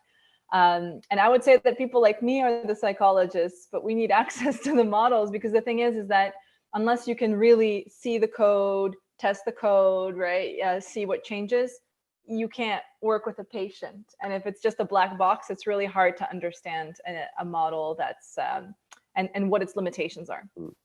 But psychologists, they also don't open the brains of people, you know? They create abstract models based on interactions, on questions, on tests, where you can find out biases there as well without understanding like the specific neural. But these models are, if like you have like, you know, a Chinese room, you know, the Chinese room argument, like you have someone in a room and you don't even know if it's the same person. You don't know if in the meantime something changed. The thing is with working with black boxes is that you find a behavior and then the next day it disappears because something was patched or updated and you don't know that happened. And then you're trying to study a scientific model and the model changes. And so you're like, okay, what do I do now, right? Okay, yeah. So it's really frustrating. All right. Thank you very much. So I think it's time to wrap up this session. We're quite over time already, so pardon me for not being a good timekeeper. And so I would give the word to whoever will talk next. Thank you so much, Jakob. Thank you very much for leading us through this extraordinary discussion. Which is indeed hard to summarize. And once again, on behalf of UNSC, our warm appreciation to all the speakers in this past panel, and but also in the panels before that. It's been quite a day, quite an exciting day for us at UNSC. And before we close the side events, the 3 days of side events, in fact, and before our executive secretary would say her final remarks, summarizing the 3 days, I'd like to make sure that we give a chance to the UNSC member states representatives who are online with us to say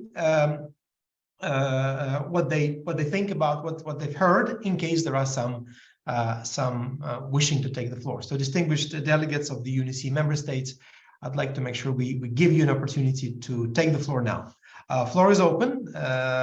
Let's give it maybe a few seconds for people to be able to raise their hands.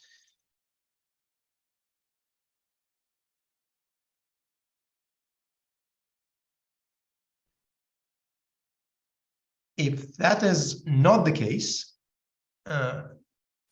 just checking once again, seems to be no hands raised. Okay. Allow me, before passing the floor to our executive secretary, to thank all of you who have been with us today in this fairly unique day for UNEC, a day when we started our conversation about horizon scanning and the future of regulation. We brought the conversation on strategic foresight to the commission session through the side event. We have heard from an amazing array of practitioners and experts how they're doing it in their countries, in their organizations, in their fields. We looked at the more general picture of dealing with the polycrisis and strategic foresight. We heard about the environmental crisis and the climate crisis. We focused really on the how, on the future of the economy and the new trends in the economy and what it means for skills and competencies. So it's our first attempt. We hope it worked out. I'd like to really tell you that we're taking away a lot of insight. I personally loved some concepts, some keywords that would be important for us to analyze and reflect upon. Can UNEC be a commission of agile nations, as we heard from one of our member state representatives in the beginning? And is long-term planning and foresight a luxury that some of our transition economies can afford, especially those facing the crisis, the acute phase of a crisis today? Can we take into account expectations of generations that are coming into active economic life, Gen Z and others? Will their value sets be different, and do we need a new generation of regulatory tools, including in sectors in which UNEC works? Are we stress testing our current organizational settings in the UN more generally? And what does it mean for an organization like UNEC, for the Secretariat of the Commission? And of course, can we build a competency hub on foresight in our regulatory areas in UNEC? More generally, more philosophically, but very, very importantly, in one of the previous panels, somebody asked, how do we become good ancestors? The idea that this long-term future is somewhere far away and we don't really think about it, well, we are now creating it with our own hands, with our policy decisions, with our investments. And being a good ancestor to the future generations is indeed the backbone behind the idea of the UN Secretary General for the Summit of the Futures. It's also that something that we need to constantly remind ourselves on. And several speakers mentioned this, and I think it was Peter Evans who reminded us that Google, yeah, we talked about platform economies, but let's just take an example of Google as something we probably cannot imagine our lives without today. Google is only 24 years old. That is, for me, a striking realization. So we are talking about 2047, the time horizon we chose because A, it's going to be UNEC's 100th anniversary. B, it's somewhere in between our common agenda and the net zero horizon. And it's a manageable time horizon on the one hand, but almost unimaginable on the other. What is the Google of today that we will take for granted 25 years from now, but we don't even know what its name is or what it does? So, of course, that's where the entire discussion on the generative AI, artificial intelligence, and the job market and the skills came in, and it was very, very refreshing to have it in EC, where we are beginning our journey on digitalization and sustainable development. With this commission session, this will be a cross-cutting theme for UNEC, digital and green transformation for sustainable development. So the fact that we haven't yet considered AI fully in all our areas, in some we have, for example, in transport, but we haven't even started considering ethical AI. As Sasha reminded us just now, that it is not just about any technology, it's a technology that needs to have boundaries, as humans do need to have boundaries if we are to survive and prosper as humanity. So as we heard from several speakers, finding new solutions without creating new problems is indeed what's at stake here. So this is, of course, not even an attempt to summarize the very rich day of today specifically, but definitely an inspiration and a thought provocation for UNICE, as we will start reflecting with our member states on how we can integrate for strategic foresight and horizon planning in our work, including capacities in-house to do it, and doing it with young people. Thank you, Simon, for reminding us about this. The idea of the liaison officer is a really good one, and so are other ideas that we heard from you, from the youth dialogue in December last year. This is an initiative of our executive secretary that we really saw as an attempt to integrate the young voices in the strategic conversation. And then, of course, we heard in every session, we had a young person, a representative from youth. We are making an effort in the Regional Forum for Sustainable Development here in the Commission side events to make this conversation work with young people in the room, along with decision makers and experts.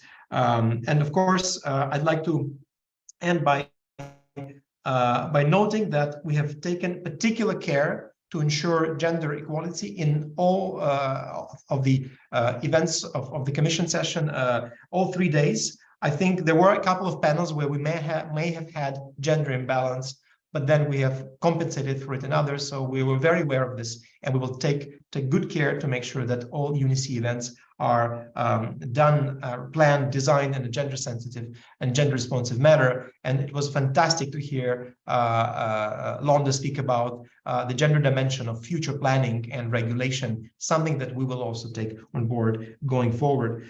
Dear colleagues, with this, I'd like to just hugely thank the entire team from UNICE side, and especially really, without doing justice to the entire team, but especially Shreya for her absolutely unwavering commitment to this event, and Lana and so many other colleagues who have made the 3 days possible, as well as our interpreters and of course the technical staff behind the success of the Zoom platform. With this, colleagues, I pass the floor for her closing remarks to Olga, the Executive Secretary of UNICE.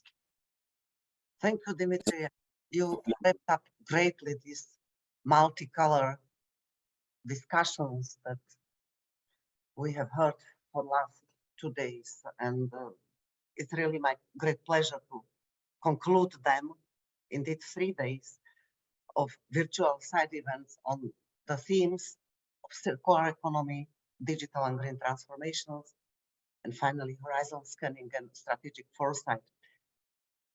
As we all know, these events have been organized in the lead up to our 70th session of the UNEC Commission session, which will be held just in a few days on 18th and 19th this month.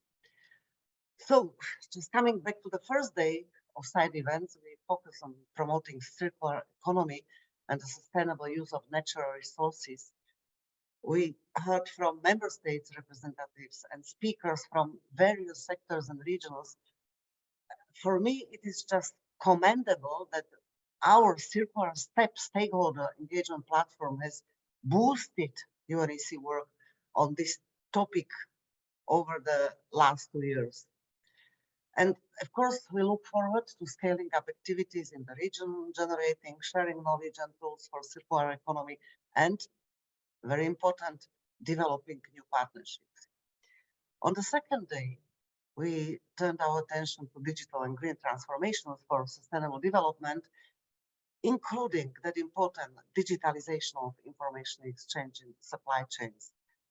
We explored the opportunities and challenges of digital technologies and their potential to accelerate progress towards sustainable development goals, while adapting to the challenges of climate change and energy resilience. And here we have some tools in UNEC to support these energy transitions, and that is the United Nations Framework Classification for Resources and the United Nations resource management system, they can indeed provide a holistic and harmonized approach to assessing and managing diverse resources.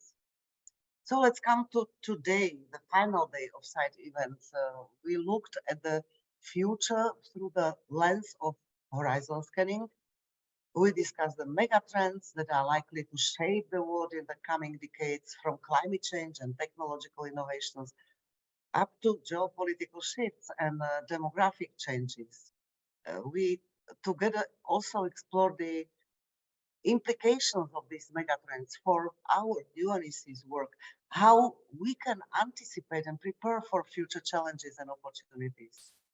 Our work on these themes will also serve as inputs and provide a regional perspective and for the intergovernmental preparations for the summit of the future. Dear colleagues, these 3 days of side events have been informative, engaging, and for me also thought-provoking, namely the last part with youth. They have also underscored the UNEC's role as a platform for dialogue, cooperation, and action among its member states and also beyond. Finally, I would like to extend my sincere gratitude to all those who have made these events possible, especially to the chair of the Commission, Her Excellency Desiree Schweitzer, for Ambassador of Austria for her welcome remarks on the first day, and to all the UNEC staff members who have worked hard on these events. My appreciation also goes to all the keynote speakers, panelists, participants who have shared their valuable insights, experiences, and ideas throughout all 3 days. And I need especially thank to youth delegates for their keen involvement in discussions. And indeed, based on this discussion, we hope to strengthen our engagement with young people in shaping the work of UNEC just to serve the generations of the future.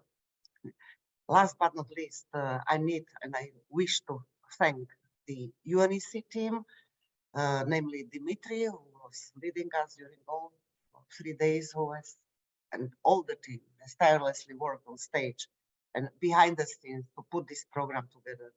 And I hope we all agree that it was inspiring, forward-looking, and also has demonstrated how our organization, in support of its member states and in collaboration with so many partners, is working to advance sustainable development in our region and beyond.